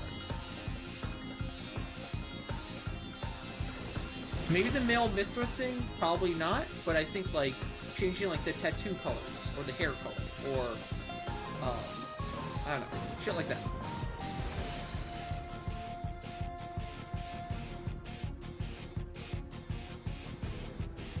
If they're gonna do race change, I feel like, yeah, why not name change too? You can already name change right now.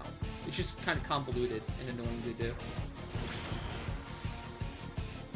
What you do is, the character you want to change the name for, you swap them to another server, then you make a $1 mule on the server you swap from with the name you want to change. And then when you swap back to your home server for the name you want to change, it'll be taken by the $1 mule. And then the game will say, your name is taken now, please rename your character. So you can already do it. Like it requires a server transfer, back and forth, it requires the $1 mule thing.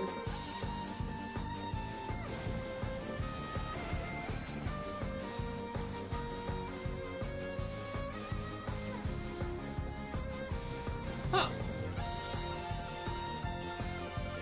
It's like ticking down slow than I would think. Huh. If I need to throw in a couch for here. Safe. And it's perfect.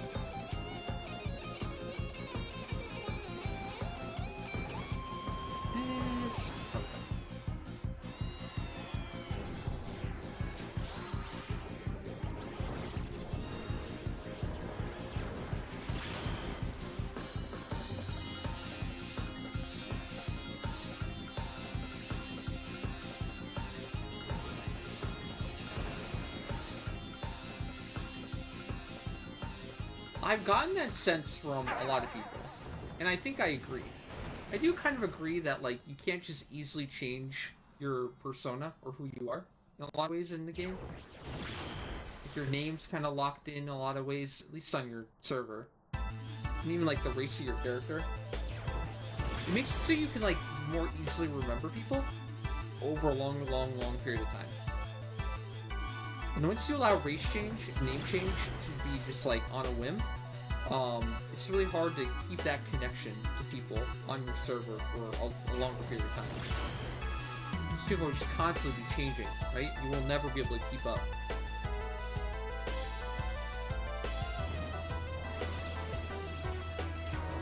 You'll lose that, oh, you were that guy. There's so many people I remember from the good old days, back in the day. That, like, if there was race change, like, who knows, right?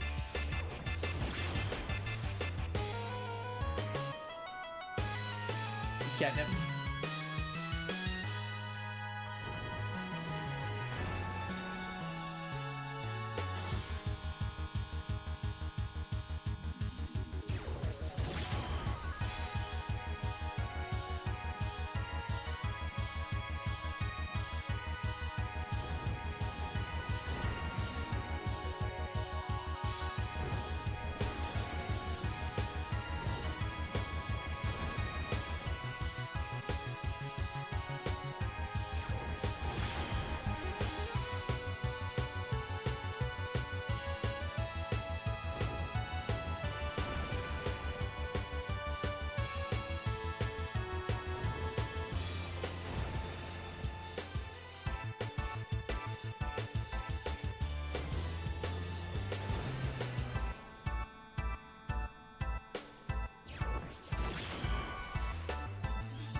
Okay, we're good. Did enough damage.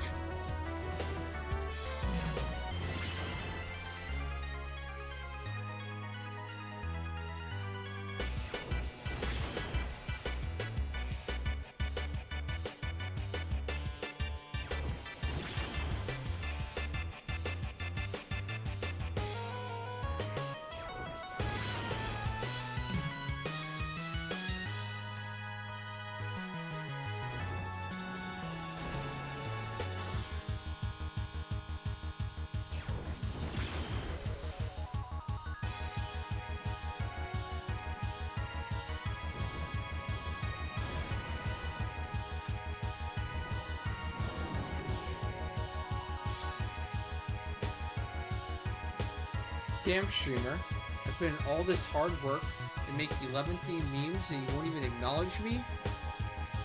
I had to do the thing! But you're lucky, Pixel, because now we have a lull period again. We have more time for memes. For this guy. Give me a second.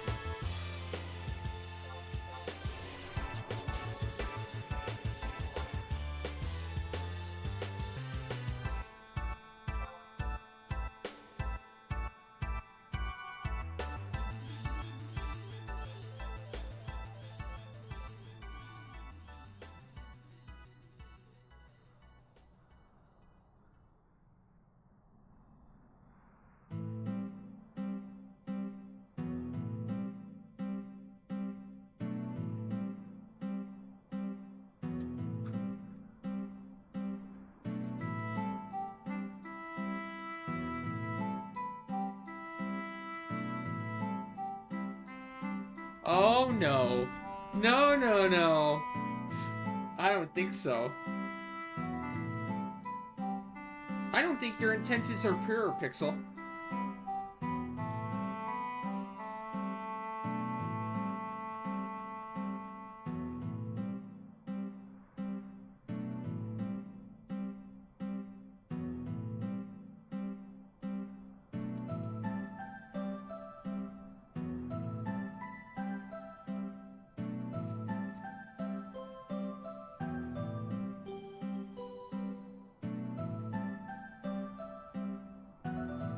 purely toxic.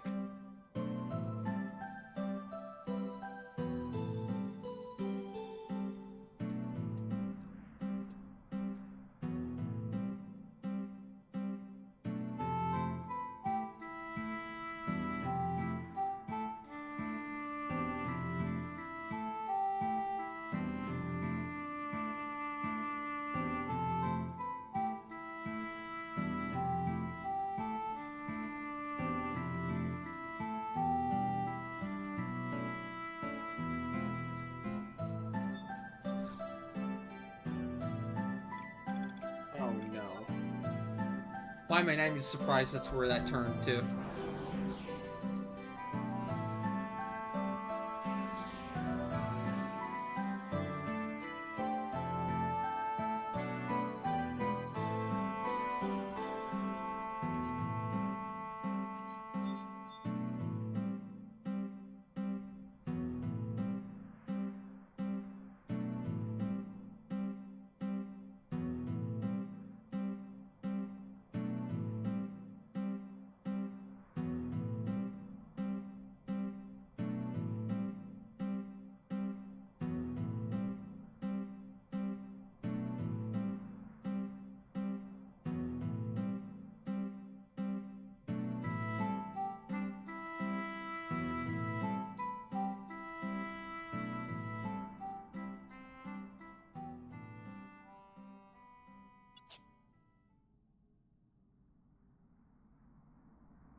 Here we go. 11 memes.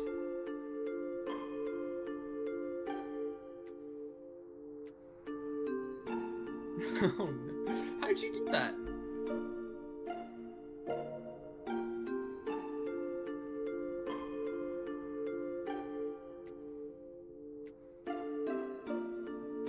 The continuing legacy. Is this AI? Are you AIing this shit? The dying legacy of Final Fantasy XI? Not funny. Not funny. Oh no. Final Fantasy XI? Chat. True. That is true.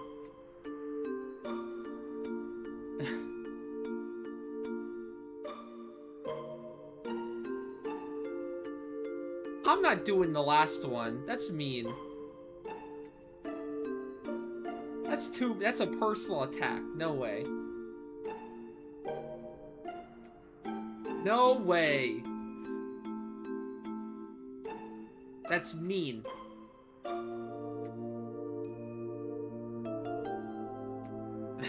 Don't care. It's a personal insult.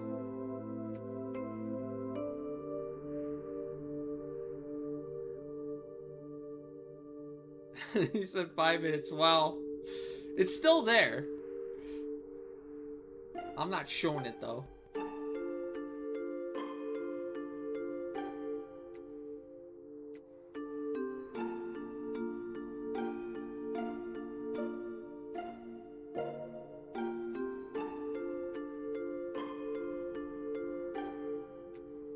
What is this from? Whose grave is that?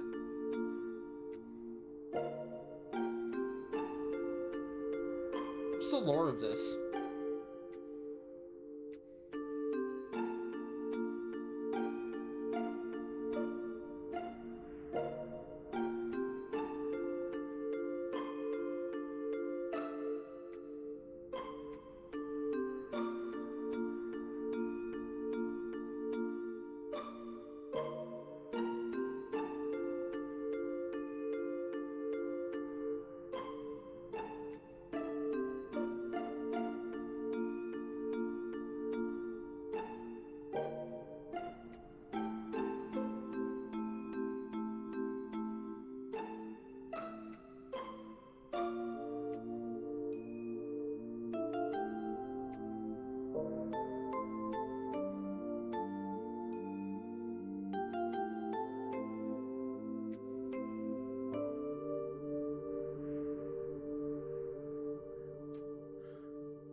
Now that is a shallow grave. 11's grave is going to be huge. This big hunker of a game.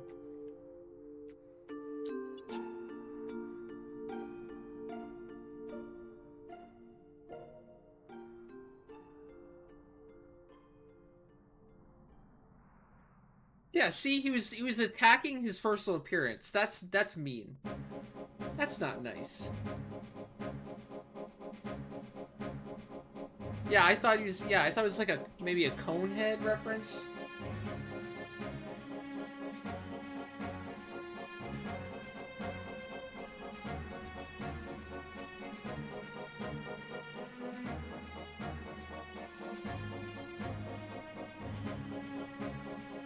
Working killshot trials are done. Wow.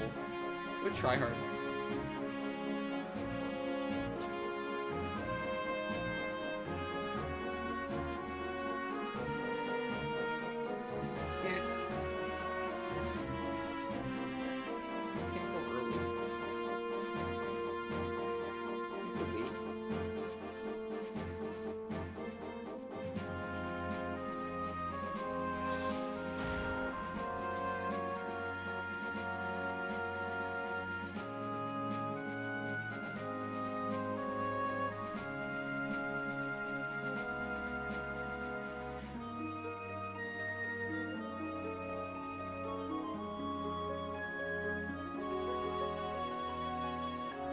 Man, that's a pretty mild personal attack. I know. It's still in bad taste, though. If you wanna appreciate it, then fine. I'm just choosing not to show it on stream.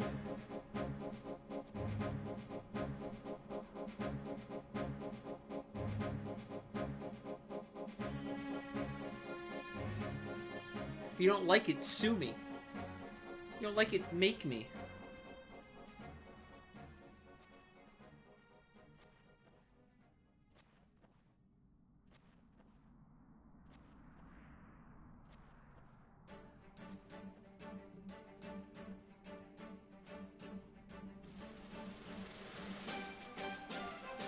That's not even what it was. There was no lore behind it. Like, if he put more thought and effort into the meme to make it like that, it would have been more acceptable. But he was just attacking his personal appearance.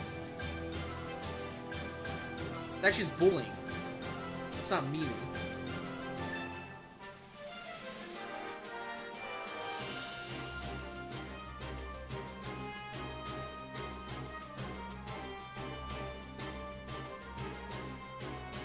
Boomba Farm. Yep, B25 Boomba Farm for the RP. Hey Greg, what's up? How's your week going? Hey Jabberwocky. Yep, windy. We did windy last night. It was rough. The doubters were strong last night. They were too strong for me.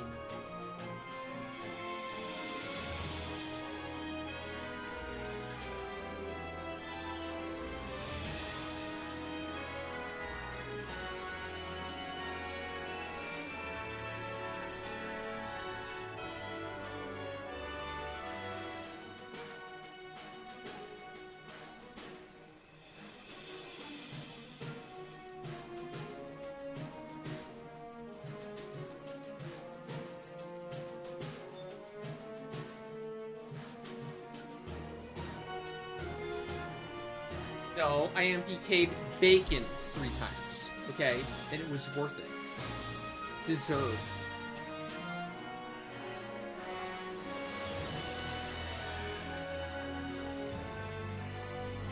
Karmic justice was served.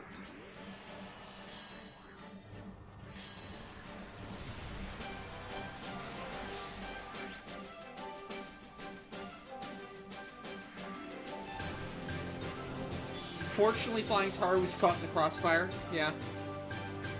Sacrifices had to be made.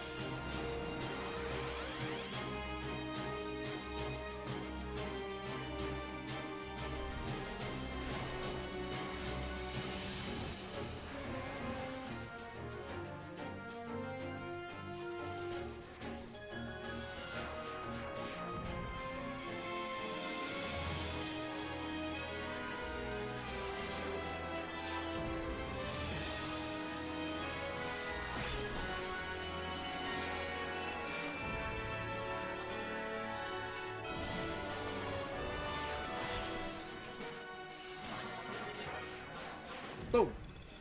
Lucky 11. You're moving in.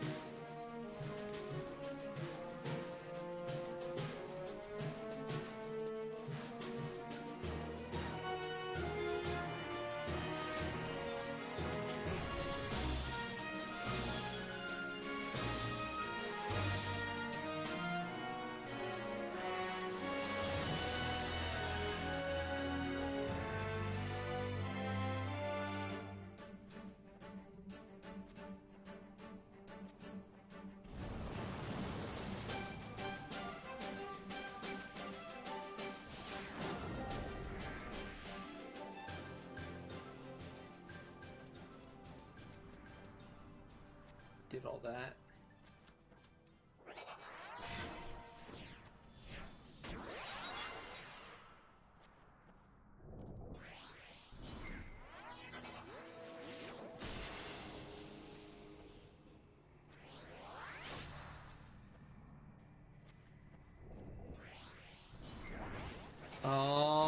I do not use Paladin in the Boomba rotation. No. I use Rune Fencer.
Alright, disengage.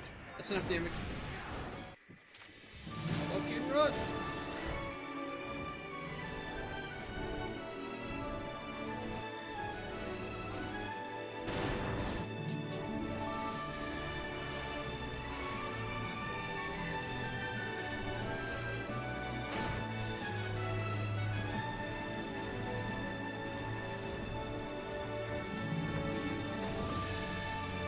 So many fucking halos, it's crazy.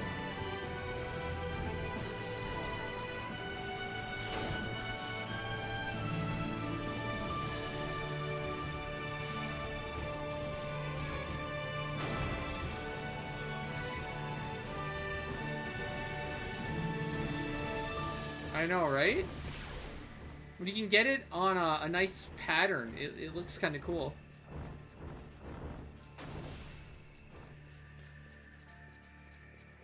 I wonder if I can draw something. If I can make a pattern or draw something with halos. Maybe like make it an S or something? A Z? I'm gonna try.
can't kill me now, right? I'm safe now.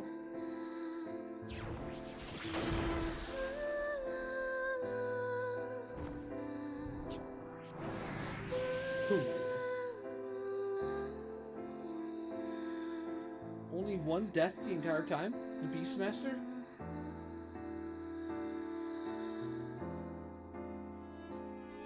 Get the hang of it. That just sucks. It used to be so much easier before. Now I don't know, was it an intentional change? It might have been.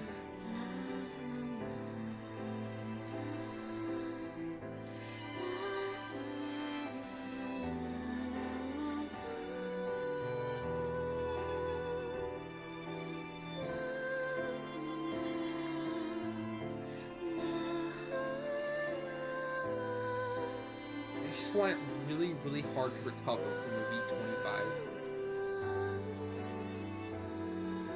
Or nigh impossible.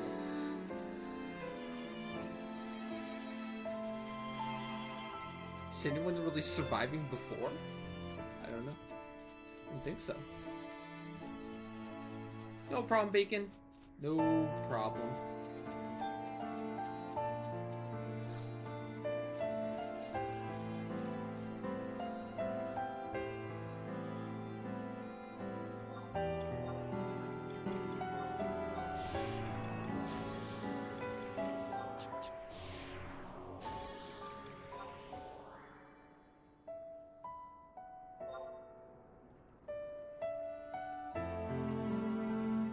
Right, yesterday was the crash.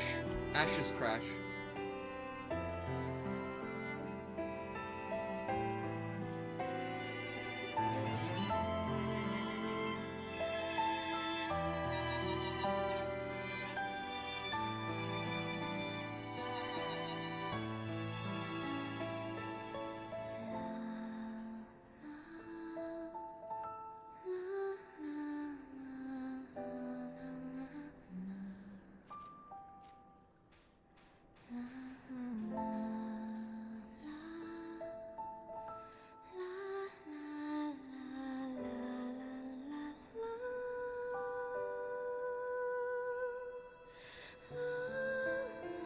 I always farm outside, see. Just had good luck with that. There's more mobs.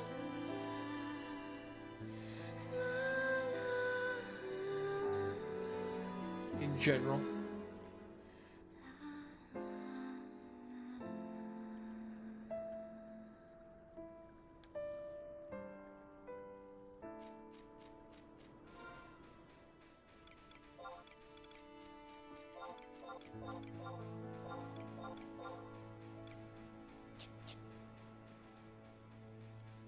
True, that too. Outside respawns quicker.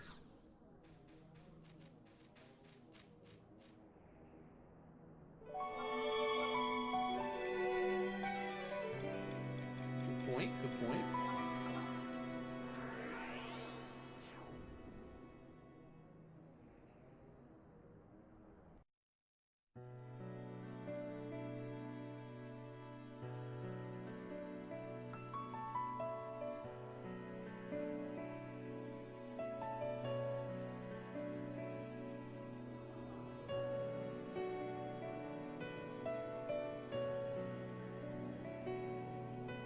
Say hello to AB.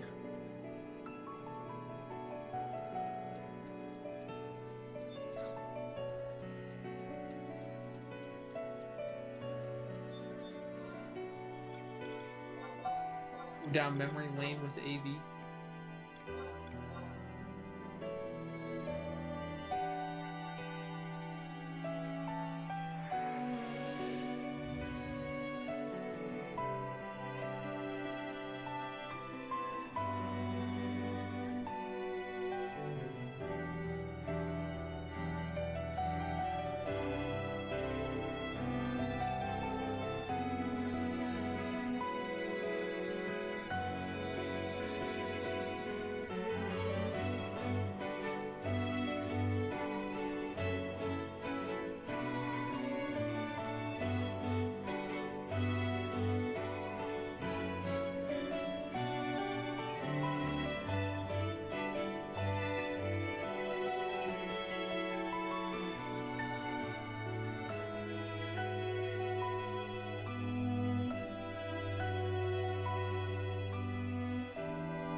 Oh yeah, that was 13.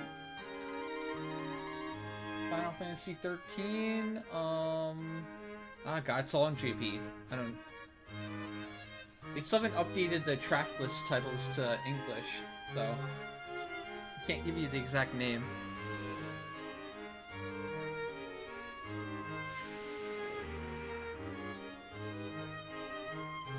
Ah, farming the Fastcast Torque from the Mew Burrs. I didn't do that too long ago. Or I did do that not too long ago.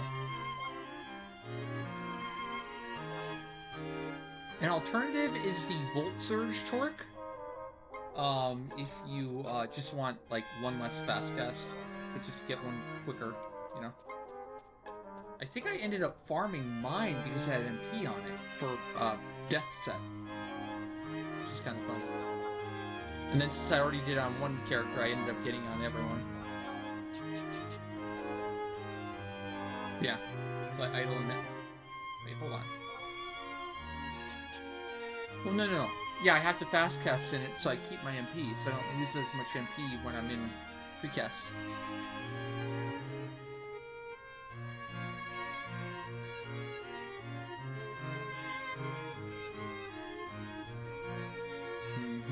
I mean, you can just get Metamorphoring right now.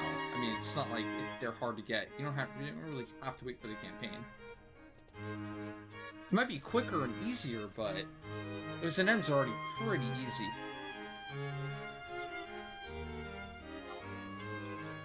The only NM I think you really need the campaign for is probably Curator, because it's such a pain.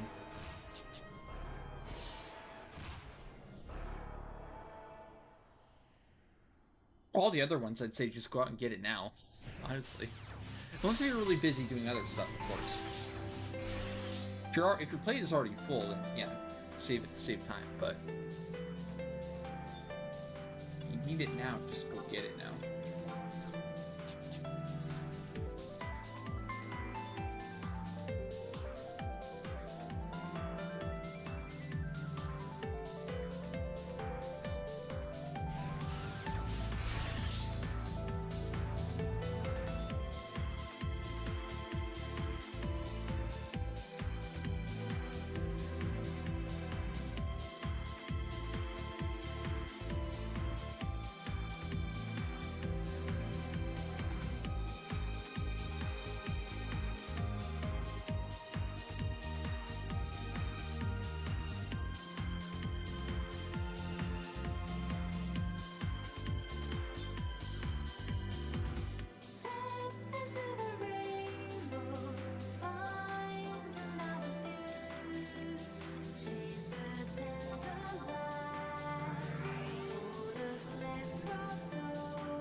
That's definitely not a song in 13.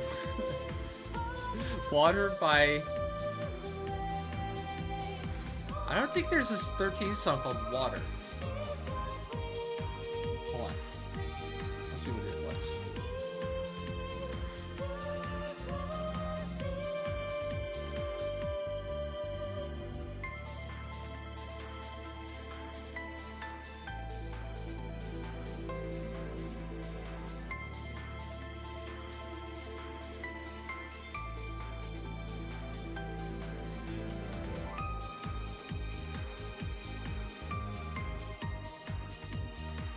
Lightning Theme.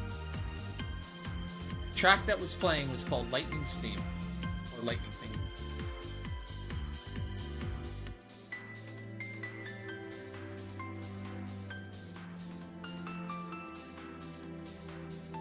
This is 13. Yeah, this is what? This is not Avid Children. Are you kidding me? The fuck? Avid Children was like dark and dreary. There's no hopeful, happy music in Avid Children. Yeah, this is 13 for sure.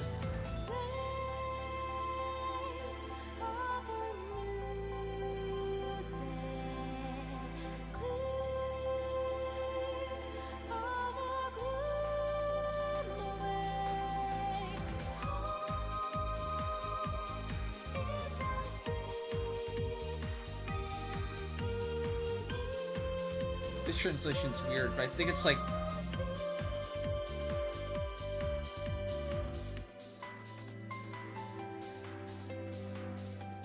Yeah, this isn't water either.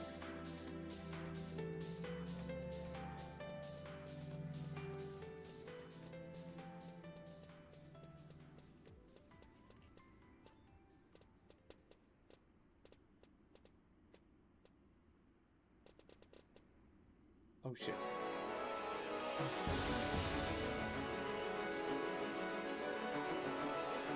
This is 10.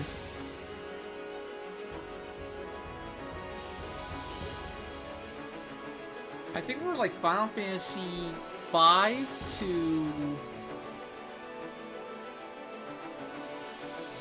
13. I can tell you, if I hear this track, I can tell you exactly what game it came from. Like the number of game it came from. But 15, 16, I couldn't tell you.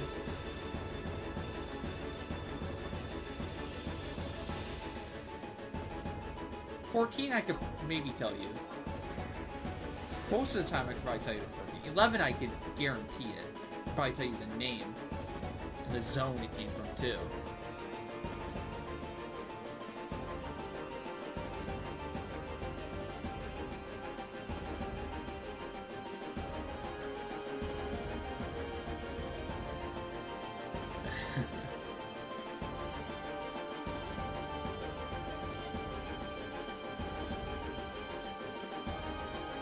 Gosh, has Snow been hacked?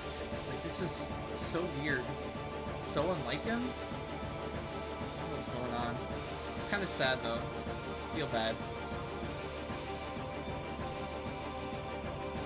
I hope it's not real.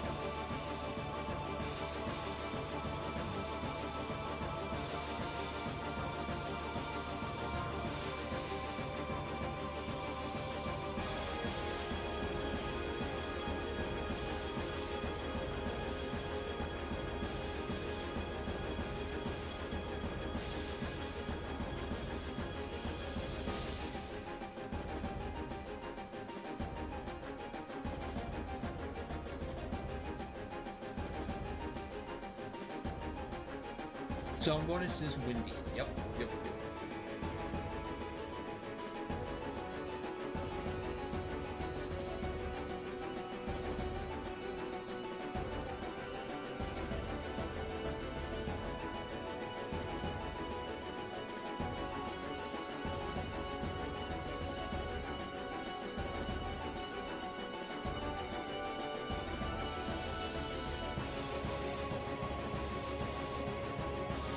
Hey, how's it going?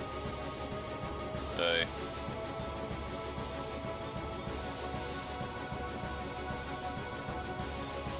I think I fixed my sound thing. You mean the weird noise it was making? Oh, Yeah. We had that done like before we ended stream last time. It didn't happen again the whole time. Oh. Let's start up again. Okay. So there's No. not sound.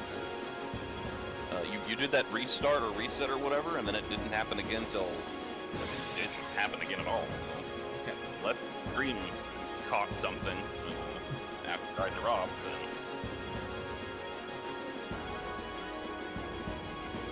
Forgot where we were too. It's just pure farm. Oh right, we had a Ash DC, which cost us 3G. it's probably just going to be a farm run, yeah. Yeah. Which means we only got 2 Amnion runs in, and one of them is low 56.8 instead of a 68. So you should have fragment 1,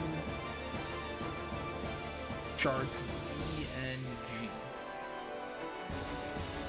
Probably be like an Ida, D Ida, G, E A F. Take it from there. Something like that. One run where nothing goes wrong. That'll happen eventually. NPC, no keyboard, anything.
Right, food.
We have A sharp or not. Just double check that. Probably not. See if we need to do that while you do D.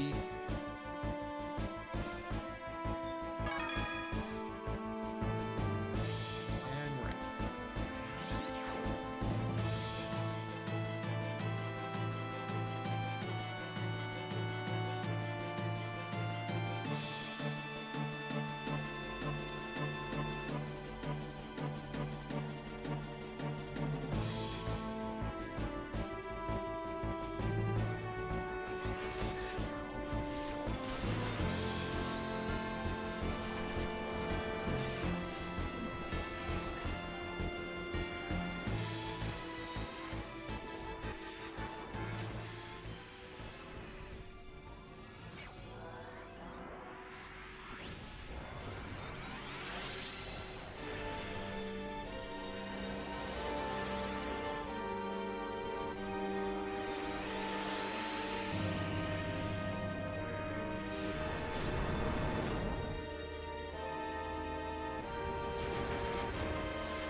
Oh, cool. You remembered the windstorm. Yep, part of the rotation now. Cool.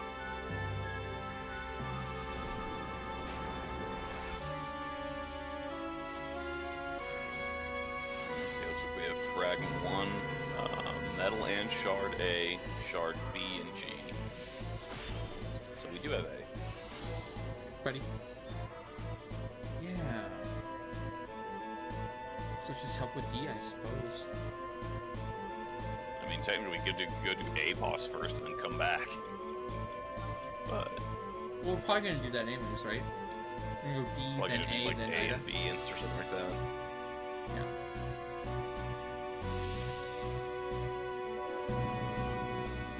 Oh yeah, you could Blaze of Glory. We're probably gonna bolster Ida. Yeah. Ida anyways, yeah. So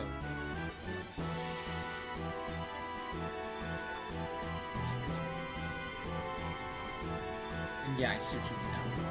If we killed A first, and then you went and did D, I would have time to get the A shark. Do the Shard, yeah, while I'm doing D, but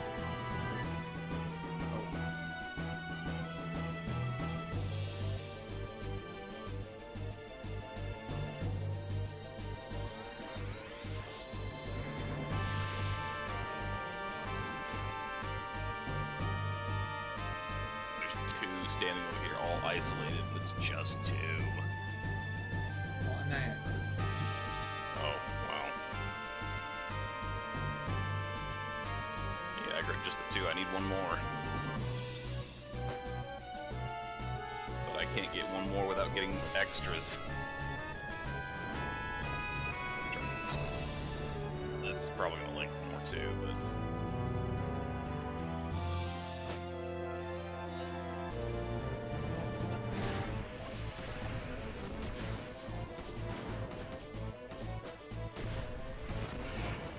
Starting with red mage.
Started on this one. Go ahead.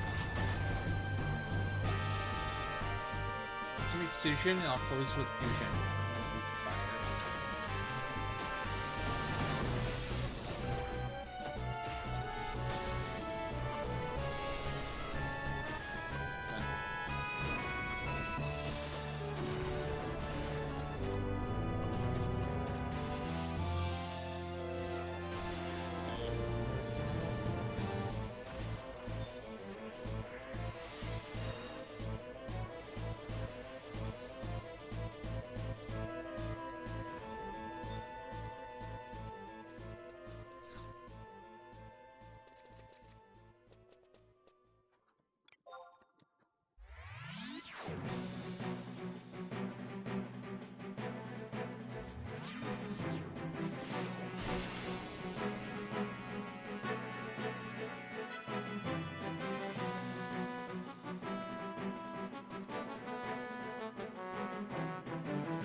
Good to go.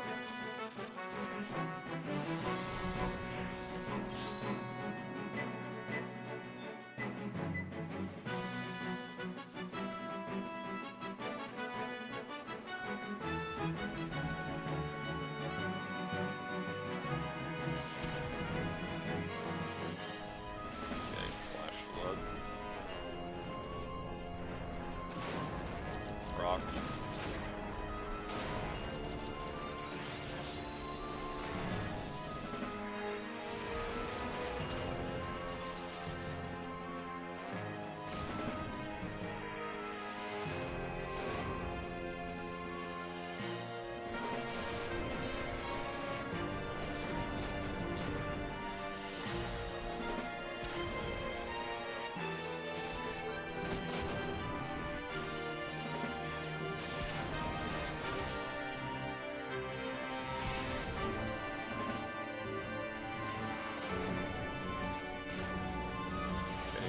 Ready.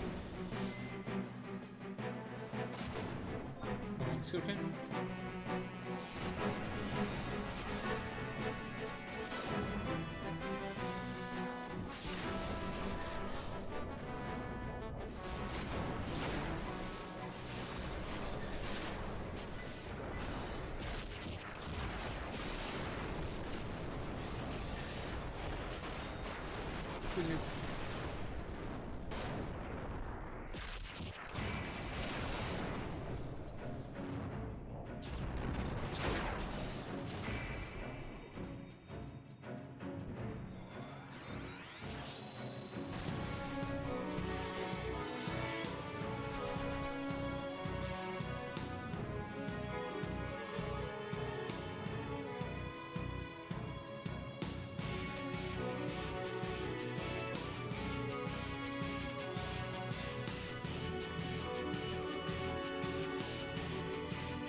that's what tilts me the most about Bungie.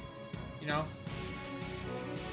Like, Destiny 1, it was like, that's when I gave them the chance to, like, get their shit together, right? And I was, like, patient. Like, they were working through some shit, they were, like, refining it, making it better, etc. It was like, okay. And then it finally got good by the end of Destiny 1. And then they just threw it all in the trash can. Just go to Started over. item now. We could do either. Yeah, I guess. I think that's what we normally do. So we've done a few times. I don't know if it's at the point we can call it normal. Yeah.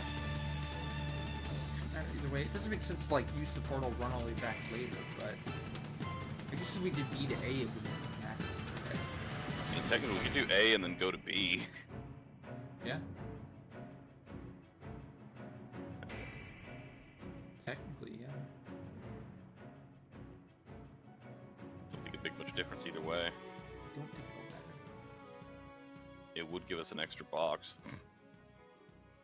Again, minor things. Oh, hi, Abdullah.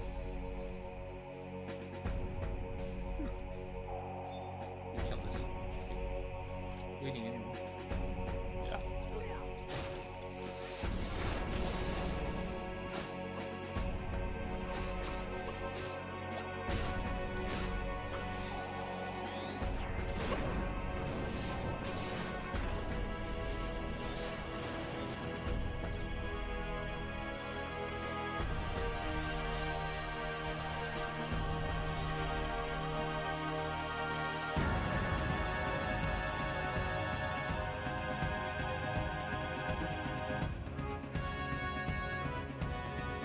I feel like that's a personal attack pixel. How dare you? For them adjusting the, what is it called?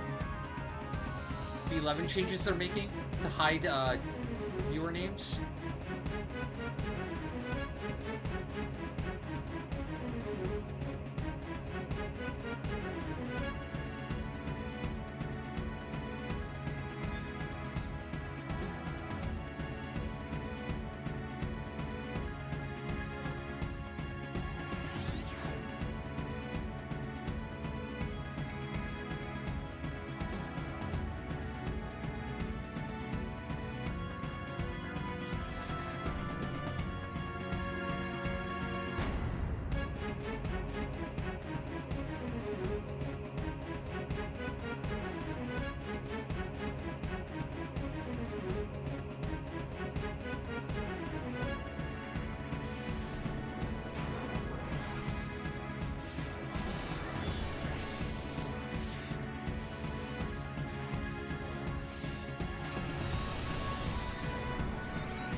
Description?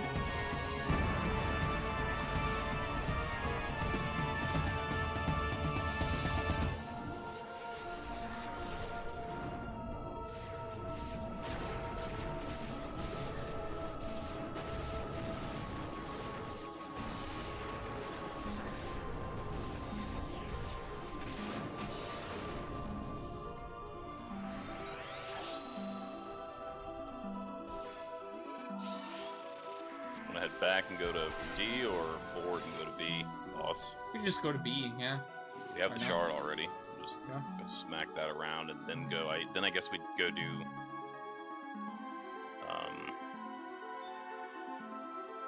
Does that make it Ida straight into F? That's gonna be kind of weird. G. I already have G too.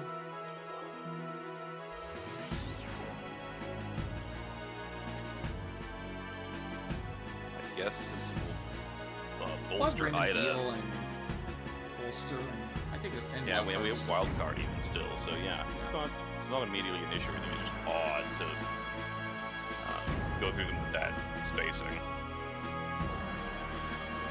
Okay, off to be lost then. I'll just insert the resets. I'm sure I'm not wasting it.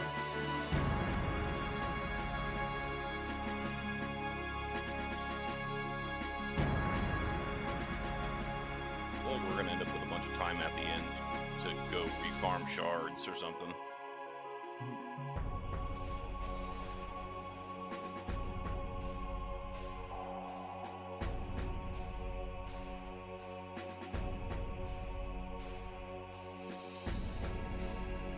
Oh, Horizon bad as snow, by the way.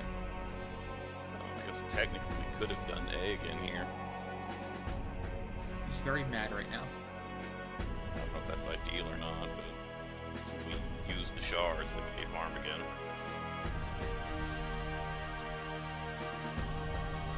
Maybe not priority.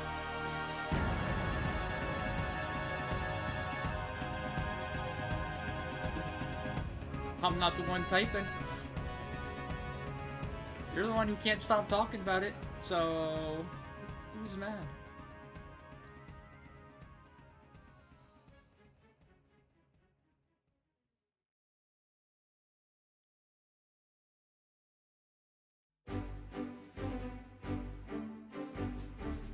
Well, I think there might be some confusion among regulars in chat why you're so mad. So just like letting them know that you're acting out like a kid because you're very mad right now and you want attention. Yeah, you are. So it's fine, you know, have your temper tantrum. It's okay. Feel free to vent. But if you could cross the line and you become, you know, like you were before, I'll just time you out for the rest of the day. Just watch it.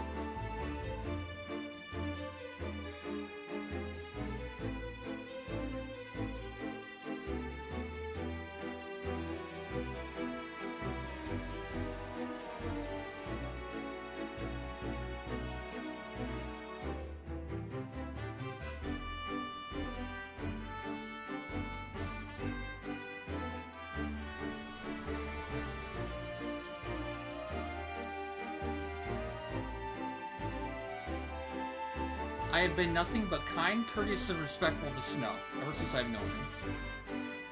And patient. And trying to be understanding.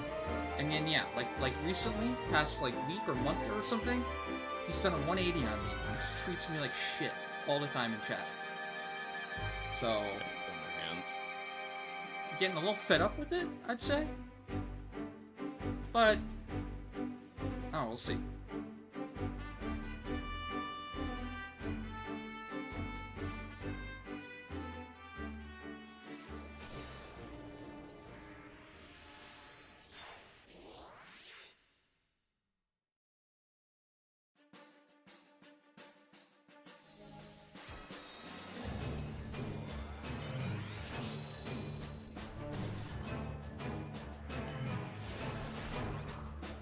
Did normal songs on the A. Wasn't sure the order. I was trying to save Soul Voice songs for Ida. Okay. Good. Okay.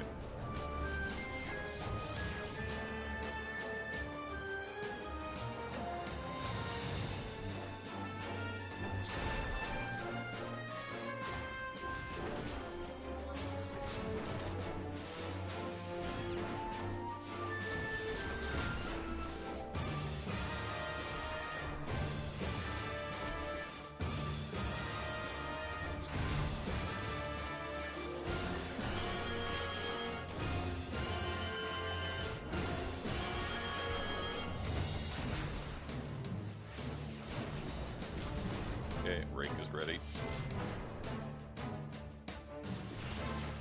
Let's go, Jane.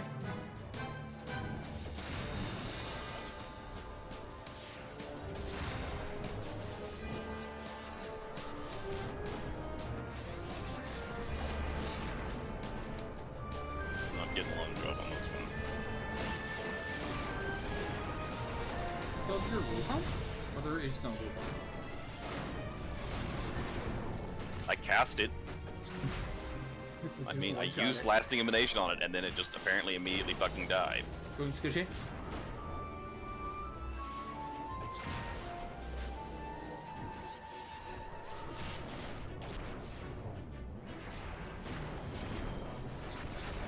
And it killed it again. It hit like 1,000. Damn, that's fun.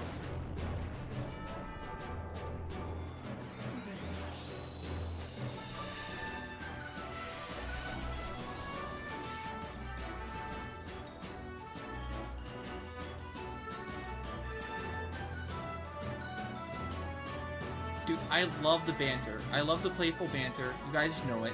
Like, we do it every single day.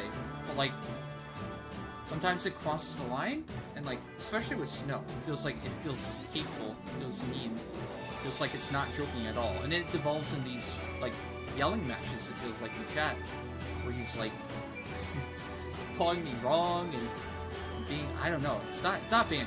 Like, it definitely is crossing the line, really. It's obviously not banter. Or if it is, I'm perceiving it way wrong. And I think others in chat might see it too. Not just me. I'm trying here, but it gets so fucking obnoxious. Like, I don't know.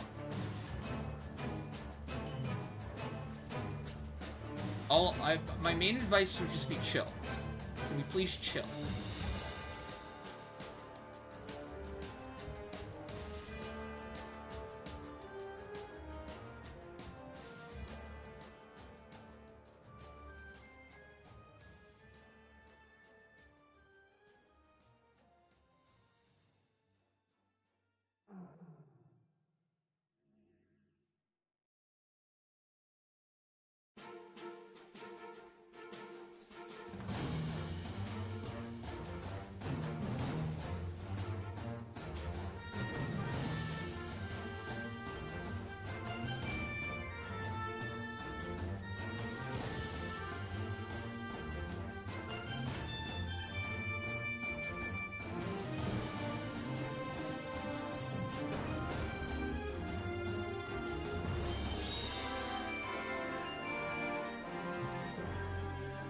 Hit the Bitzer to F. Not going down there though.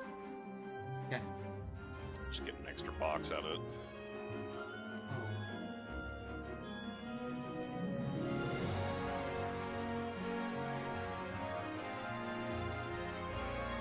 Stuck in a stupid corner. Recycling. And then the de-aggroed Umbral hit me. Guess I'm not too far.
Looks like the wild keeper side is bits are free.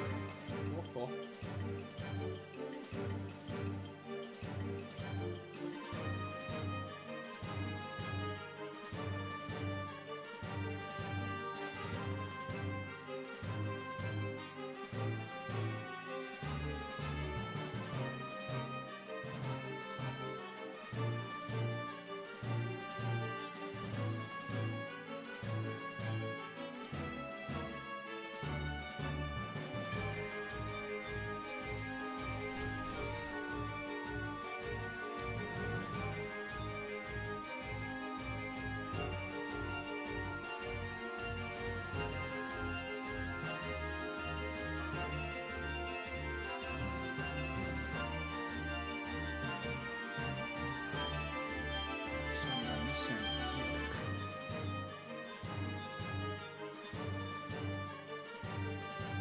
Gotta dab this one. Yep. Oh. Yep. I saw something. But no.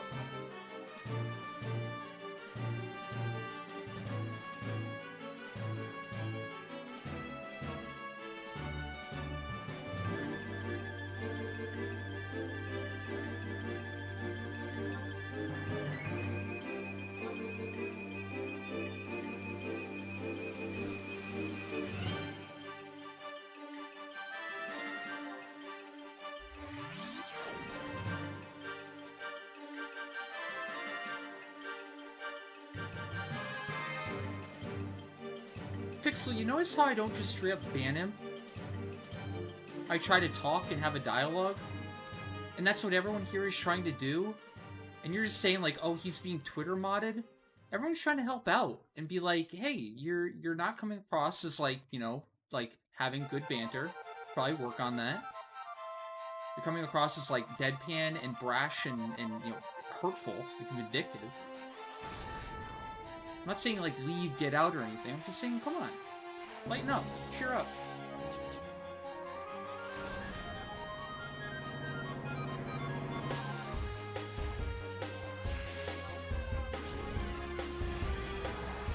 And, like, you guys take it far a lot. And I don't say anything. And I put up with a lot. And I don't mind it. I kind of set myself up for it a lot of times. But sometimes, and this is one of those times, it's fucking obnoxious. It's insane. To drive me to the point of reacting like this, you know it's insane, right? You know it's insane. And you have to pick at me, and you have to poke at me for a long time, or do something obnoxious like that to get me to react like that.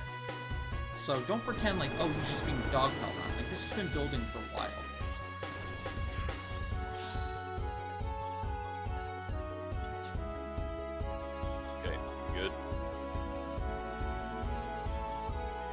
Yep, good.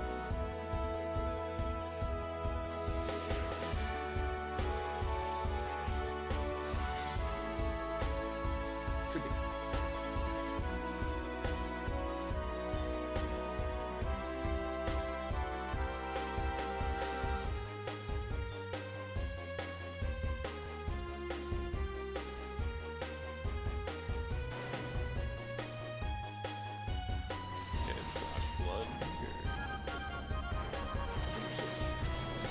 Rock.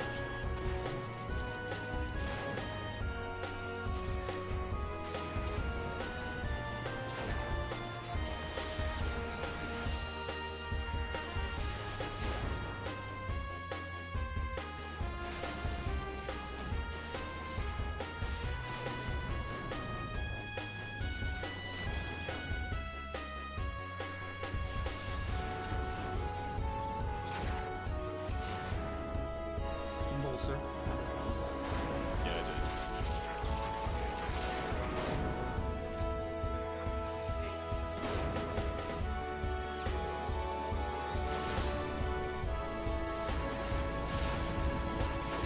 Okay, break is ready. A little bit behind on time.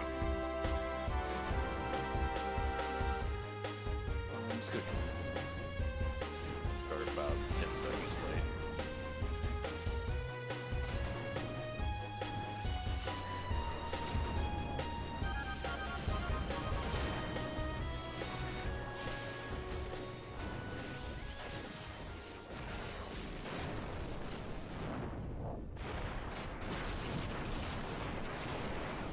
Scoochie.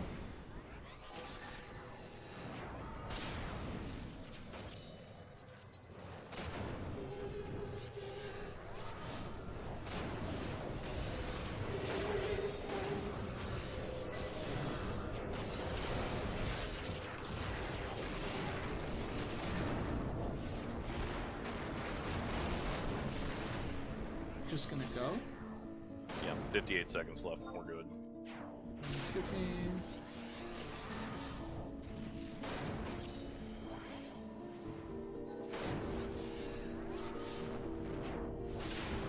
And unlike a lot of our Thunder rounds previously, the ballads have our MP still maxed out even after multiple volleys. So, Gotta renew. Scoochie.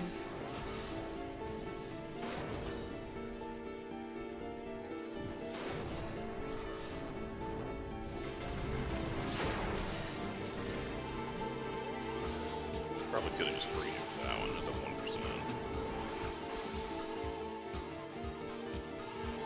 1%. Better save it.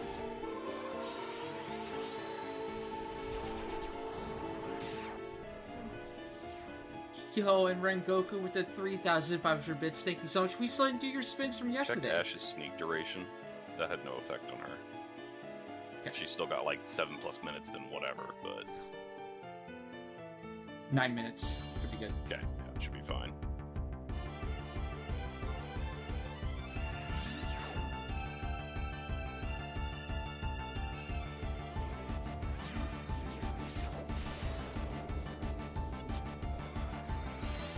The depths, right? Yeah. There's been no sign of it so far.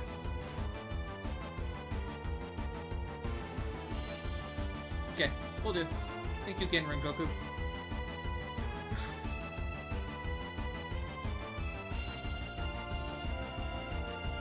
I've been adding it to your spin total too. You still have a bunch in the bank also.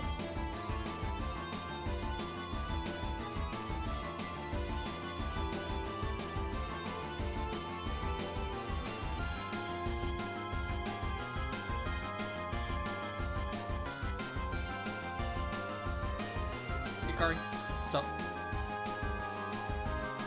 It's just here, but it's also being stared at by.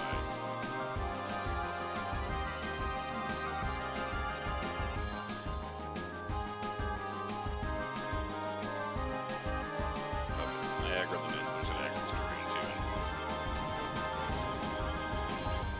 Wait. Oh. I wasn't the one who aggroed it? What?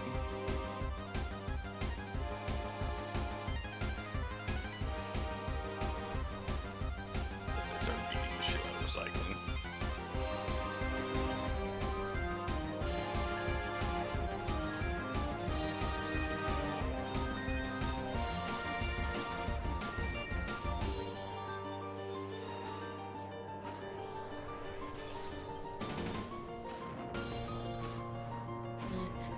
Good.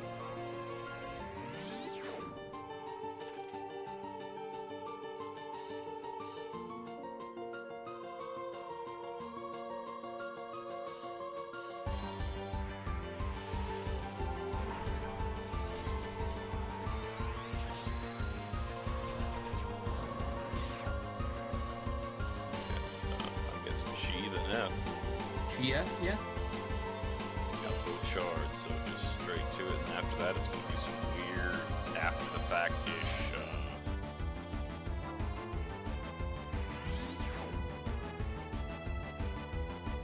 shard farm, I guess. Unless we have time for Amionon, although we Alright, bolstered and didn't cut in cards or anything, so I don't know. We did. We did bolster though. Yeah. But yeah, doing G is, I don't know, 7 minutes. We still have to do F. It might end up a little bit tight in include travel time.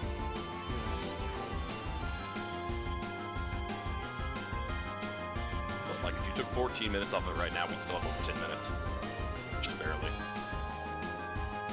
But yeah, SPs would have to be in order, and they're not. 38 minutes on bolster. If I get a Super 6. was not anticipating even the possibility of Aminon this run, so... In fact, we're close, right? Yeah, it's promising. I think the more we can super prep too, would be good for future runs. Just never really been able to capitalize on like the extra farming. It's something like Something goes wrong every freaking time. every time, every cycle. Yeah.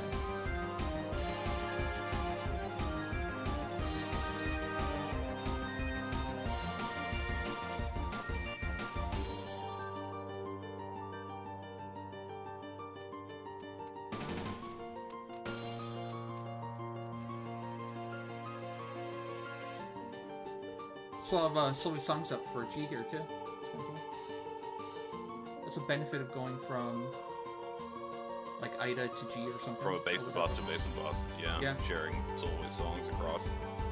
Most of our SPs don't have the kind of duration to make it from one boss to another. No sign of the Bitzer on the way so far. We'll have to start Tribulix quick if we actually want to capitalize on these songs.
Get Blaze Flurry and DMAT back right now?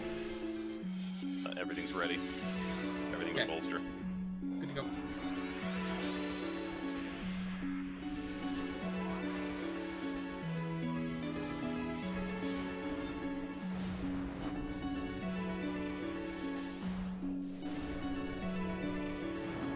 Tell me you're good to go and then brawl after I run off. I feel left out. You didn't get it. Not that I needed it, particularly, but... Done cast that through.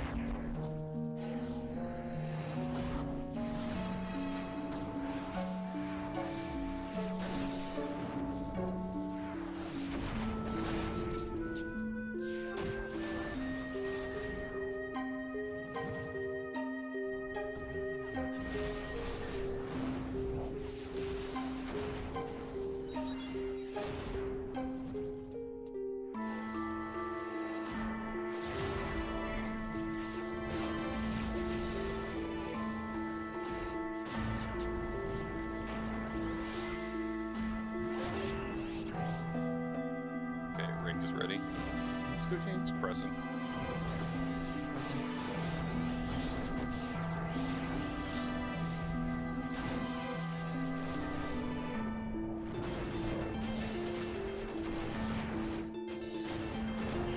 Can't ruin my lunge timing.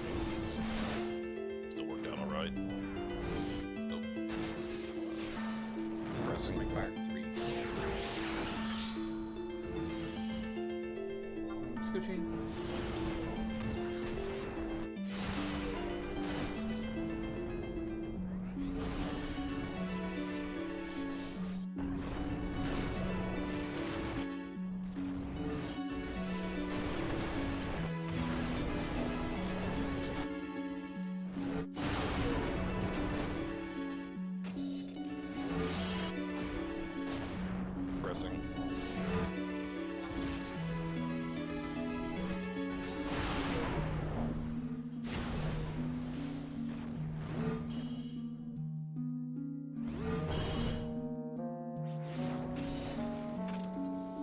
Feels like that took way more than it should have for how buffed we were for that.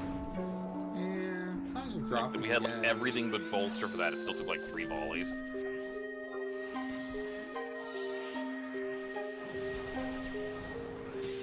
No bolster reset. No bolster. Yeah. If things go exactly as timed, we'll have 14 minutes left when we finish F, which is kind of on the edge, but we also didn't get bolster, so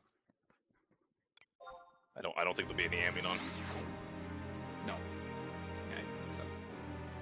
Well, if we can do anything extra, that would be a huge bonus. We discovered we can do it without soul voice. I don't know about doing it without bolster. No. And we won't have wildcard to reset either. We did. Completely random deal dependent. Yeah, we'll just watch it fail on the first gambit. It would.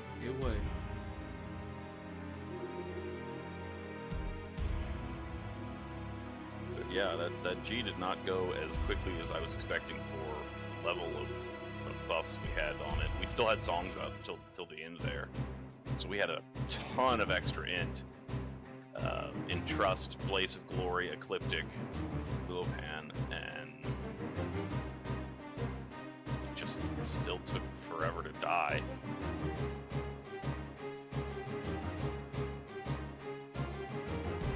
I don't think anything went wrong with Gambit and Rake, at least not that I noticed, so I don't know what the deal was.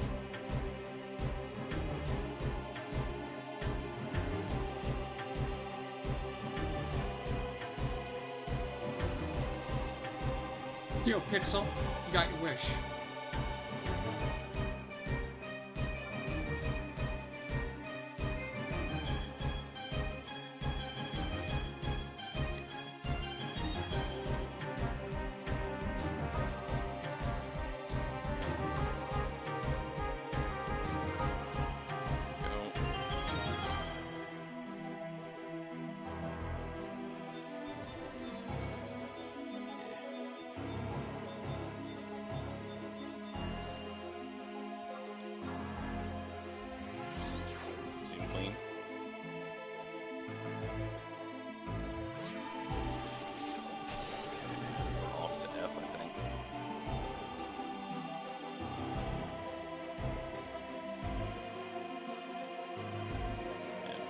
J's are ready, so I guess we're just gonna redo like B and C. Well, we saw that. Yeah, I mean after F, yeah. I'm talking. Okay. Once we finish that, because we're gonna have time afterwards, like 10 minutes or so. Yeah, I think BC would be good. Some charge ready. We had G already, so we haven't done C boss, so that's probably the most galley we can get this run. In addition to being prepped for the next. Yep. Other than that, it'd be like A shard. I think that's about the extent of what we can fit in there.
Bitzer is in the very deepest depths of the wild side. Wow, I got a lot of shit from that. Not anything good. Yeah, all garbage. It gave me every piece of junk it could.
again.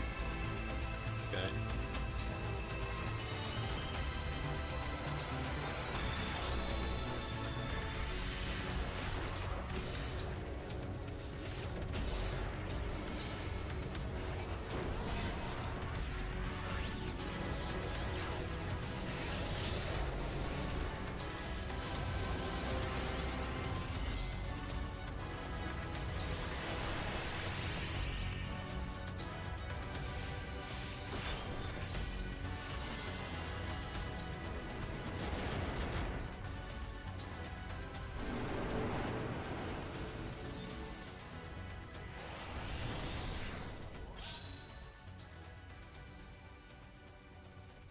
We good? Yep, good to go.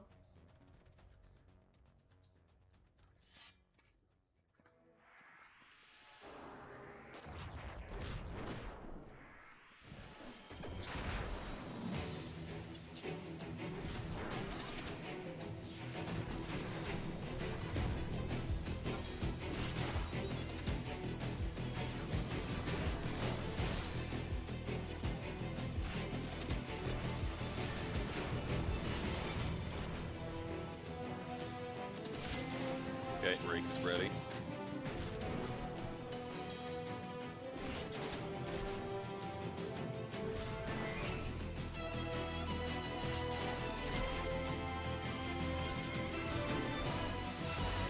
Sounds good.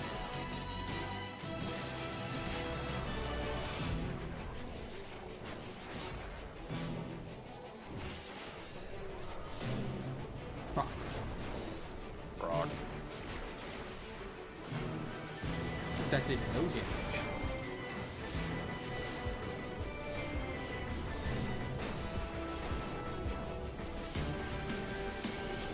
Switching.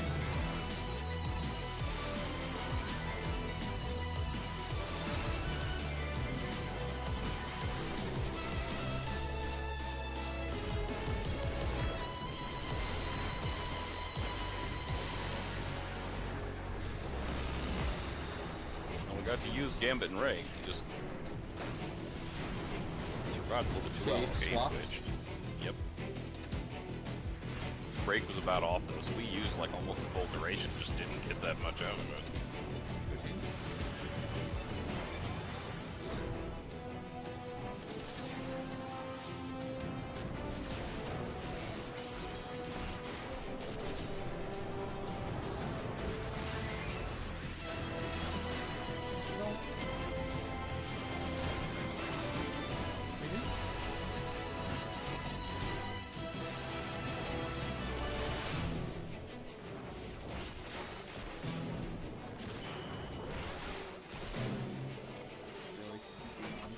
A lot of free nuking.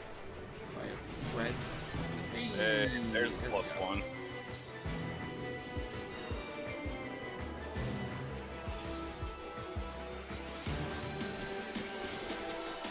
Hardly our worst, but that was still felt kind of bad.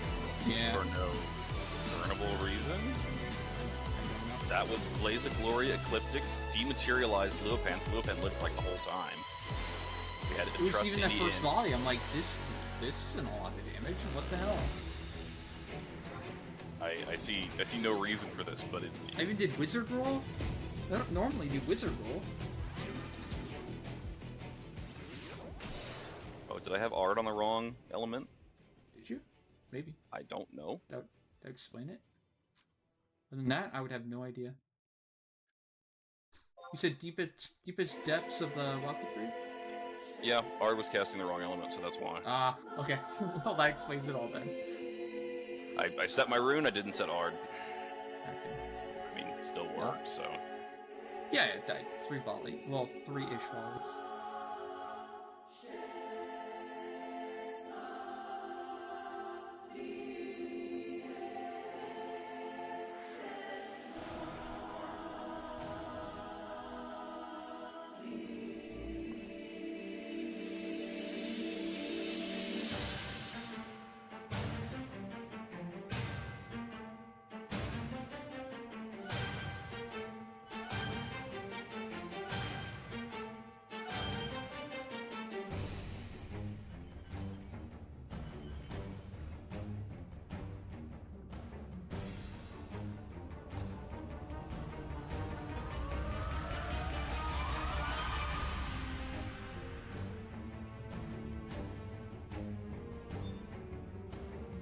really matter which way you go in. It's in the very last room, so.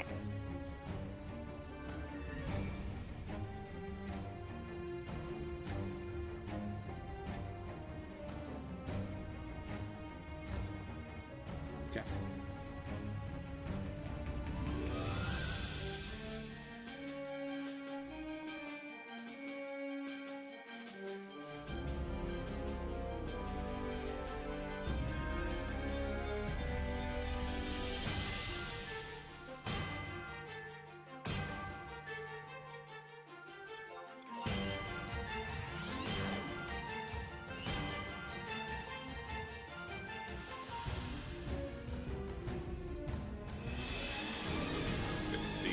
Split. Yep. Probably do a samurai roll if you want. Sure, go ahead. Just quick. Go. Good enough.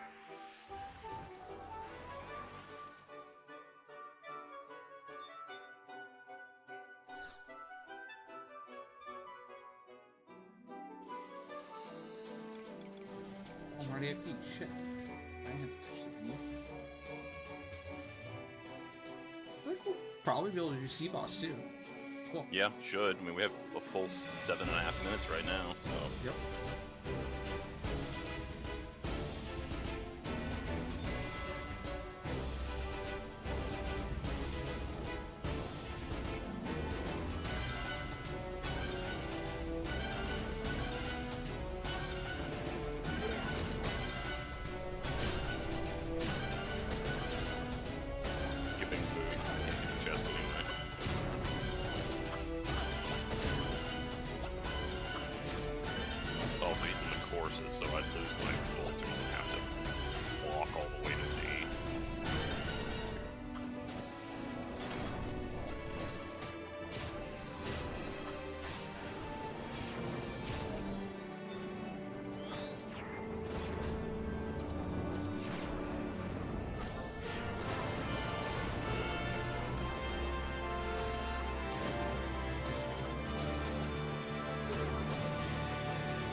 Should have pulled 60s. Could have. I'm heading over now. I didn't get the boot, so I probably could have, but a little late now.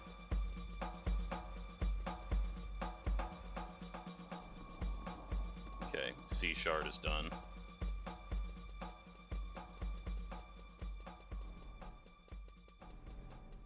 think the time spent pulling at this point won't be worth it, so.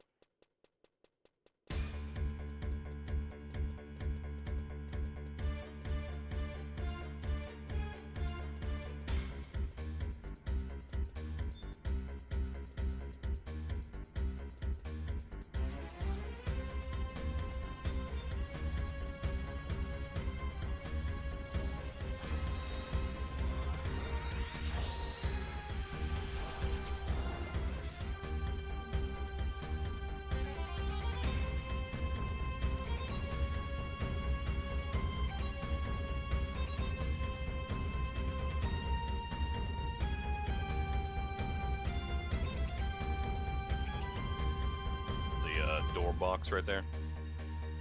Yep. So you're good to go. Going in to see.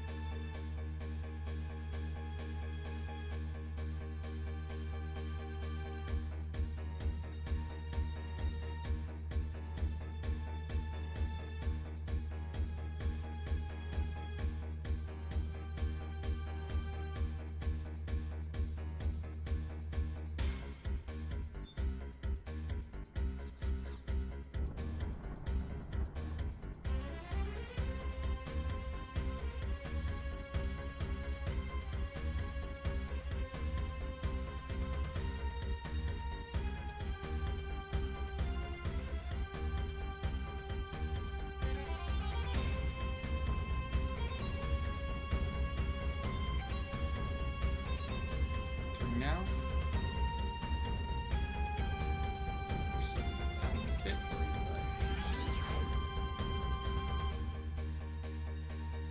I might have to just fight him where it stands, though.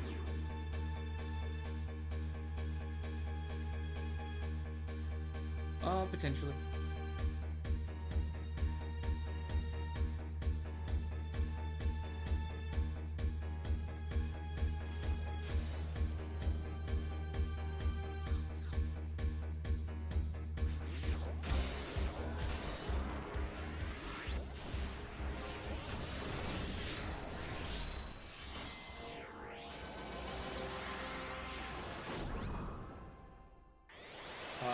Ready.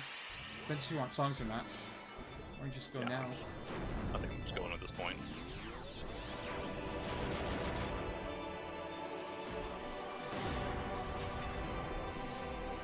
Stun me the second I get rangy, damn it.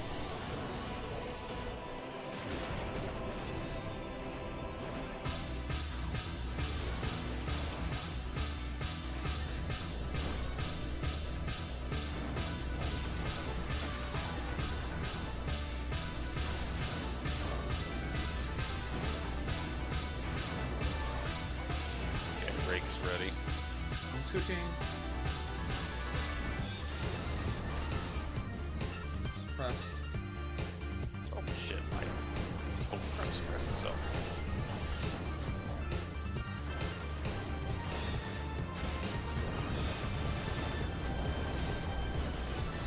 Guards nukes into the blade.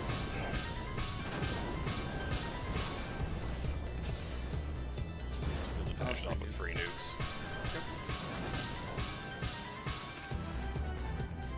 Yeah, if we'd waited for him to come in, I don't know how that ended up. We would have executed cleaner, but if it took a long time to come in, it could have been bad. Yeah. Worked out.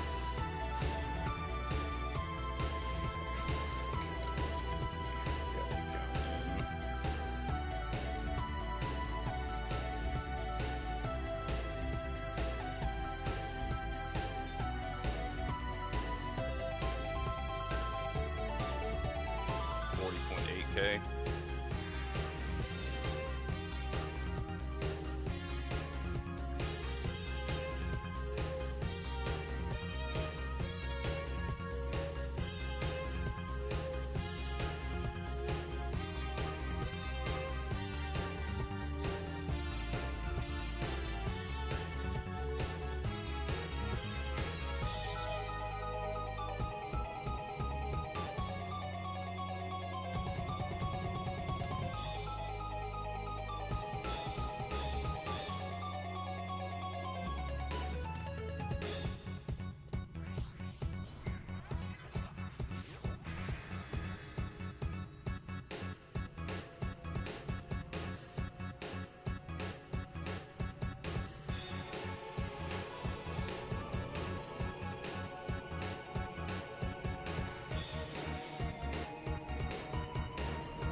Crap earrings there.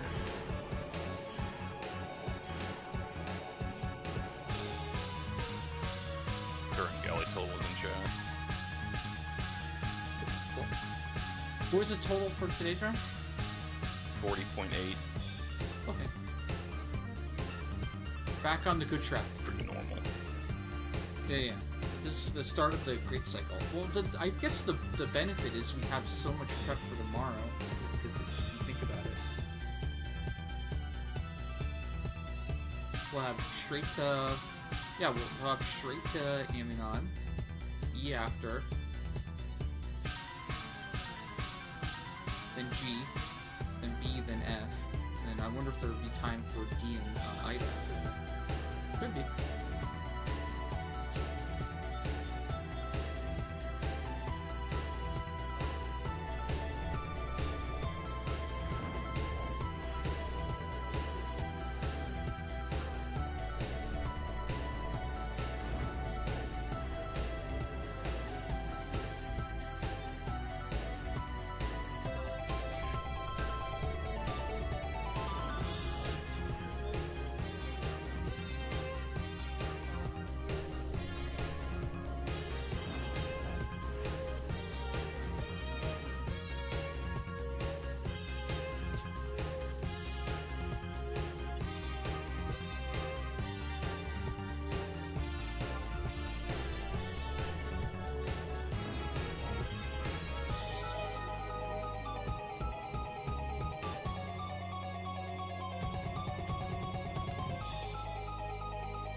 Oh, you see the patch notes? They're making a change just for streamers. They're No, the changing names thing. As Yeah. if there weren't already better solutions for that. Wait, what are the other solutions? There's a add-on that anonymizes or randomizes everyone's names. Yeah, I think I've seen that. Witness protection, I think is the name.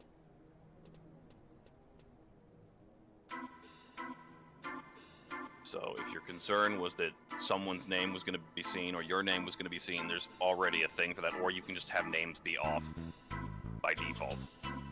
Like, sure, go ahead, SE, do something that matters, not at all. Well, the thing with turning names off, the vanilla option, is it turns off, like, everything. Like NPCs and... Mob name, yeah, I mob suppose there's names. that. Yeah, that's pretty annoying. That's why I wouldn't use it. But maybe. Protection. I kind of like the idea of, like, being able to see my name, but then having everyone else's name off, but still being able to see, like, NPCs and... Did it say you'd still be able to see NPC names? Thing? Did Wouldn't that be the implication? Then what's the point? I think the point was you could see your name, but not other players. Let's look. Or any NPCs or anything? That'd be such a dumb change. But hey, name you know... off command turned off the display names for players, yourself included, monsters, NPCs alike. Okay, yes, this lets you hide just the names of other players. Yeah. So yes, it would let you see monster names. Maybe it'll reduce lag. True. It'll fix all of our lag issues. For sure. It'll do exactly nothing to our lag issues.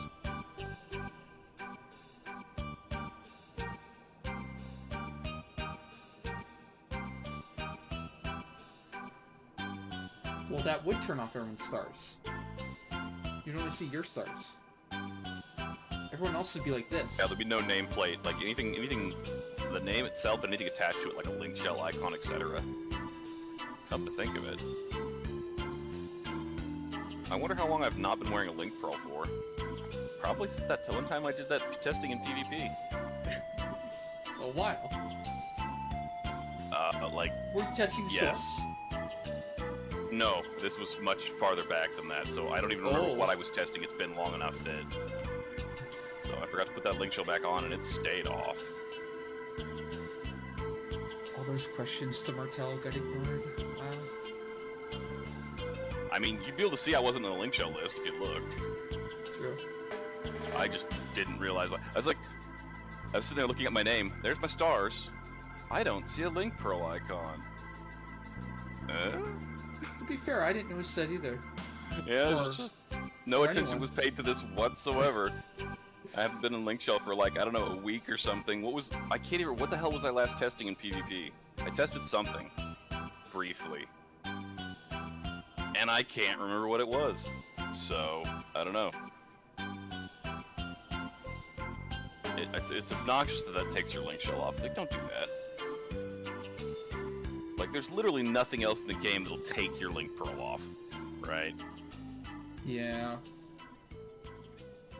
Probably has to do with, like, I think when you are, join Ballista, you are put into, like, it puts you into sort channel. of Ballista you can talk channel, with your team. yeah. Yeah, it's like a Link Shell, but for your team, but it's hidden or some shit. It's probably And then when they added the ability to wear a second Link Shell, they never adjusted it to where the Ballista channel was separate from either of the Link Shell channels. I can only imagine the spaghetti code for Ballista and how they never want to touch it ever again. There's not much reason to touch it to begin with, so. It's not like I went in there to PvP, I went in there to test shit. Yep. That'd be cool. They just rework Ballista into being like a testing, like a practice dummy area. Place to test shit. Man, I'd love some of the test server features on regular servers. Just like give me a little test zone where I can just mess with stuff. But test server's dead. I'm gonna do that now. It's not dead entirely. Last I heard, they repurposed it to be a login server for 14 during the pandemic. Then it's not the Final Fantasy 11 test server. Though. That's that. If anything, that'd be like the physical machinery or something. Yeah. It's dead. They closed it. It's dead. It's dead.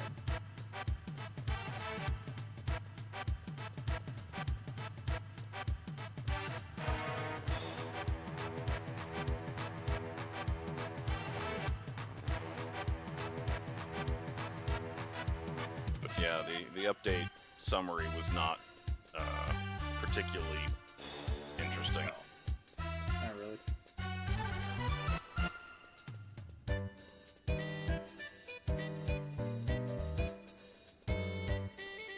Just see how depressing the Odyssey campaign is going to be. If anything holds true, it's going to be the worst possible assumption.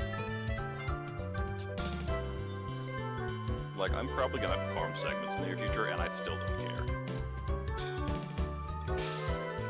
I mean, if it's the better one, if you end up getting, like, if you average 10k and you get a 5k bonus, I think that's pretty good. It's like worth doing. Doesn't fucking matter.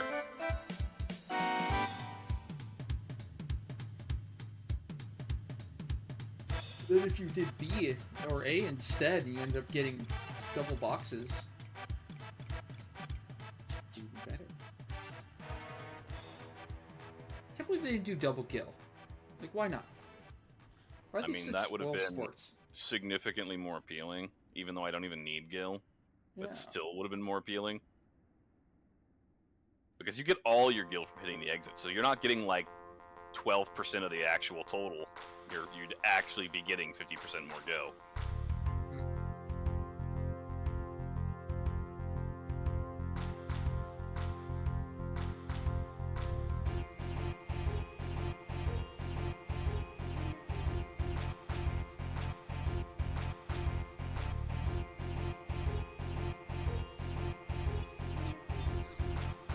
Anyway, I'm gonna go ahead and drop.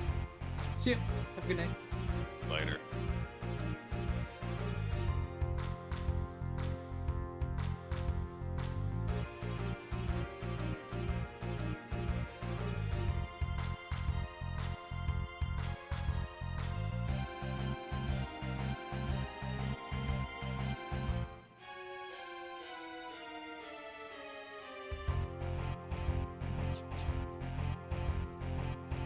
Alright, Kyle, sorry. Kyle on YouTube, my bad. What's a good job to start on for a newer player? Is it complicated or crazy? Really anything? I mean, honestly, it's gonna sound cliche probably, but like, what I always recommend is a passion job, right? Pick a passion job that you think is interesting, that you think is fun. play it, see if you like it, and if you want to invest in it later and go ham with it, you can. Or if you want to try something new, try something new. It is a game after all. You're meant to have fun. You're meant to find what's fun. If you're looking to go meta right away, could help with that potentially, but I don't know. It might not guarantee that you're actually gonna have fun. Like, I don't know what your preferences are. How much grind you want to do.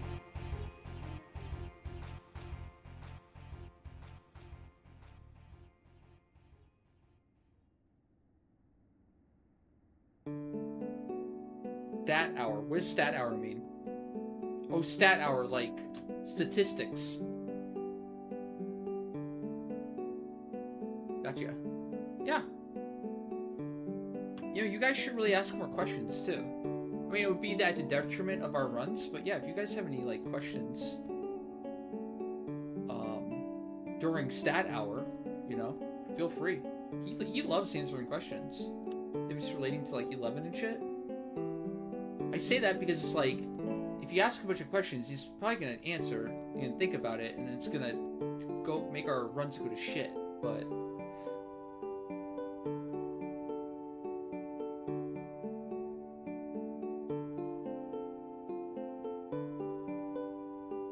But I think it's worth. If you guys have genuine questions, you should. Gosh, part of me wants to say core, though. I feel like core would be a great job to start as, because, like, once you can unlock it, it's like Bolter's Roll, right?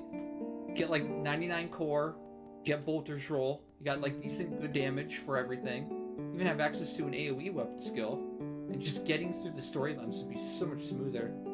So you have Bolter's Roll for both town and field zones for doing missions and such. I only imagine like Bolter's Roll would probably speed up your mission completion time by a lot. A lot. Like if it normally takes 100 hours, probably take like, I don't know, 60 hours instead.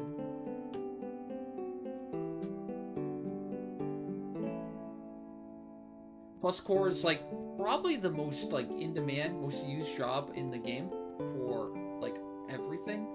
But also I think a lot of people also play core. But I don't know. Core is always good. I think everyone having core is probably a good thing.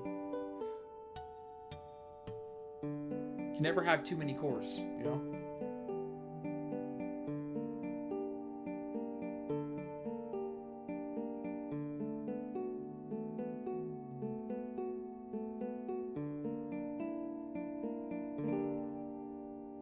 Or to finish out the storylines, Thief to farm Malignance most likely, and then Thief to farm Malignance to get Malignance for Core and Thief.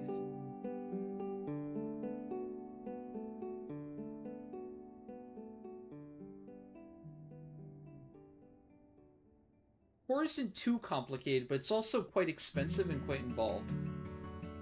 High-end Core is gonna need like 2 Rostoms at least, usually 3. Death penalty, TP bonus gun, Negling, 5/5 Malignance, Neame, Relic +3,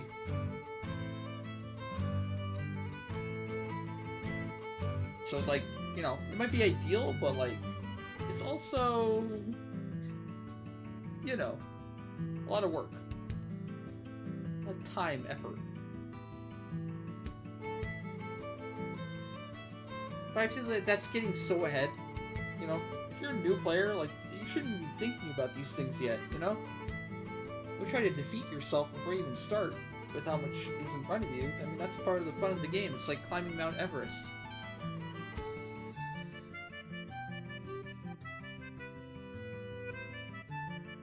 Fun is in the journey, chat, okay? It's not being at the top of the mountain, putting the flag there. I mean, that's satisfying, don't get me wrong, but... it's the steps you take from the base of the mountain to the top of the peak.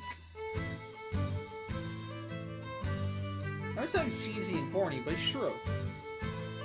You know it's true.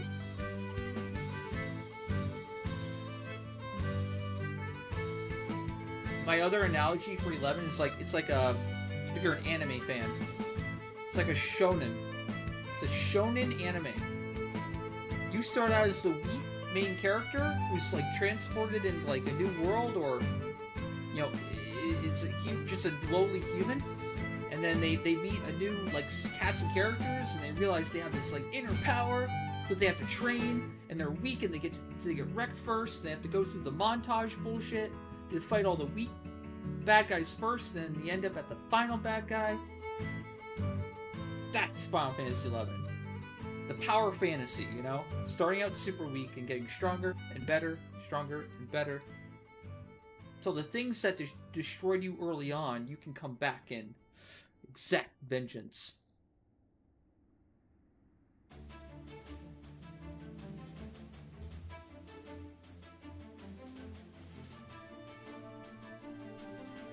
Well, the cool thing about Prime Horn is, like, it's not really that game-changing. Like, don't get me wrong, Arya is incredible, but I don't think Arya is, like, hard required for anything either. Like, I use Ash's Bard for so much, and I don't have Arya either. Obviously, I still do okay with non-Arya Bard, so... That's kind of the cool thing with Prime. It's like, they're really good, they're worth getting, they're definitely an upgrade, but not, like, game-breaking either. You can still do all the content, if not all the content, without them. It's just a better power fantasy, right?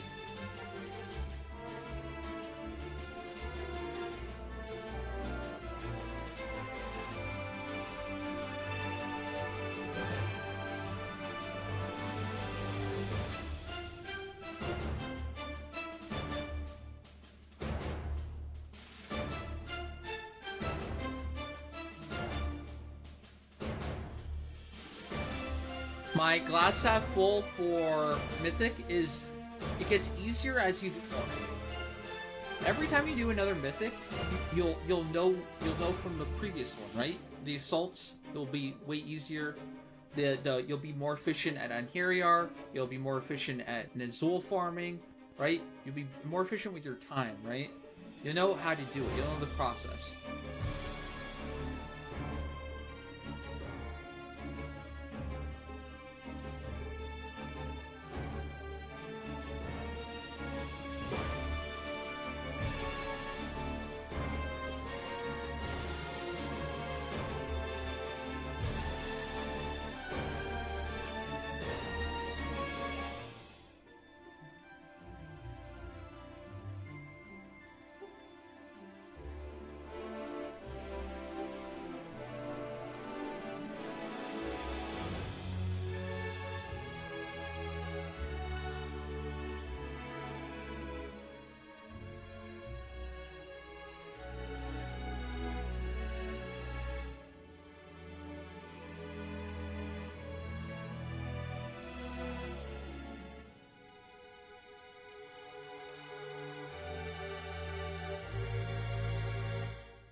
Dude, no, what? Not tonight. Yeah. I know you know about the leaking schedule. I know we added you, and I know we went like a fucking rant trying to get you in. I'd asked like 17 times. You kept ignoring me. There's no shot.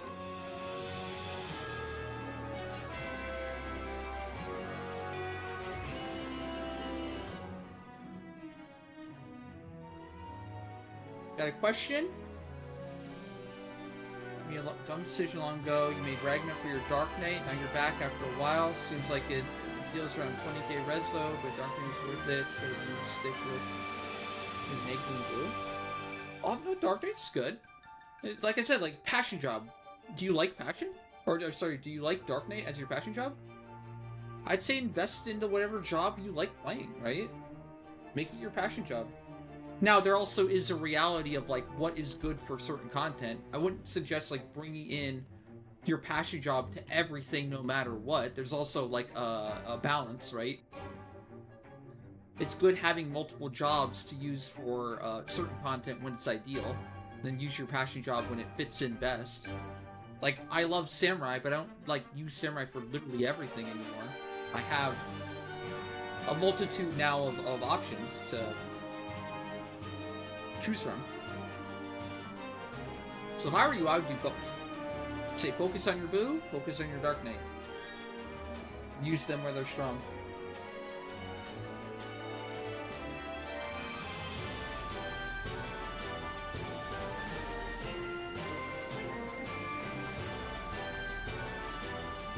But if you're asking for, like, top-tier Dark Knight is in the meta. Yeah, it's good. It's good.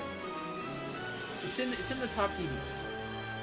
Like, really good melee DDs right now are, like, Warrior, Samurai, Dragoon, Dark Knight, even Blue. You can kind of group in there. Monk is high up there, too. Yeah, right. I will destroy any Dark Knight, okay? My Samurai would dunk him. Come at me, bro. Come at me.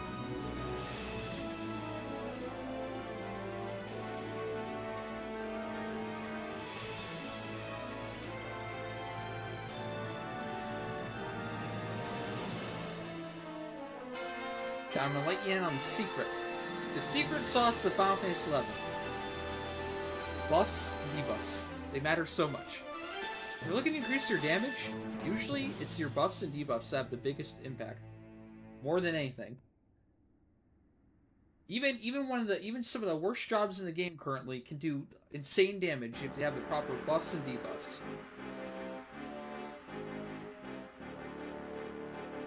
That's why multi-boxing is so powerful. Because, like, usually, most of the time, you are giving the job the buffs they need to excel. The Bard, the Geo, the Core, etc. Yes, slacker. Check the schedule, nerd. And I know you have it, because I remember this drop. I remember you asking like a bunch, and then finally getting you in. You are scheduled for Wednesday, late. Not tonight.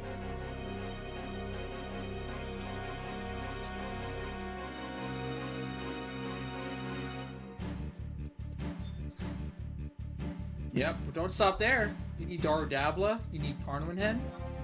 You're gonna be busy, okay? Like I said, you will always have something to do in Final Fantasy XI. I can't guarantee it'll always be fun, but you'll always be busy. Whether you like it or not.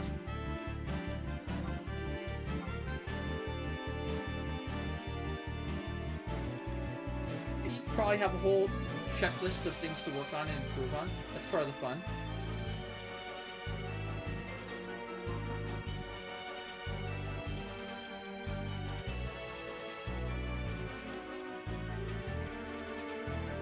Goes into what we were talking about a little bit earlier. Having short-term goals, mid-term goals, long-term goals.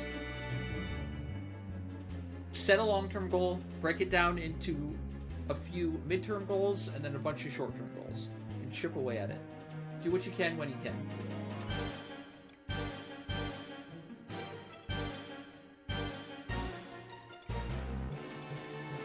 The power of consistency is truly incredible. The ability to not burn out and keep at something for a very long period of time and consistently do it in small doses, it's crazy. It's like a rolling snowball, right? Sorry, but that is a good. That is the analogy.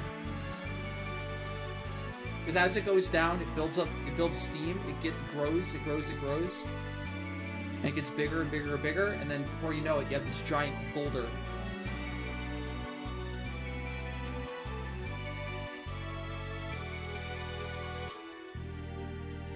Avalanche.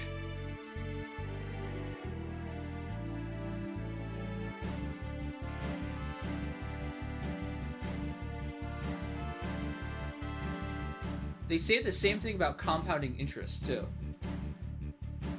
Kind of stole that one from compounding interest.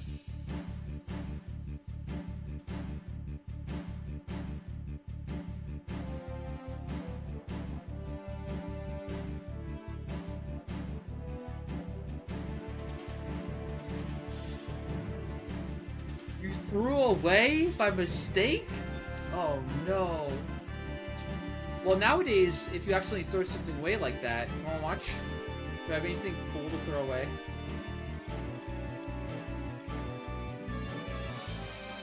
Not really. Here, I'll throw away my Buccaneer knife. Oh no, I threw away my Buccaneer knife. What do I do? Go to the recycling bin over here. Get it back out. And boom, look. The item I just threw away is back in my inventory. Yeah, I think pog enough. Not my main inventory.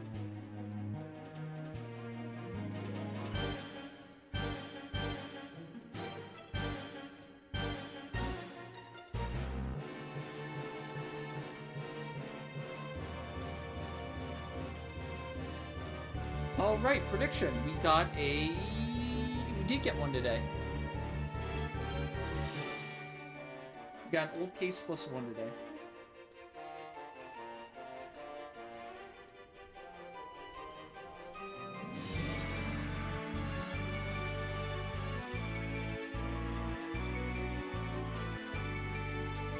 Schedule.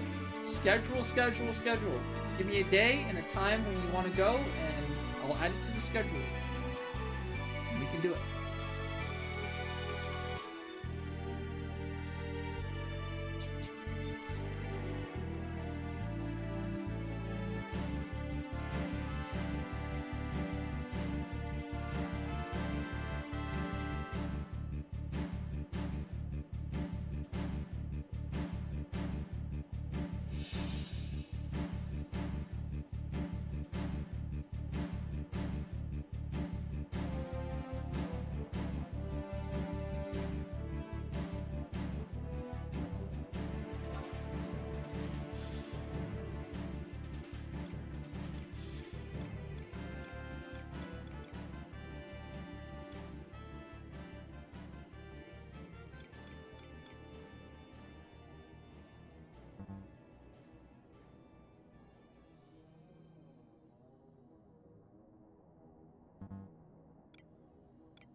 Got him. He's in the Discord now. We got him.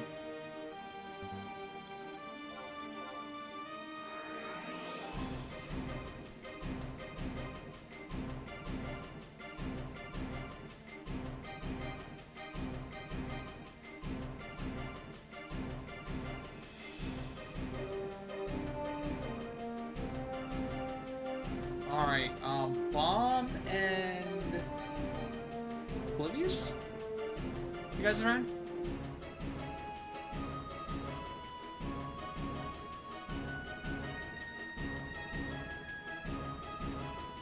Bomb and Oblivious. You guys want to do your Uba?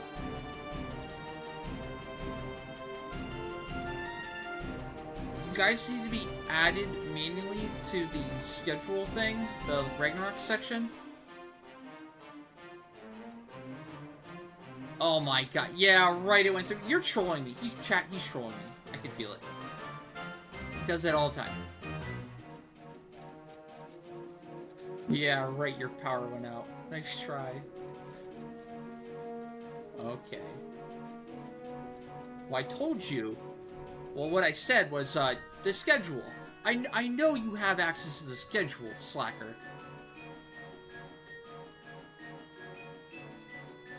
We spent like a whole week trying to get you in.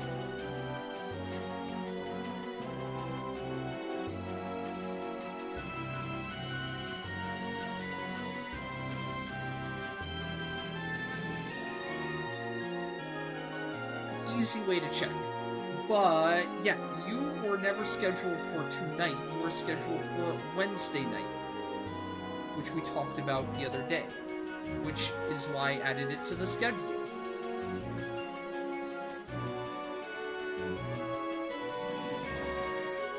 Look! Oh, it just means later in the evening. Like around this time right now. Whenever you're ready. Whenever you're ready and whenever I'm ready, after sortie.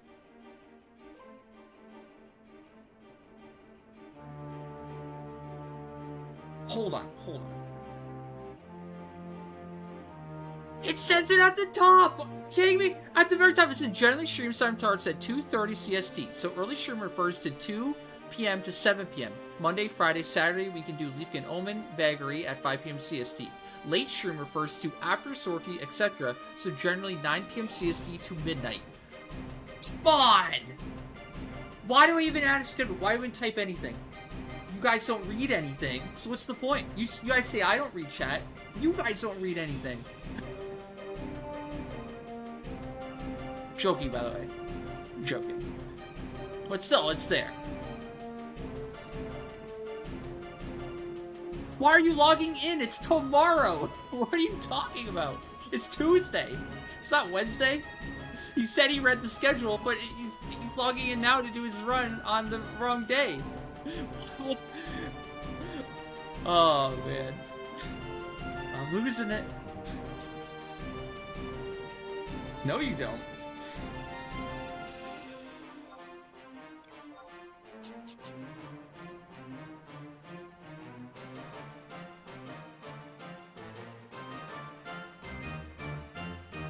We'll have to decide jobs when Oblivious is on. You guys will pick essentially 3 jobs so they don't conflict with each other or me.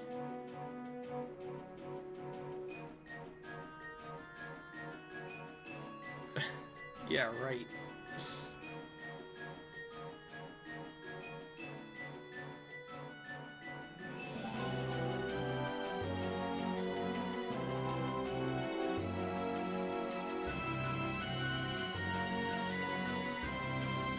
Oh shit. Wait, what do you mean tomorrow? I should get Canteen though, to be fair.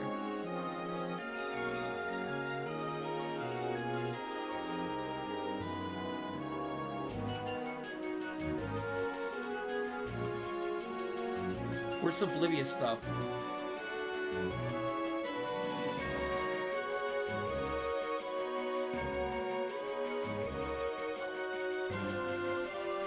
Aging Oblivious.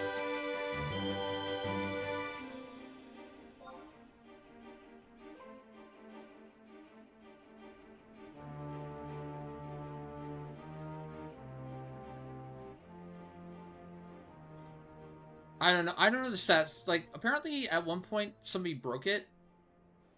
Broke the auto adding role thing. So, usually if you can't get in right away, just let me know your Discord name and I'll manually add you.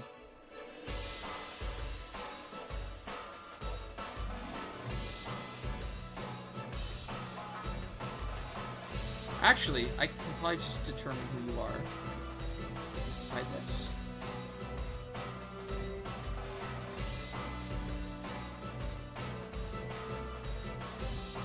Wait, Shiraj only just joined the Discord 4 days ago? Wow, Shiraj. Wow. I am...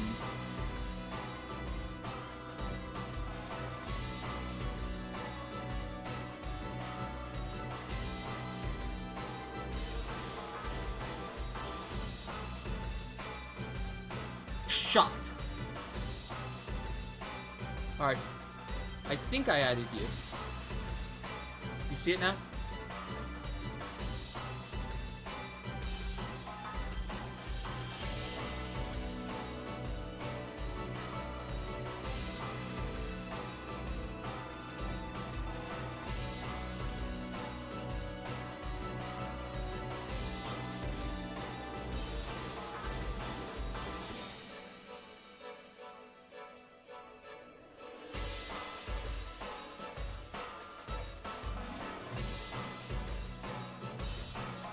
Yeah, we gotta wait for Oblivious though. He's gonna come, so maybe there.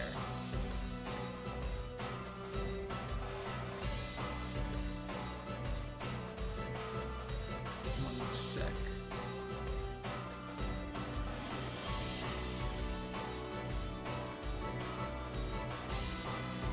What is his name? Twitch does this, or Discord does this weird thing in streamer mode. It, like, what's the name? I wonder if this is a setting. Gutsy. That's his name. Gutsy.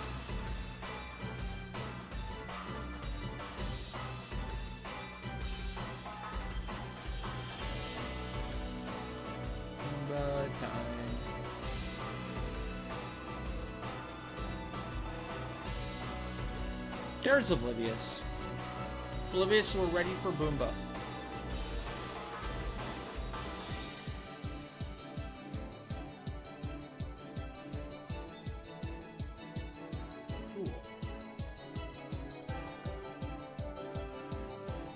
Alright, you guys can determine jobs now.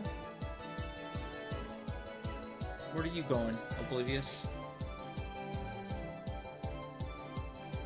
I feel like Bomb can go Dragoon to the final key item, the third.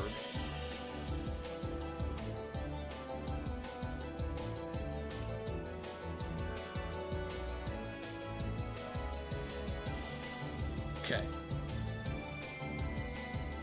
Samurai Dancer Core. Okay, Bomb, what do you want to go?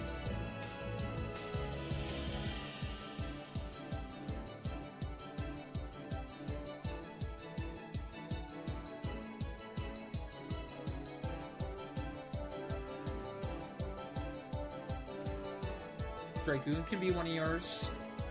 What about Ranger? Ranger can be one of yours. And Thief? What's that?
Okay, feedback from Bomb.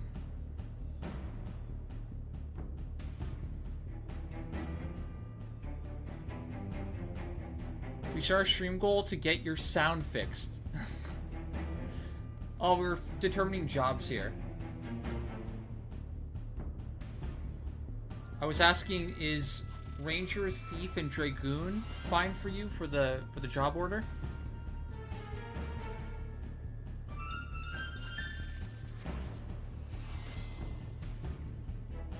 That wouldn't conflict with anything. Gear and level don't matter.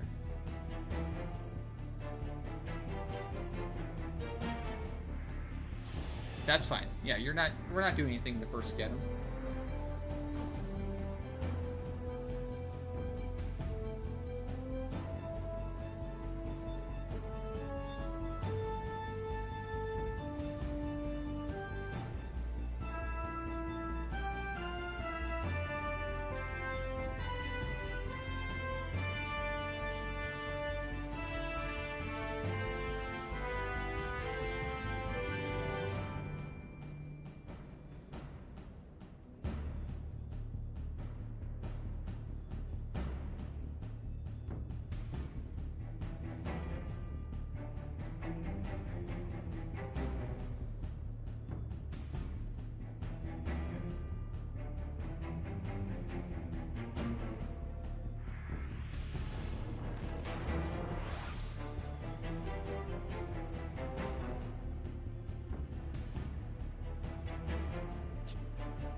You guys got your amps? Get your amps up? You can use your amps whenever.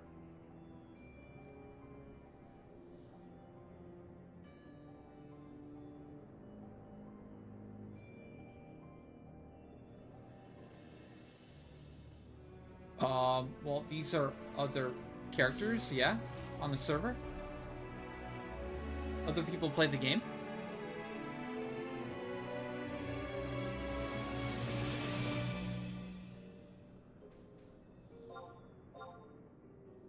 They're not all mine. They're not all NPCs now.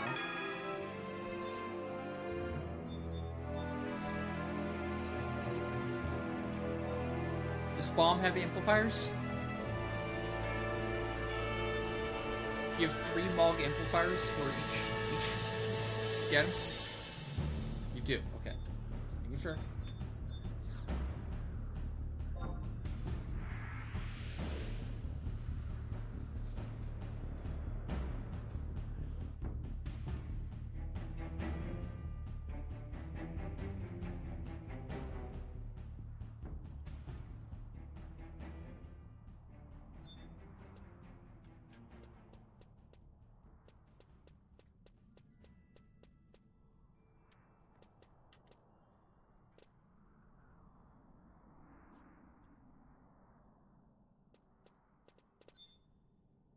You guys on the right jobs? Okay. And then.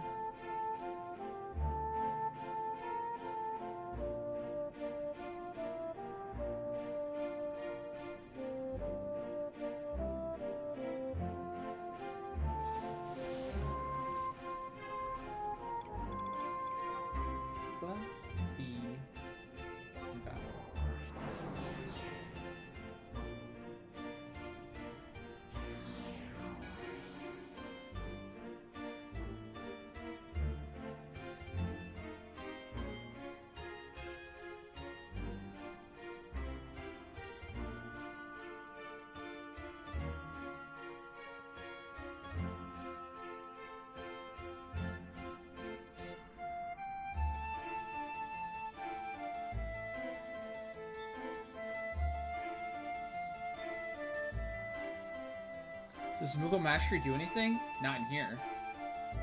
Well, no, it does. Never mind. For trust only, though. Yeah, it does make trust stronger for all of Odyssey. Gives him like extra HP and stats and whatever.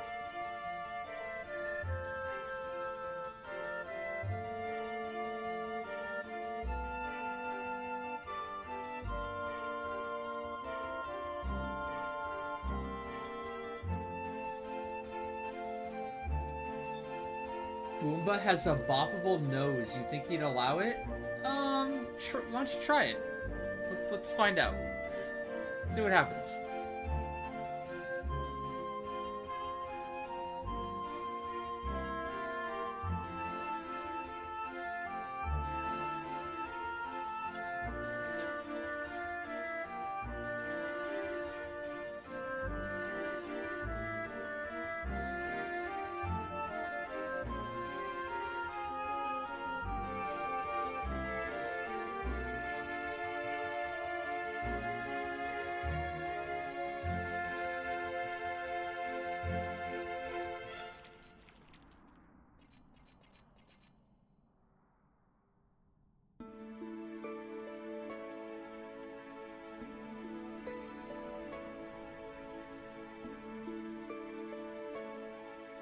Damn. Yeah.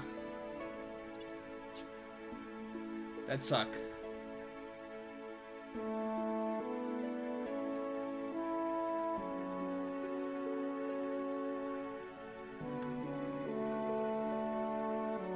Oh shit, that reminds me. I've had my my tags for a while now and I keep forgetting to add them to the license plate. Oops. Should really add those ASAP.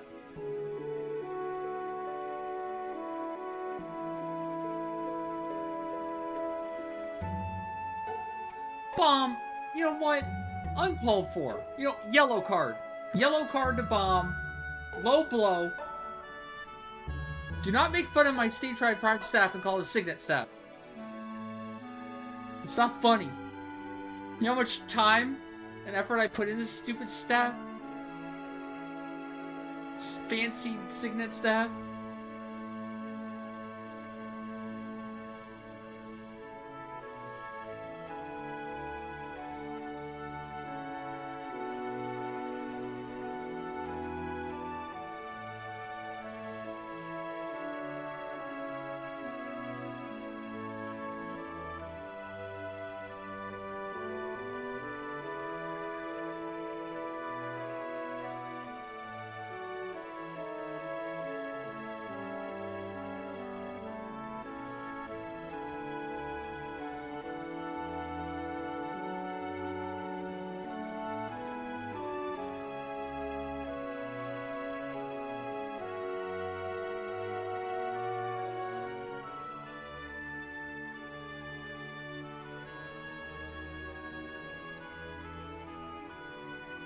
I was kind of skimming this article earlier.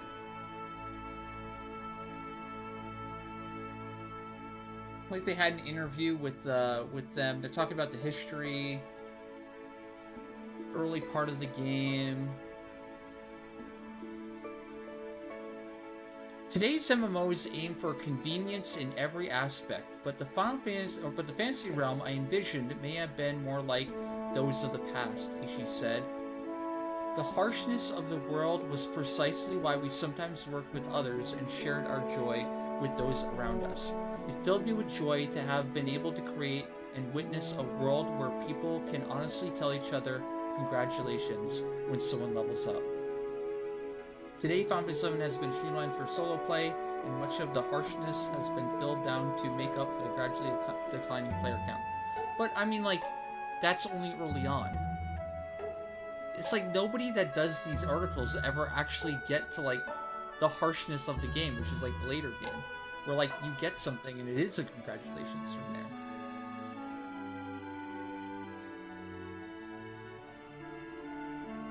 Can I link that? Sure. It's in the Discord. Somebody linked it. That's how I found it, from the Discord. It's in the XI chat from Virus. Okay, it's not loading, but here we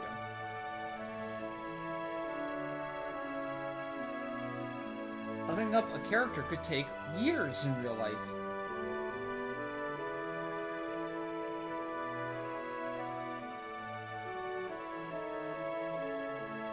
They're doing some nostalgic stuff.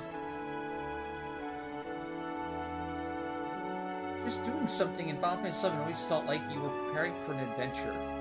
Finch says, knowledge and preparation were half the battle. True. When it came to higher-end content in the game, missteps or forgotten essentials could mean the difference between a smooth operation and a frustrating embarrassment. But at the same time, people were happy. You could say, buy a stack of Echo Drops, and somebody forgot theirs, and you could go, yeah, here's half of my stack. People would help each other like that all the time.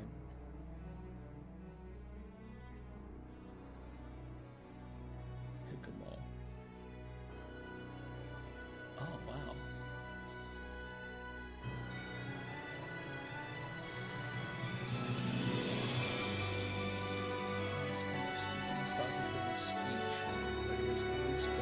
Final Fantasy XI has always been, and this is kind of a stupid assumption of speech, but it's always been like a second home for me. It's like a place where I want to go, where I could go, if I need to feel comfortable. I could pick any zone, and I could just sit in the zone, find a particular place where I want to sit and just listen to music for a while. Can resonate with that. But it's usually what gets people back in. They hear a track, they remember a memory, they want to go and just be in the world again, you know? Still holding on. Here we go. Fans often joke that the first boss of the game is installing it. These days, Final Fantasy VII is still tethered to its ancient launcher, first rolled out from other Square Enix games in 1999. The assumption is that it can't be removed or changed without breaking something. Launching it is like unsealing a time capsule from the early 2000s. Lively music and airy, bright visuals bring back to the era where user interface design was about more simple legibility. The chocobo-shaped cursor dances around the screen to highlight buttons that lead to social hubs long since turned into ghost towns. The screens that edit profile details nobody is likely to ever see. The shortcut to Final Fantasy VII remains relevant, but everything else around it is just still there. It is a microcosm of the modern-day Final Fantasy VII experience. It feels as though it should no longer exist. It is, at a glance, clearly from a different time, but somehow still here, inexplicably alive when its contemporaries have petered out into obscurity. The fact that actually logging in reveals the game world to be as alive and engaging as if one were stepping into 2 decades ago is a testament to unique power contained in Vana'diel, that of a real world. I wanted to create that playful environment from my grade school days, Ishii said. That kind of activity-filled environment that begins from the question, what should we do after school today? And perhaps in the future, after work. So one more page? No, that was it. I wonder if this is just an excerpt and not the actual full issue. Oh god. Okay, still have 5 minutes. Let me go get this. Oh no, it's Rex. Oh shit. What did we do to deserve this? Who let him in? Alright, chat. Admit it. Which one of you let Rex out of his cage? You know you're not supposed to open the cage after dark. And this is what happens. So who was it? Who was it this time? No way. It was Davina this time? Oh no. Oh no.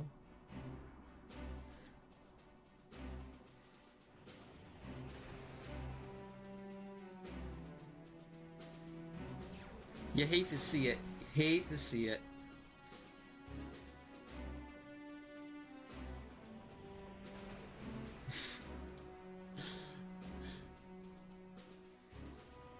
You tricked her with fake positivity, didn't you? Didn't you?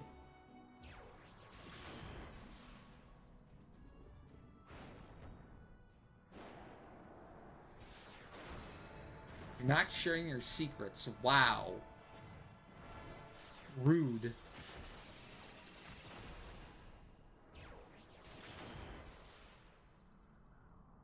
Damn. Arthur's a tank. Holy shit.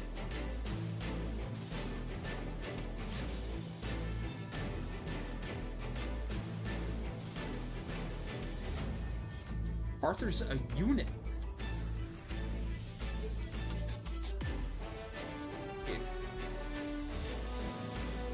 I HP'd down there, right? I only did 2 there, but I usually only do 2. It should be fine.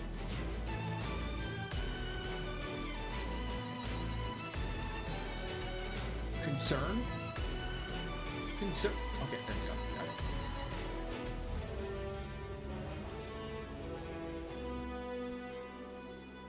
Sure, watch it, Oblivious. I'm on Black Mage, okay? I still have Warp 2. Be careful.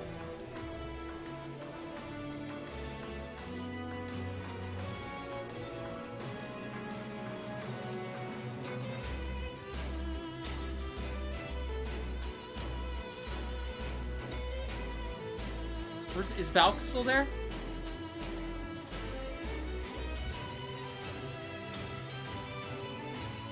Valk posted this in the Discord, liking the artwork. But does he know that this is a mousepad? You can get this same thing on a giant fucking mousepad from Square Enix, from the store. They did a bunch of mousepads for Final Fantasy, and this is the 11 one. Pretty cool.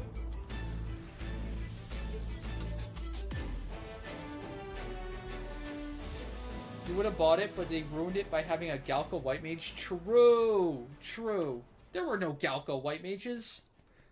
That's not lore accurate. Look at the Taru Dragoon. Oh no. He's a little kid. Look at the Taru Dragoon.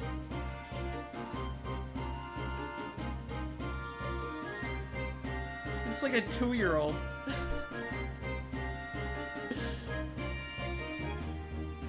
It's Taru Paladin too. The Taru Paladin looks pretty cool. Kind of heroic. Pretty cool. I look at that Dragoon, I just feel like that's like a little, it's like a 2-year-old kid right there, a toddler in Dragoon armor. No? He's a little stubby too. Is it $50? It's probably around there, yeah.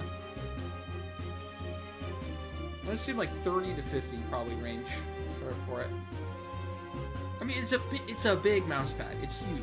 It's like a doormat essentially.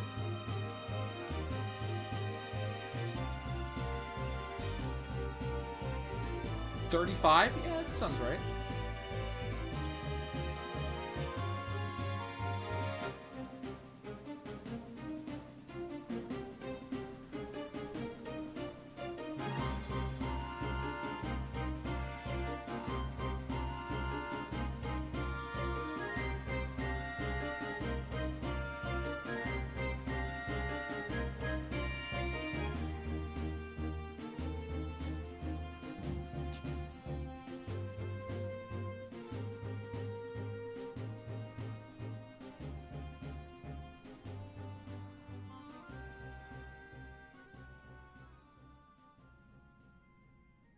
I don't think the article we were reading earlier, I don't think that was all the pages. I think they wrote more. It was just like a couple excerpts from the magazine.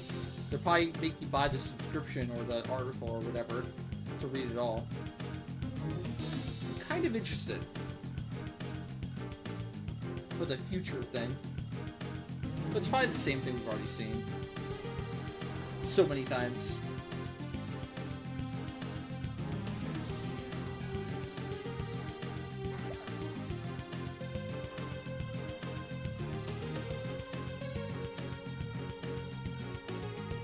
What I don't get is, like, Minecraft is still popular. RuneScape is still popular. Roblox is popular. Like, if they would just invest into a game that already has, like, a solid fan base and foundation and, like, lots of fans already. Like, there's... 11 just comes down to, like, quality of life and, like, the ease of access of, like, actually getting in, and so many more people would play it. But they refuse to do just the bare minimum, and it just feels like such a shame. Like, if 11 was as easy to log into as, like, Minecraft, or, I'm sure, you know, what's it called? Any other modern game? RuneScape, right? I'm not saying 11 would be as popular as those, but, like, it would go a long way. Would it not?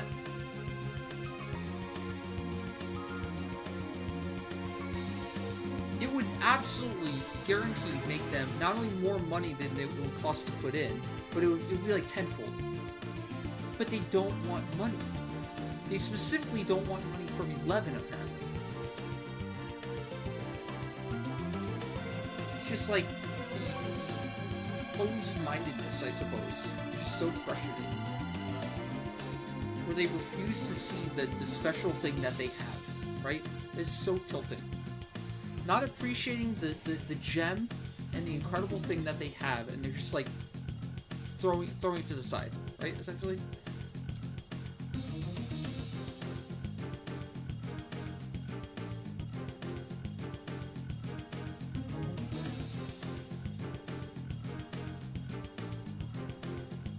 And why? And why?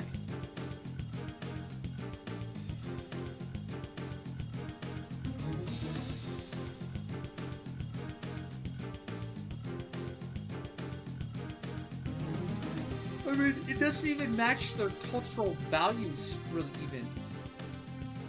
I mean, maybe that's why we still have 11 and they shut it down entirely. It's because they kind of respect their elders, right? They respect older things. But even then, I mean, it's like they just threw us in the fucking retirement home and forgot about us, you know?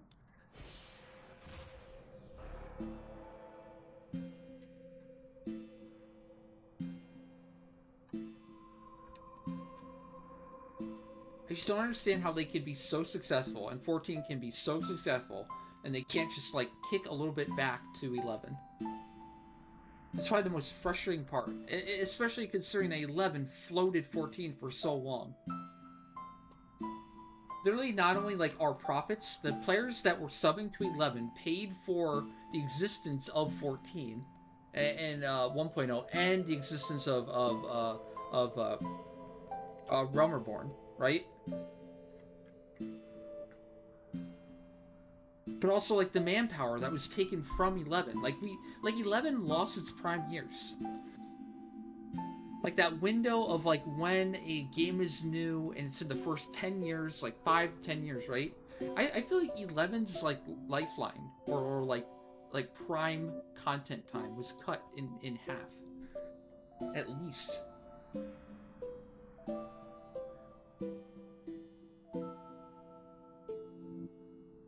Because it all got shifted to 14. 14 was such a clusterfuck and was so on fire that it was like all hands on deck. Time to save this burning, sinking ship.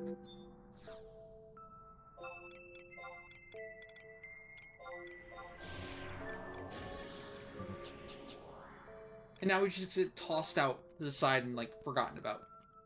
It's, like, not entirely, but, like, come on. They really can't do more. They really can't, like, you know, find a way to make play online not so silly, so obnoxious.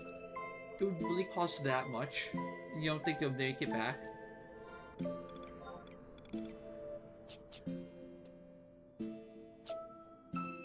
Pretty much.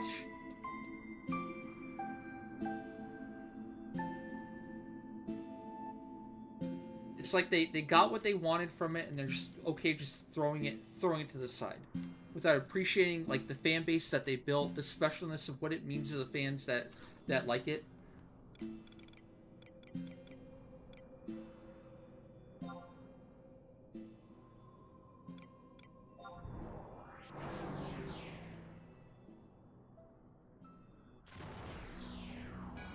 I know, that's the problem, right? They decided a long time ago that Final Fantasy XI was antiquated, and they weren't going to put resources into it. And I just don't understand how, like, over the course of time, that mentality hasn't shifted, considering, like, what we've seen in the MMO industry, and the success of other games that, like, don't need insane graphics could be financially extremely successful, right? Like, I keep bringing up Minecraft, Roblox, and RuneScape, right? These are games that have, like, arguably shit graphics, completely terrible, but they have, like, really passionate communities and fans that are willing to play and spend a lot of money on the game, right? Isn't the point to make money? You already have an established fan base that is hyper addicted to your game. Fucking monetize them more. Jesus. Not rocket surgery.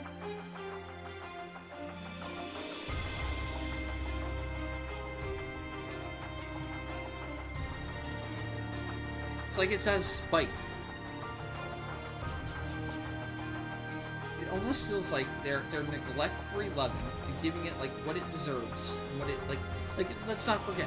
We always say like Final Fantasy 11 is the second highest, most profitable Final Fantasy game in the entire franchise, and it gets treated like it's the worst Final Fantasy in the franchise. It blows me away. It blows my mind that they can look at a game that made them that much money over a long period of time and think, no, fuck it, just let it rot.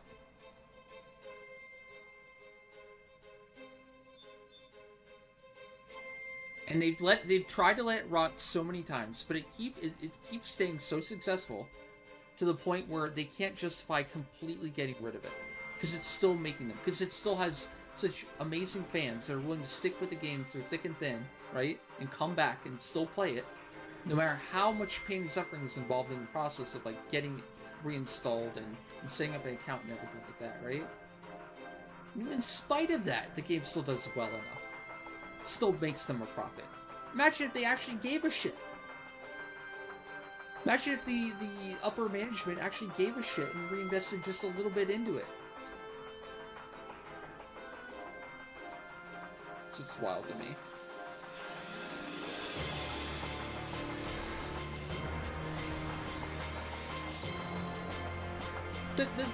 Like, it's crazy to me that like the private server community like is doing more for the game for free than even like the management at Square Enix is willing to fund or put into the game.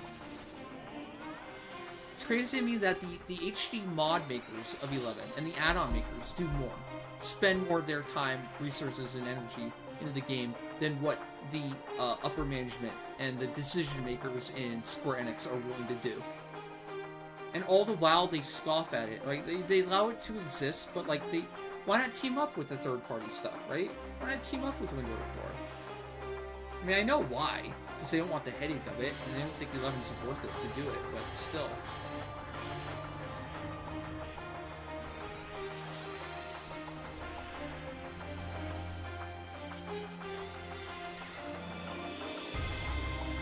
And the thing with the HD remaster is like they already did it for 10. They already did it for 12. They clearly have the technology. They clearly have a refined process for turning a PS2 game and like upscaling the graphics, right? Why not do it for 11?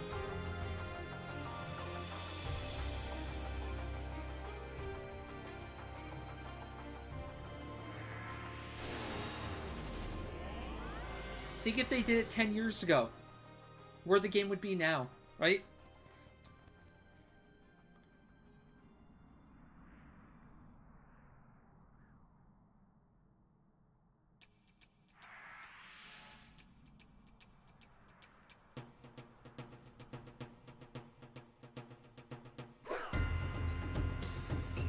True.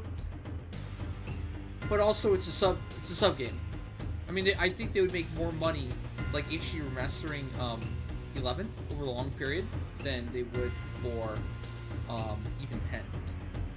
Like I said, Final Fantasy 11 is the second most profitable Final Fantasy in the entire franchise. It has made more money than 10. All the 10s combined, it's made more money than that. All the 7 shit combined, 11's made more money than that. The only game that's made more money is 14. And that only happened around Endwalker time. It took 14 a full decade to catch up with 11. And like I was saying before, I think the prime years for 11, where like it had the most amount, like it was the #1 game, right? It was the #1 MMO for Square Enix. Only lasted until Whitegate or Ottergon, right? After Ottergon, all the resources, all the manpower, all the talent, etc. The vast majority of them moved on to working on 14, right? and 11 got put on, you know, stepchild stat, or, well, you know, on the back burner.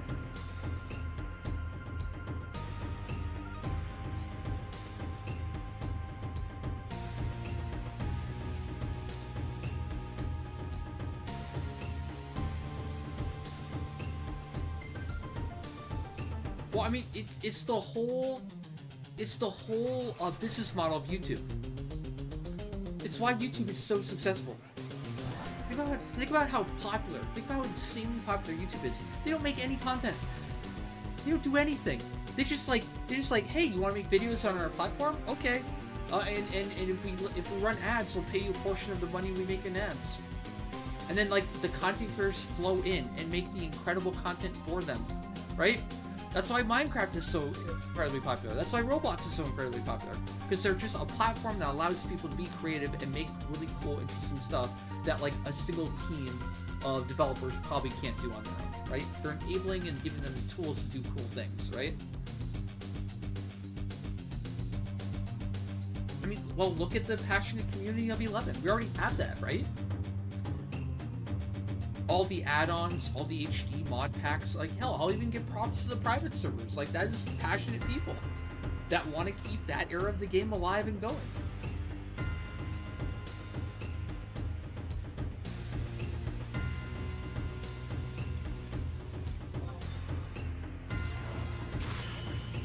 It does give me a little bit of solace to know that, like, if they ever truly do shut down 11, like, entirely, and servers are down, there probably will be a community. There probably will be enough people to keep the game going, right? In some way, something. I don't think you'll ever actually fully get rid of 11 forever. But then again, it won't be the same if this one's actually like truly shuts it down.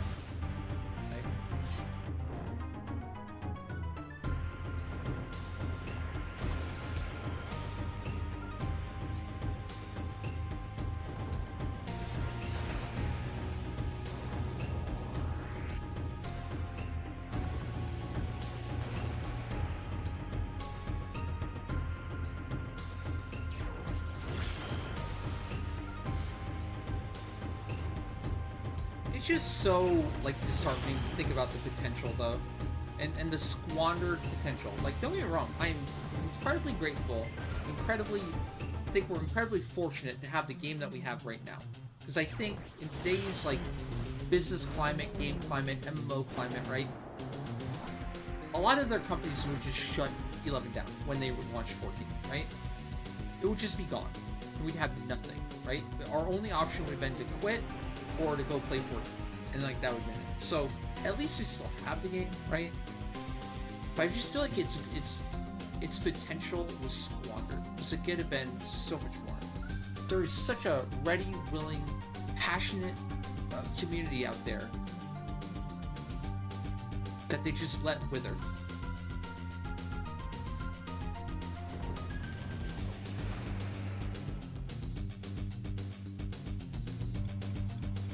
Honestly, it's not even just 11. Let's be real. Final Fantasy in general has been withering recently. The direction of the Final Fantasy franchise has been sus at best.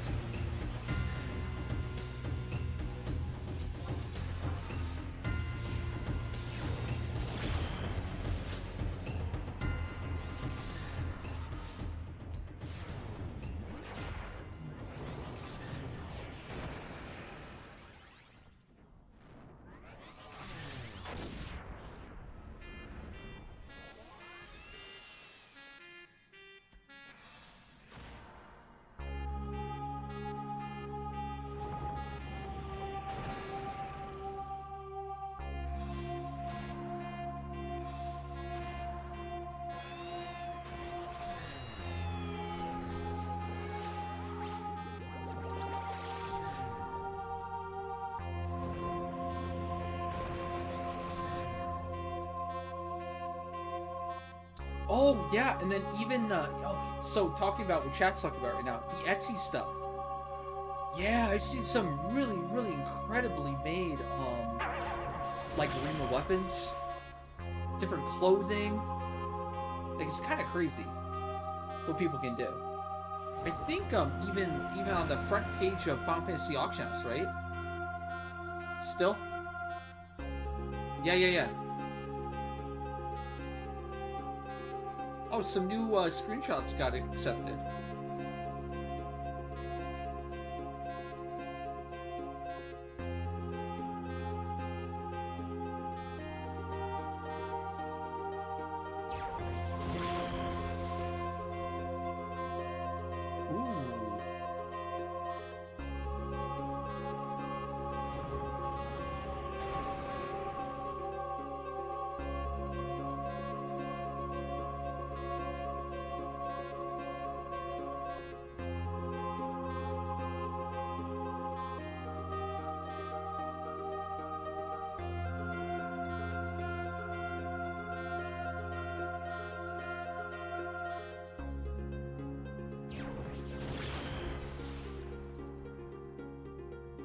This stuff.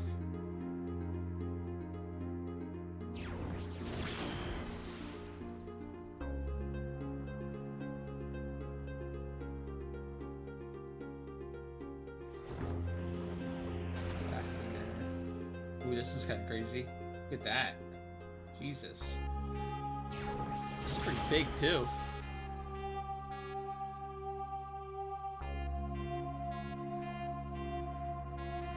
That one. Some leaf kids! Let's go, leaf kids!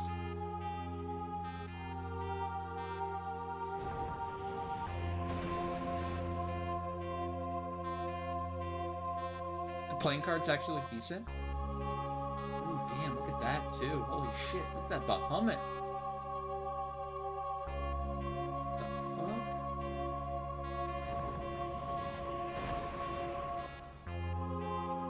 Damn! How big is that, I wonder? Diablo Small, Hellas, Kate Sith, Phoenix, Bahamut, Venur, Carbuncle, Odin, Ramu, Ifrit, Shiva. Oh god, Shiva looks funky. Titan, Alexander, Leviathan, Guardian. Yo, listen, okay, listen. Bahamut has been, you know, busy. He hasn't been able to work out as much, okay?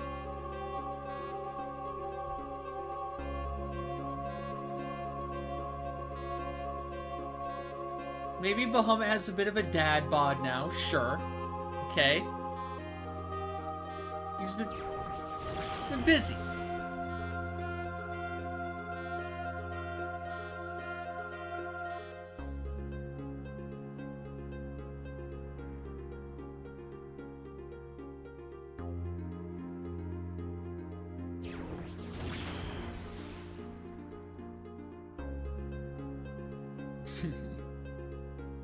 Oh no.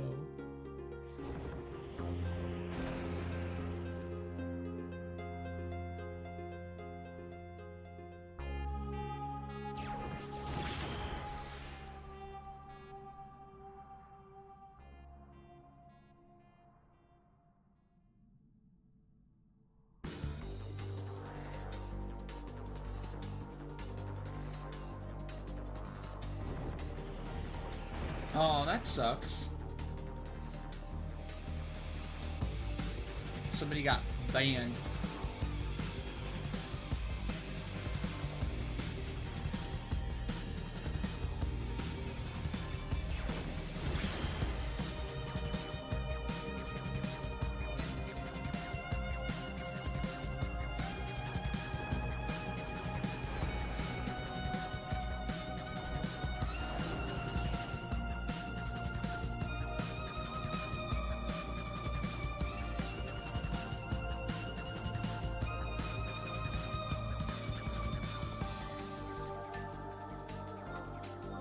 Chat, I think we only have one option. We're gonna have to buy Square Enix to write the ship. Is anyone friends with a billionaire by chance? Does anyone have a personal line to Elon, maybe? Or Bezos? You can get him to buy majority shares in Square Enix and get him to... Okay, good. Maybe if one of you invests in one of the moon stocks, you know, when you make it big, when you make your billions, you can buy Square Enix for us. Get them to wake the fuck up. Yes. Good. Alright, we have a crack team on it. You know, we're gonna save 11, okay?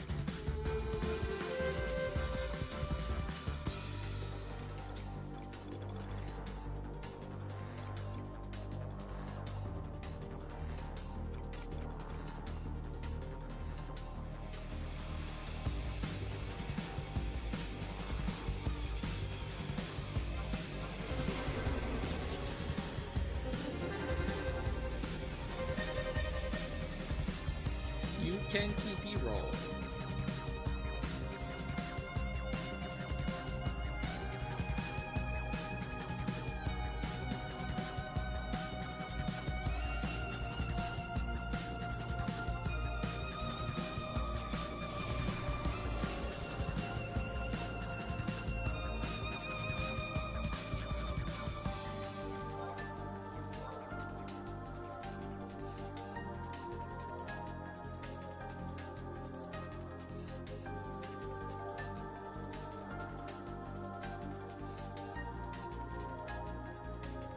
First order of business is to...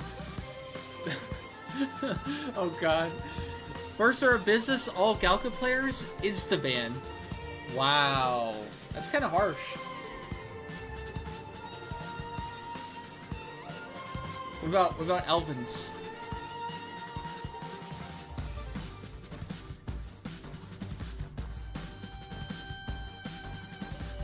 Are you gonna ban them, or are you gonna change them into a preferable race?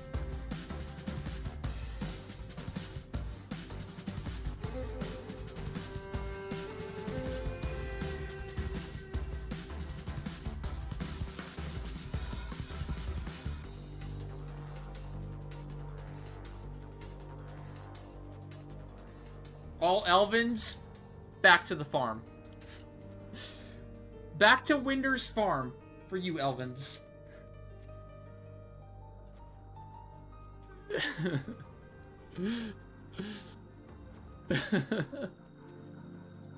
Oh shit. All Elvins will be sent to a new area that will be created. A big field with lots of tall trees so they can graze peacefully. Oh no.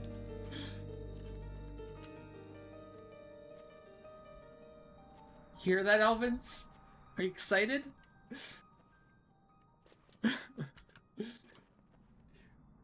Tall trees.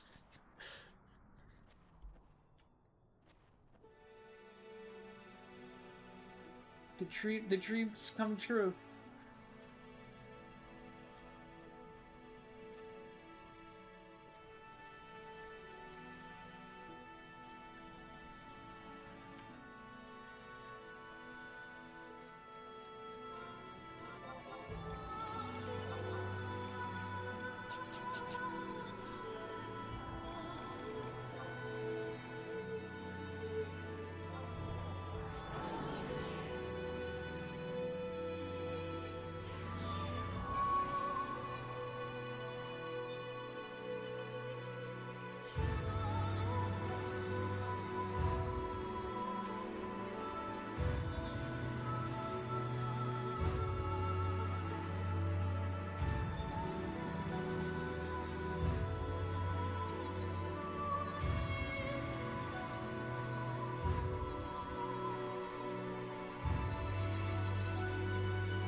Well, because of how they I don't know, they broke Boomba, they bugged it, they changed it. I don't know if it's on purpose or not, but we can't fight it right away. We have to wait.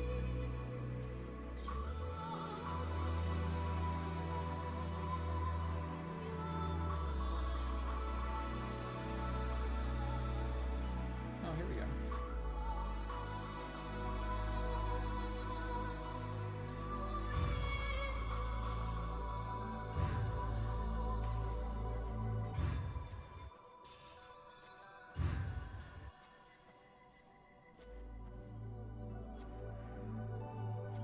Oh my.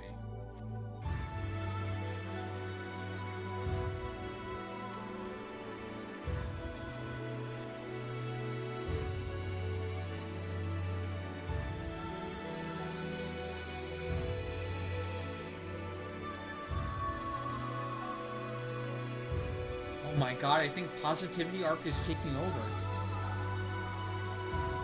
Even on Final Fantasy Auction House, look at this. Somebody posted that article, right? The first comment is the negative one. 11's dying, just let it depart peacefully, blah blah blah. But then the people after are like, neat article, thank you for finding it, I enjoyed it. That article is pretty solid layout, great use of games, promotional art, concept art, thanks for sharing. Thank you for sharing this. I'm a relatively new player starting in 2022 and hearing stories about how the game was. Never gave this a second thought. Very cool.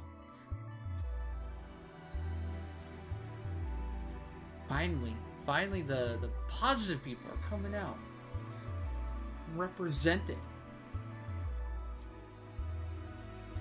I mean, in all honesty, I've always felt like auction house, it's 80-90% of the people that like keep up, don't really post that much, but are relatively still involved, still like the game, still generally positive. And then you got like these, like, I don't know, 5% or less the people that are just like the most habitual posters that are just constantly dogging on everything. There's one notable example that you guys probably know if you ever follow auction house at all. Oh yeah, the guy who made this one. I don't know, they just have an axe to grind, and it's like, I understand why.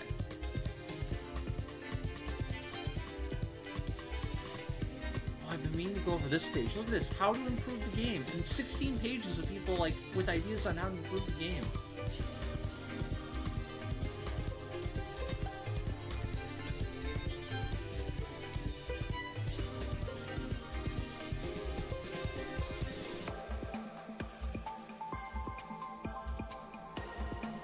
Game is fine as is. Only issue is the fact that you have to choose between either Empyrean armor upgrades or making crimes. They need to resolve that by aligning trading and sacrifice for Gallic Prey. I agree with that. Paid actors. Armin, you're a paid actor. You're a paid actor from 14, trying to spread the anti-11 propaganda.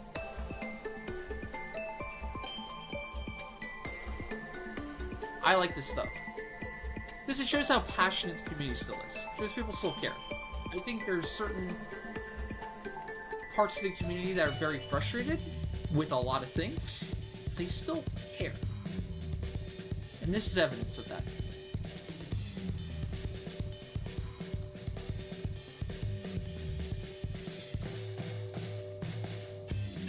No, I don't think so. I wouldn't go that far. He's like... He's very updated. He's current. Like, he has... I don't know how to put it, right?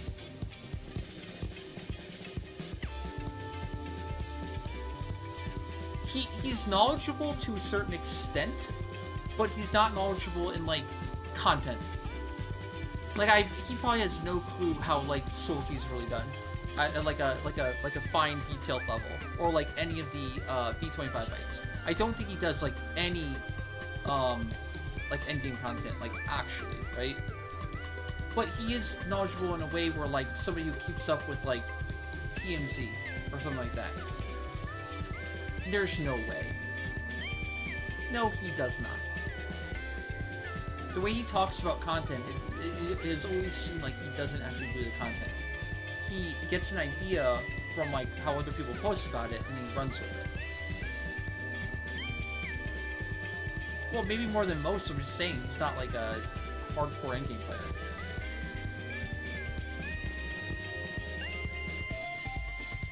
Like, I'm not trying to dunk on him here. I'm just saying, like, there's he wouldn't be the most knowledgeable Final Fantasy player for sure. So, that's probably all easy shit content that's bottable. He's not doing anything himself. He's just looking for things to bot at a lower level. What, you think he's doing B25 fights? No shot.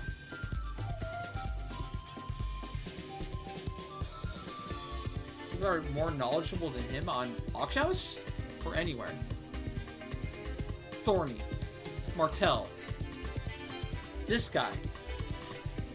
Anyone here who's actually like playing the game and has done the hardest endgame content, that has like a stage 5 prime or a D25 players.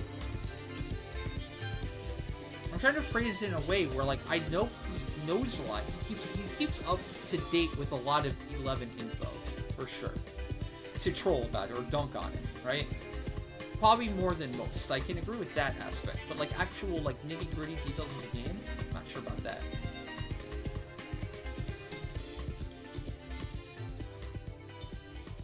Yeah, Thorny. You don't know who Thorny is?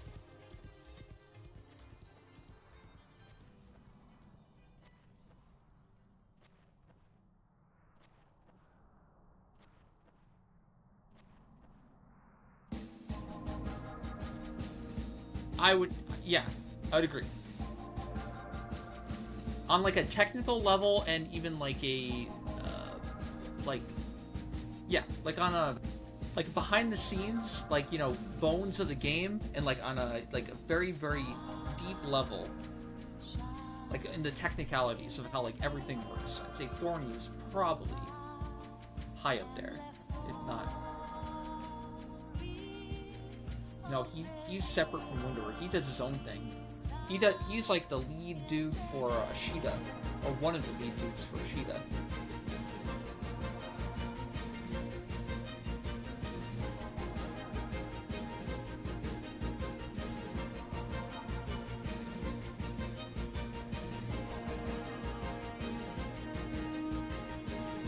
Oh, there's Thor.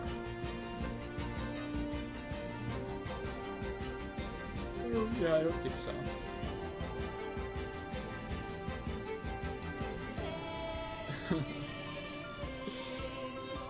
Sophie is fine, at least get some empirical progress.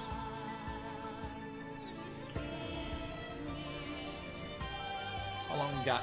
Oh, shit.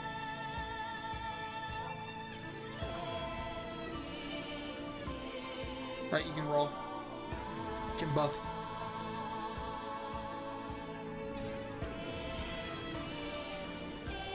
Yeah, they don't like each other.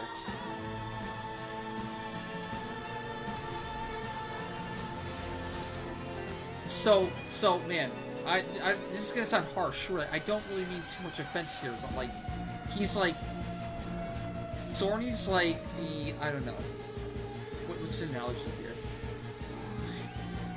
If Thorny's Costco, then the other guy is, or that's even a good one. I don't know. Thorny's like the name brand.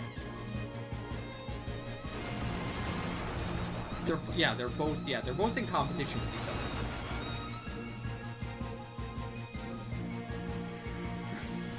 Well, I don't want to be too harsh. I don't want to be a dick, because I don't have a beef with either of them.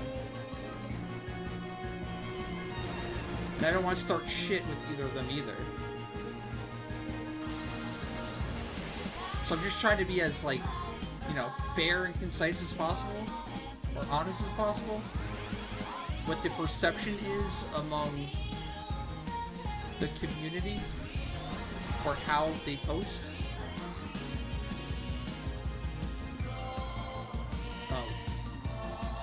I know you're gonna do that. That's why I'm walking on eggshells here. There, Daywalker said it. I said nothing, but Daywalker said it. No, but I don't want beef. I don't want shit. Probably gonna get it anyways.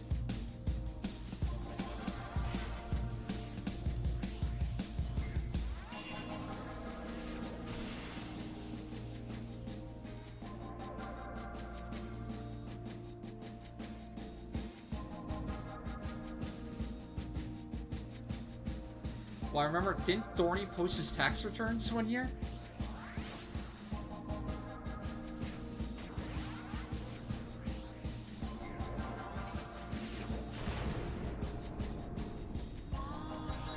Yeah.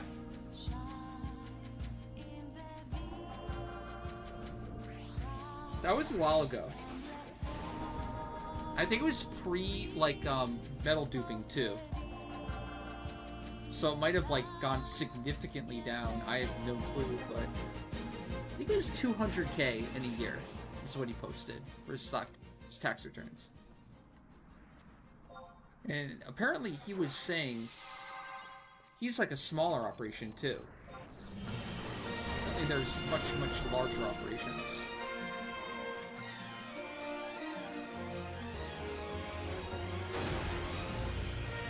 Oh, true. He broke your cardinal rule. He paid taxes. What the fuck?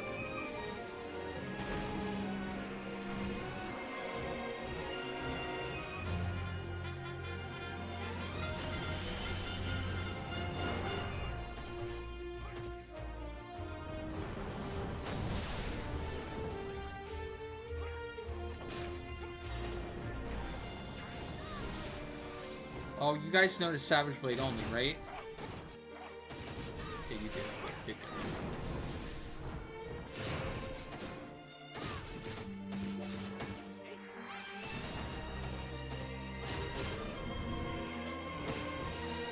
Okay, actually, yeah, that's good enough.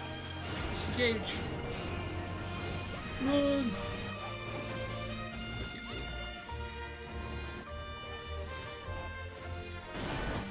Oh shit. Damn it.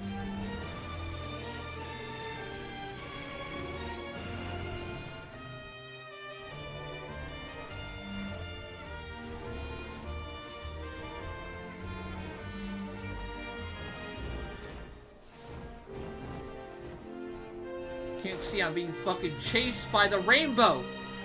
Get away from me, Skittles! Get the fuck out of here!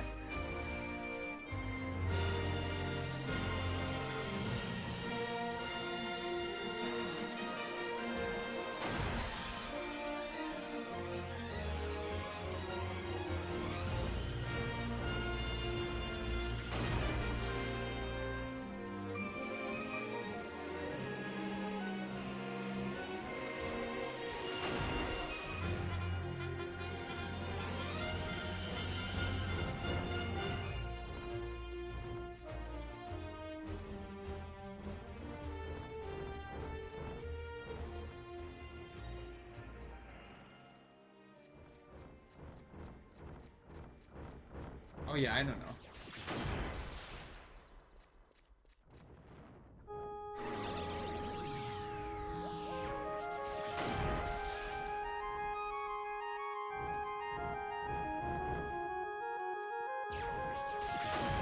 I'm able to cast the Rise.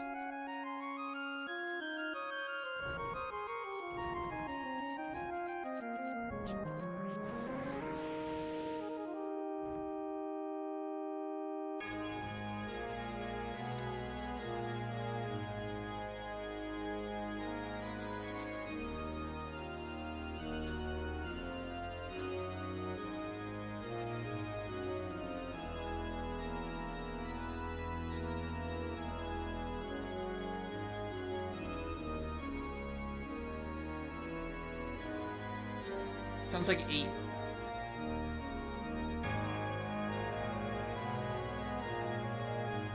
Ultimicia's Castle? No, it's different. No, it's something else. But I think it's definitely 8, though. It's not Ultimicia's Castle. It is called The Castle, though. That was close. No, it is Ultimicia's Castle. Yeah, this part.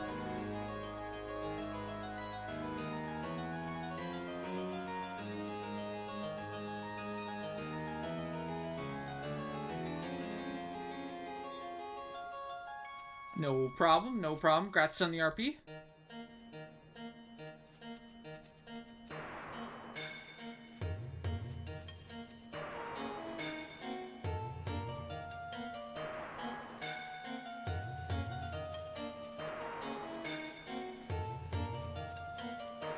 I know.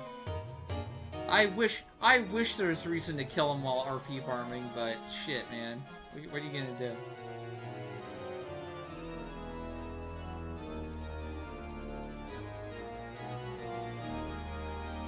Yeah, like I said, if you got the time and you want to schedule it, feel free.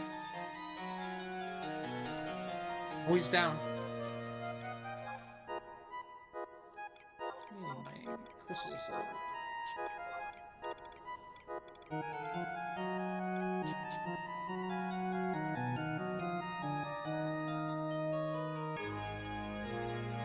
That's not one person. That's just what that salvage box do. Every single salvage bot in existence, like the entire process from 0 to salvage, is botted.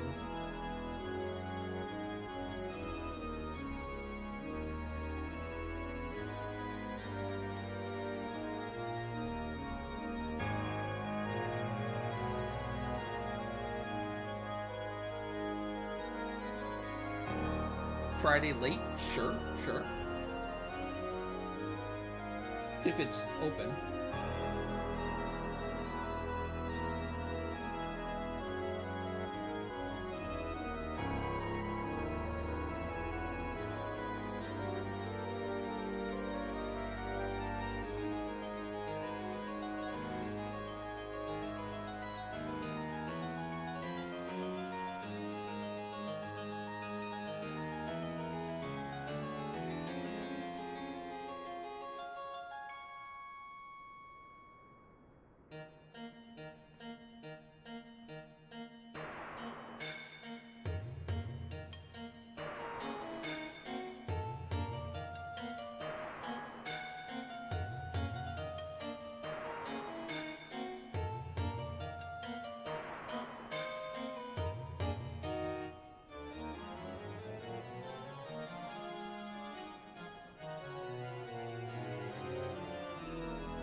Friday late. Looks like it's open. You got it. Does Oblivious want to join that one too? Boomba.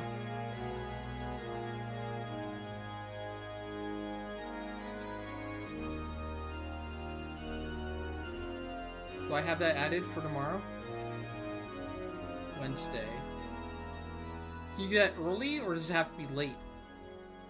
Oblivious.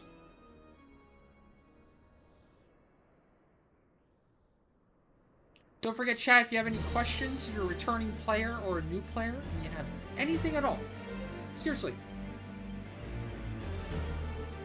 I don't mind any questions. It's cool.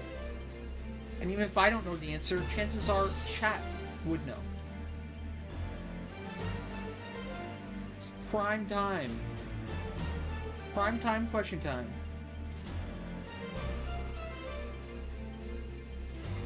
Early? Okay, well, yeah, early Wednesday's open right now, so let's go. Obliv. B20. Okay, so, well, tomorrow we'll be going for the clear, the boring RP farm.